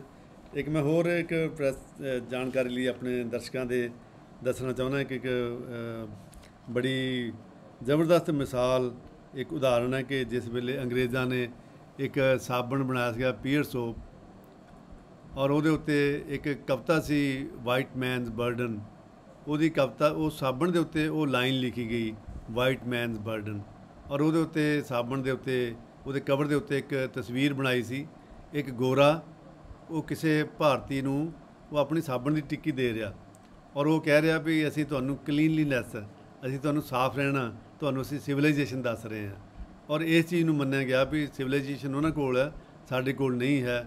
ਤੋ ਆਪਣੇ ਸਾਬਣ ਰਾਹੀਂ ਸਾਨੂੰ ਸਿਵਲਾਈਜੇਸ਼ਨ ਦੀ ਸਾਨੂੰ ਉਹ ਪਰਿਭਾਸ਼ਾ ਦੇ ਰਹੇ ਆ, ਸਾਨੂੰ ਹੱਥ ਧੋਣੇ ਦੱਸ ਰਹੇ ਆ, ਕਿਵੇਂ ਕਲੀਨਲੀਨੈਸ ਦਾ ਕਲਚਰ ਜਾਂ ਸਿਵਲਾਈਜੇਸ਼ਨ ਸਾਨੂੰ ਦੇ ਰਹੇ ਆ, ਜਦ ਕਿ ਸਾਡੀ ਕਲੀਨਲੀਨੈਸ ਦੀ ਆਪਣੀ ਸਿਵਲਾਈਜੇਸ਼ਨ ਹੈ। ਸਾਡਾ ਜਿਹੜਾ ਇਸ਼ਨਾਨ ਆ, ਸਨਾਨ ਸਾਡਾ ਸਰੀਰ ਦਾ ਵੀ ਹੈ, ਦਿਮਾਗ ਦਾ ਵੀ ਹੈ। ਜਦੋਂ ਸਾਡੀ ਡਿਗਰੀ ਪਾਸ ਹੁੰਦੀ ਹੈ ਉਹਨੂੰ ਕਹਿੰਦੇ ਸਨਾਤਕ ਹੋ ਗਿਆ, ਉਹ ਇਸ਼ਨਾਨ ਹੋ ਜਾਂਦਾ। ਇਸ ਕਰਕੇ ਸਾਡਾ ਤਾਂ ਇਸ਼ਨਾਨ ਜਿਹੜਾ ਉਹ ਬੁੱਧੀ ਦੇ ਨਾਲ, ਦੋਨਾਂ ਚੀਜ਼ਾਂ ਨਾਲ ਪਹਿਲਾਂ ਹੀ ਜੁੜਿਆ ਹੋਇਆ। ਪਹਿਲਾਂ ਨਾ ਕਹੀਏ, ਮਤਲਬ ਸਾਡੇ ਕਲਚਰ ਦੇ ਵਿੱਚ ਇਹ ਚੀਜ਼ ਹੈ, ਲੇਕਿਨ ਸਾਨੂੰ ਅਨਪੜ੍ਹ ਦੱਸ ਕੇ ਸਾਨੂੰ ਉਹ ਸਾਬਣ ਦੇ ਰਾਹੀਂ ਦੱਸਿਆ ਗਿਆ ਵੀ ਕਿਵੇਂ ਅਸੀਂ ਕਲੀਨ ਹੋਣਾ ਆ। ਇਹ ਚੀਜ਼ਾਂ ਜਿਹੜੀਆਂ ਪ੍ਰੈਸ ਸਾਹਿਬ ਨੇ ਬਹੁਤ ਹੀ ਸਪਸ਼ਟਤਾ ਨਾਲ ਸਾਡੇ ਸਾਹਮਣੇ ਰੱਖੀਆਂ, ਅਤੇ ਉਹਨਾਂ ਦਾ ਬਹੁਤ ਬਹੁਤ ਧੰਨਵਾਦ। ਮੇਰਾ ਖਿਆਲ ਹੈ ਕਿ ਅਸੀਂ ਪੰਜਾਬ ਦੇ ਲੋਕ ਜਿਸ ਗੱਲਾਂ ਵੱਲ ਉਹਨਾਂ ਨੇ ਇਸ਼ਾਰਾ ਕੀਤਾ, ਅਸੀਂ ਉਹਦੀ ਬਹੁਤ ਬੁਰੀ ਤਰ੍ਹਾਂ ਜਕੜ ਵਿੱਚ ਆ ਚੁੱਕੇ ਹਾਂ। ਅਸੀਂ ਉਹਨਾਂ ਜਕੜ ਵਿੱਚੋਂ ਬਾਹਰ ਨਿਕਲਣ ਲਈ ਪ੍ਰੈਸ ਸਾਹਿਬ ਦਾ ਵਿਖਿਆਨ ਸਾਡਾ ਜ਼ਰੂਰ ਸਹਾਈ ਹੋਊਗਾ। ਜਿਵੇਂ ਉਹਨਾਂ ਨੇ ਗੁਰੂ ਗ੍ਰੰਥ ਸਾਹਿਬ ਦੀਆਂ ਬਾਣੀਆਂ ਦੀ ਜ਼ਿਕਰ ਕੀਤਾ ਵੀ ਜਿਵੇਂ ਕਬੀਰ ਸਾਹਿਬ ਦੀ ਬਾਣੀ, ਨਾਮਦੇਵ ਦੀ ਬਾਣੀ, ਉਹਨੂੰ ਟਰਾਂਸਲੇਟ ਨਹੀਂ ਕੀਤਾ ਗਿਆ ਕਿਤੇ ਵੀ, ਔਰ ਵਿਦਵਾਨਾਂ ਨੇ ਗੁਰੂ ਗ੍ਰੰਥ ਸਾਹਿਬ ਦੀਆਂ ਜਿਹੜੀਆਂ ਭਾਸ਼ਾਵਾਂ ਦੀ ਗਿਣਤੀ ਕੀਤੀ ਹੈ ਕਿ ਤਕਰੀਬਨ 68 ਲੈਂਗੁਏਜ ਜਿਹੜੀਆਂ ਉਹ ਗੁਰੂ ਗ੍ਰੰਥ ਸਾਹਿਬ ਸਾਨੂੰ ਮਿਲਦੀਆਂ। ਜੇ ਅਸੀਂ ਗੁਰੂ ਗ੍ਰੰਥ ਸਾਹਿਬ ਨੂੰ ਇੱਕ ਮਾਡਲ ਵਜੋਂ ਇੱਕ ਸੁਸਾਇਟੀ ਦਾ ਬਣਾਉਣਾ ਹੋਵੇ ਤਾਂ ਉਹਦੇ ਵਿੱਚ 68 ਭਾਸ਼ਾਵਾਂ ਦੇ ਸ਼ਬਦ ਸਾਨੂੰ ਮਿਲਦੇ ਆ, ਔਰ ਹਿੰਦੁਸਤਾਨ ਦੇ 68 ਤੀਰਥ, ਜਿਵੇਂ ਹਿੰਦੁਸਤਾਨ ਦਾ ਜਿਵੇਂ ਇਸਲਾਮ ਵਿੱਚ ਇੱਕ ਤੀਰਥ ਹੈ ਮੱਕਾ, ਇਸ ਤਰ੍ਹਾਂ ਹਿੰਦੁਸਤਾਨ ਦੇ ਵਿੱਚ 68 ਤੀਰਥ ਸਾਨੂੰ ਮਿਲਦੇ ਆ। ਗੁਰੂ ਗ੍ਰੰਥ ਸਾਹਿਬ ਦੇ ਵਿੱਚ 68 ਭਾਸ਼ਾਵਾਂ ਸਾਨੂੰ ਮਿਲਦੀਆਂ। ਇਹ ਜਿਹੜੀਆਂ ਸਾਰੀਆਂ ਚੀਜ਼ਾਂ ਇਹ ਯੂਨਿਟੀ ਐਂਡ ਵੈਰਾਇਟੀ ਦੀ ਸਾਨੂੰ ਦੱਸ ਪਾਉਂਦੀਆਂ। ਅਤੇ ਮੇਰਾ ਖਿਆਲ ਹੈ ਵੀ ਅਗਰ ਅਸੀਂ ਇਹਨਾਂ ਚੀਜ਼ਾਂ ਨੂੰ ਸਾਹਮਣੇ ਰੱਖਾਂਗੇ ਤਾਂ ਪੰਜਾਬ ਜਿਹੜਾ, ਜਿਹਦੇ ਬਾਰੇ ਮੈਂ ਪਾਤਰ ਸਾਹਿਬ ਦੀ ਕਵਿਤਾ ਦੇ ਹਵਾਲੇ ਨਾਲ ਦੱਸਿਆ ਸੀਗਾ ਵੀ ਜਿਵੇਂ ਇੱਕ ਲਾਸ਼ ਬਣਦਾ ਜਾ ਰਿਹਾ, ਵੋਟ ਦਾ ਮਤਲਬ ਇੱਕ ਡੈੱਡ ਬੋਡੀ ਬਣਦਾ ਜਾ ਰਿਹਾ, ਅਤੇ ਲੇਕਿਨ ਅਸੀਂ ਇਹਨੂੰ ਫਿਰ ਜੀਂਦਾ ਜਾਗਦਾ ਪੰਜਾਬ ਬਣਾਉਣ ਵਾਲੇ ਪਾਸੇ ਤੁਰ ਸਕਦੇ ਹਾਂ। ਅਤੇ ਜੇ ਅਸੀਂ ਇਹਨਾਂ ਚੀਜ਼ਾਂ ਤੋਂ ਅਵੇਅਰ ਹੋ ਜਾਈਏ, ਜੇ ਅਸੀਂ ਆਪਣੇ ਜਿਹੜੇ ਤੰਗ ਦਾਇਰੇ ਜਿਹੜੇ ਉਹਨਾਂ ਤੋਂ ਅਸੀਂ ਮੁਕਤ ਹੋਈਏ। ਅਤੇ ਜਿਵੇਂ ਅੱਜ ਮੈਂ ਸ਼ੁਰੂ 'ਚ ਦੱਸਿਆ ਸੀਗਾ ਵੀ ਅੱਜ ਆਨੰਦ ਬਖਸ਼ੀ ਉਹਨਾਂ ਦਾ ਜਨਮ ਦਿਨ ਆ, ਅਤੇ ਲੇਕਿਨ ਪੰਜਾਬ ਦੇ ਵਿੱਚ ਜਦੋਂ ਅਸੀਂ ਜਿਹੜਾ ਉਹ 68 ਭਾਸ਼ਾਵਾਂ ਦੇ ਸੰਕਲਪ ਤੋਂ ਦੂਰ ਹੋ ਕੇ ਜਾਂ ਭੁੱਲ ਕੇ ਉਹਨਾਂ ਨੂੰ ਅਸੀਂ ਇੱਕ ਭਾਸ਼ਾ ਨੂੰ ਅਸੀਂ ਪੰਜਾਬ ਦੀ ਪਹਿਚਾਣ ਨਾਲ ਜੋੜਿਆ, ਅਤੇ ਉਹਦੇ ਦੁਆਰਾ ਅਸੀਂ ਪੰਜਾਬ ਦਾ ਕਿੰਨਾ ਜਿਹੜਾ ਜ਼ਰਖੇਜ਼ ਜਿਹੜਾ ਸੀਗਾ ਸਾਡੇ ਲੋਕ ਜਿਹੜੇ ਆ ਉਹਨਾਂ ਦਾ ਅਸੀਂ ਕਦੇ ਨਾਮ ਵੀ ਨਹੀਂ ਲੈਂਦੇ, ਉਹਨਾਂ ਨੂੰ ਅਸੀਂ ਯਾਦ ਵੀ ਨਹੀਂ ਕਰਦੇ, ਔਰ ਉਹਨਾਂ ਨੂੰ ਅਸੀਂ ਪੰਜਾਬੀ ਵੀ ਨਹੀਂ ਸਮਝਦੇ।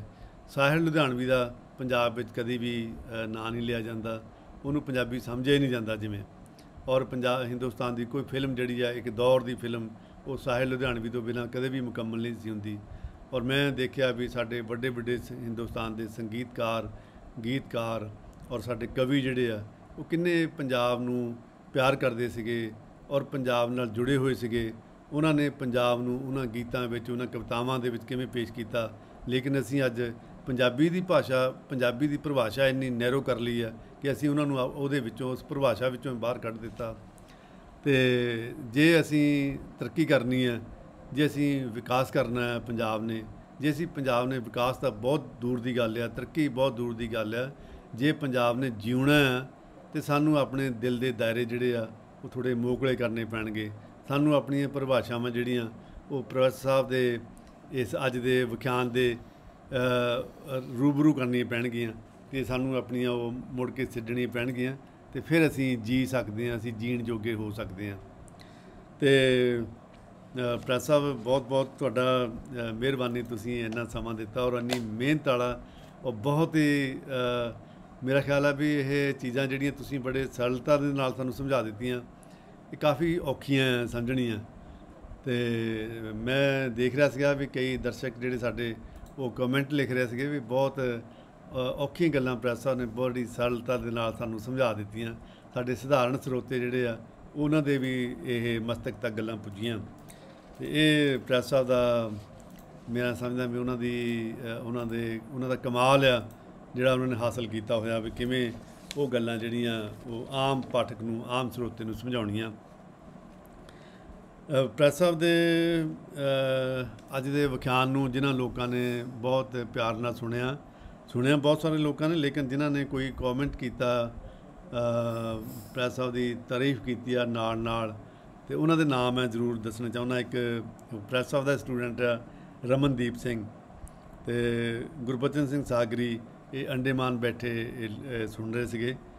ਬਲਜਿੰਦਰ ਕੌਰ ਮਾਨ, ਸੁਨੀਲ ਕੁਮਾਰ ਪੰਜਾਬ ਯੂਨੀਵਰਸਿਟੀ ਚੰਡੀਗੜ੍ਹ ਤੋਂ, ਗੁਰਪ੍ਰੀਤ ਸਿੰਘ ਬੰਗੀ, ਸ਼ਾਇਲਾ ਦਿਲਦਾਰ ਖਾਰਾ, ਅਸ਼ੋਕ ਕੁਮਾਰ ਸੈਣੀ, ਮਨਪ੍ਰੀਤ ਮਹਿਨਾਜ਼, ਪੰਕਜ ਚਤੁਰਵੇਦੀ, ਤਰਸੇਮ ਸਿੰਘ ਲੱਡਾ, ਪਰਮਿੰਦਰ ਸੋਢੀ ਜਾਪਾਨ ਤੋਂ, ਉਹ ਵੀ ਅੱਜ ਦਾ ਵਿਖਿਆਨ ਸੁਣ ਰਹੇ ਸੀਗੇ।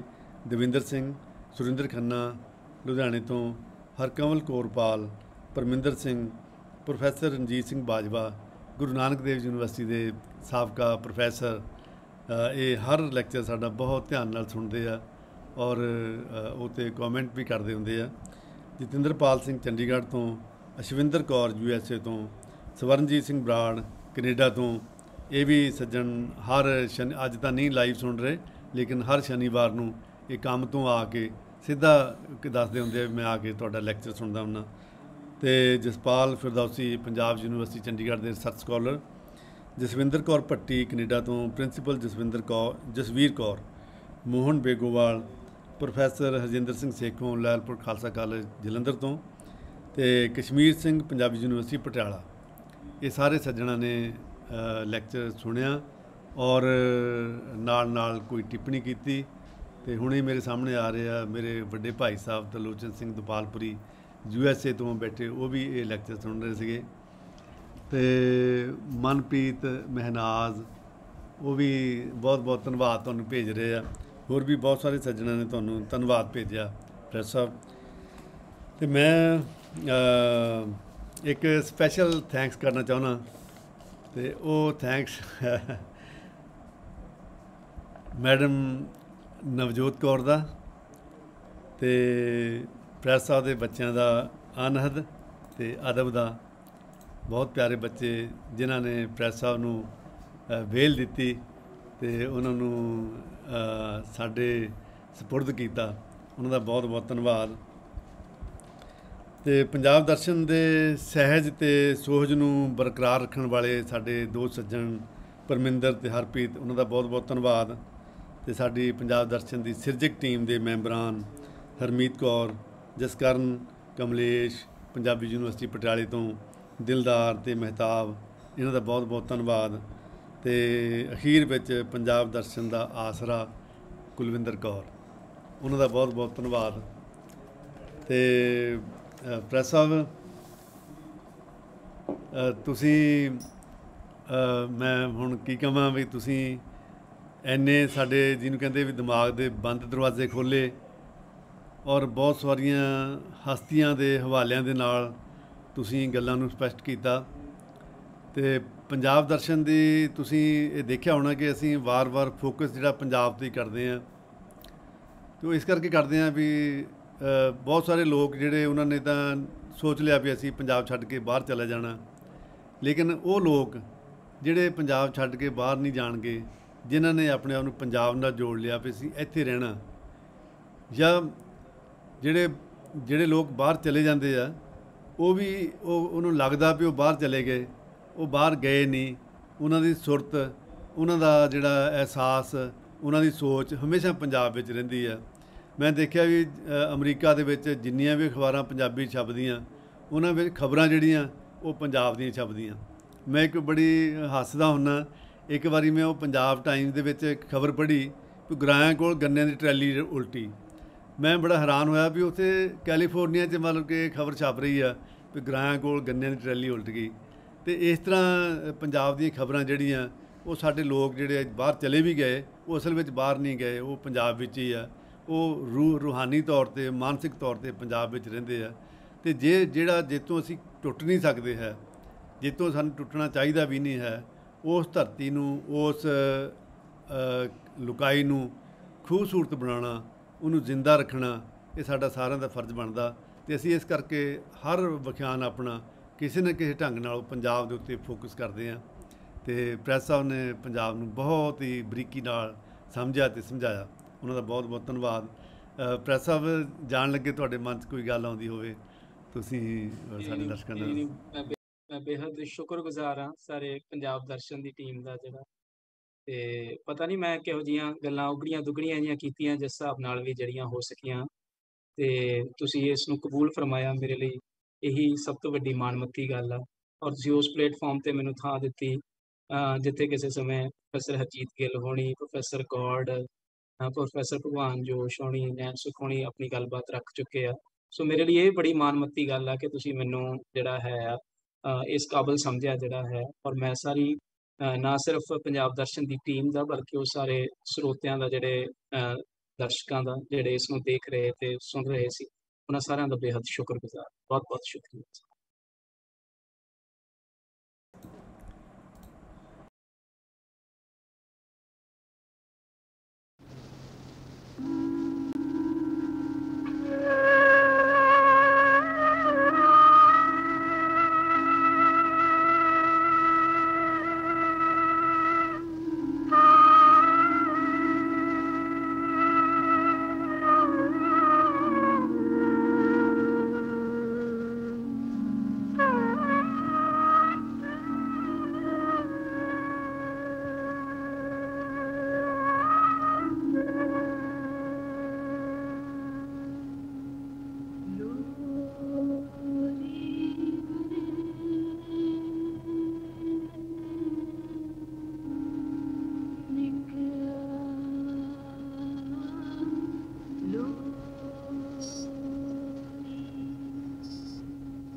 ਵੱਡਿਆ ਕੋੜਿਆ ਪਾਣੀ ਮੁਖ ਨਾ ਜੋੜਿਆ, ਕੋੜੇ ਕੋਲ ਨਾਈ ਤੂੰ ਵੱਲ ਪਹਾੜਾਂ ਜਾਈ ਤੂੰ, ਸਾਲੀਆਂ ਚਲ ਗਾਵੇ ਕੋੜੀ ਤੱਕਦੀ ਰਾਵੇ,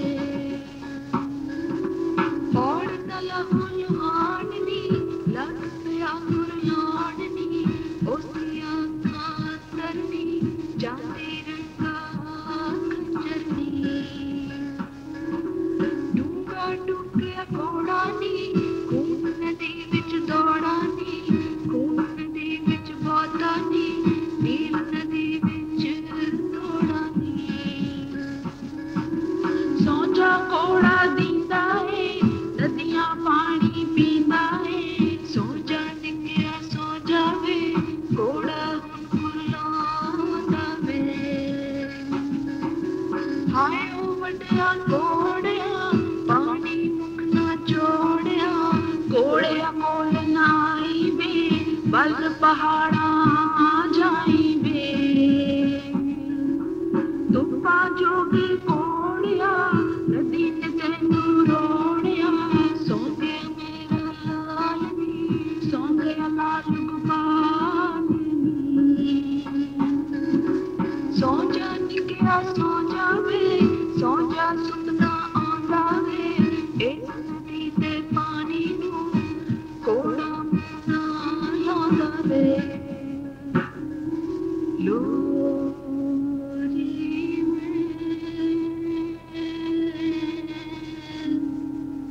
ਨਿੱਕਿਆ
ਵੱਡਾ ਸਾਰਾ ਕੋੜਾ ਸੀ, ਬੜਾ ਮਰਾਤਬ ਖੋਰਾ ਸੀ, ਪੀਂਦਾ ਨਾ ਸੀ ਪਾਣੀ ਇੱਥੋਂ ਹੀ ਤੁਰੀ ਕਹਾਣੀ।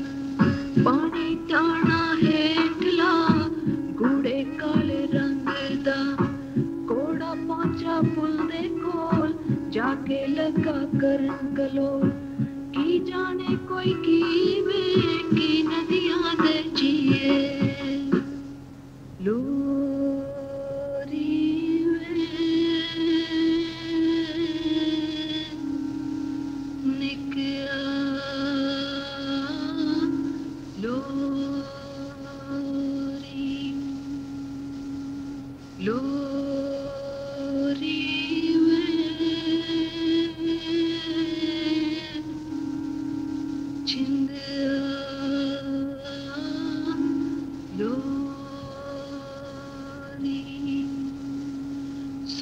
ਨਿੱਕਿਆ ਸੌਂ ਜਾਵੇ, ਸੌਂ ਜਾ ਸੁਪਨਾ ਆਉਂਦਾ ਵੇ, ਇਸ ਨਦੀ ਦੇ ਪਾਣੀ ਨੂੰ ਕੋੜਾ ਮੂੰਹ ਨਾਲ ਲਾਉਂਦਾ ਵੇ।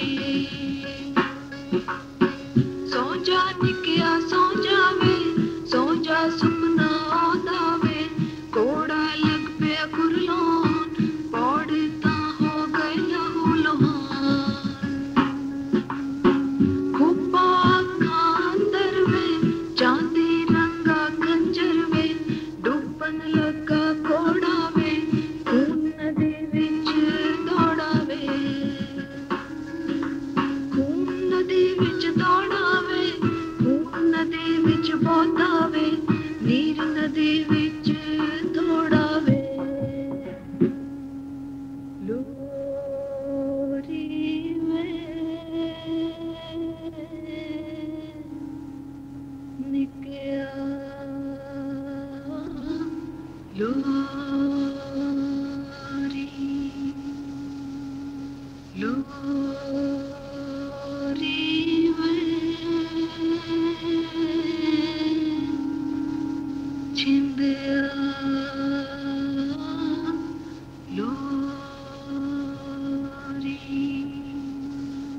ਸੌਂ ਜਾ ਫੁੱਲ ਗੁਲਾਬ ਦਿਆ, ਸੌਂ ਜਾ ਸੁਪਨਾ ਆਉਂਦਾ ਵੇ, ਸੌਂ ਜਾ ਫੁੱਲ ਗੁਲਾਬ ਦਿਆ, ਕੋੜਾ ਹੁਣ ਕੁਰਲਾਉਂਦਾ ਵੇ। ਉਸਦਾ ਹਿੱਸਾ ਹੋਇਆ ਨਾ, ਪਹਿਲਾ ਕੰਡਾ ਛੋਇਆ ਨਾ, ਨਿੱਘਾ ਉਹਦਾ ਮੁਖਾਰ ਸੀ, ਚਾਂਦੀ ਦੀ ਮਖਿਆਰ ਸੀ। ਪੱਕਾ ਪਰਬਤ ਤੱਕਿਆ ਸੀ, ਬਸਿਓ ਹਿਰਨਕ ਸਕਿਆ ਸੀ, ਇੱਕ ਨਦੀ ਮਰ ਜਾਣੀ ਨੇ, ਢੱਕ ਲਿਆ ਉਸਨੂੰ ਪਾਣੀ ਨੇ। ਹਾਏ ਉਹ ਵੱਡਿਆ ਕੋੜਿਆ, ਪਾਣੀ ਮੁਖ ਨਾ ਜੋੜਿਆ, ਦੁੱਖਾਂ ਜੋਗੇ ਕੋੜਿਆ, ਨਦੀ ਨੇ ਤੈਨੂੰ ਰੋੜਿਆ। ਰੋਕੋ ਇਸਨੂੰ ਹੋੜੋ ਨੀ, ਮੋੜੋ ਕੋੜਾ ਮੋੜੋ ਨੀ, ਘਰ ਅੰਦਰ ਨਾ ਆਣ ਦਿਓ, ਬਾਰੀਆਂ ਅੱਗੇ ਤਾਣ ਦਿਓ। ਸੁਪਨਿਆਂ ਵਾਲੀਆਂ ਟਾਹਣਾ ਨੀ, ਟਾਹਣੀਆਂ ਵਾਲੇ ਸੁਪਨੇ ਨੀ, ਸੌਂ ਗਿਆ ਮੇਰਾ ਲਾਲ ਨੀ, ਚੁੱਪ ਚੁੱਪ ਲਾਲ ਗੋਪਾਲ ਨੀ। ਸੁੱਤਾ ਲਾਲ ਪੰਘੂੜੇ ਨੀ, ਚੰਦਨ ਕਾਰ ਚਰਾਈ ਨੀ, ਸੁੱਤਾ ਲਾਲ ਪੰਘੂੜੇ ਨੀ, ਮਖਮਲ ਲੇਪ ਤਲਾਈ ਨੀ।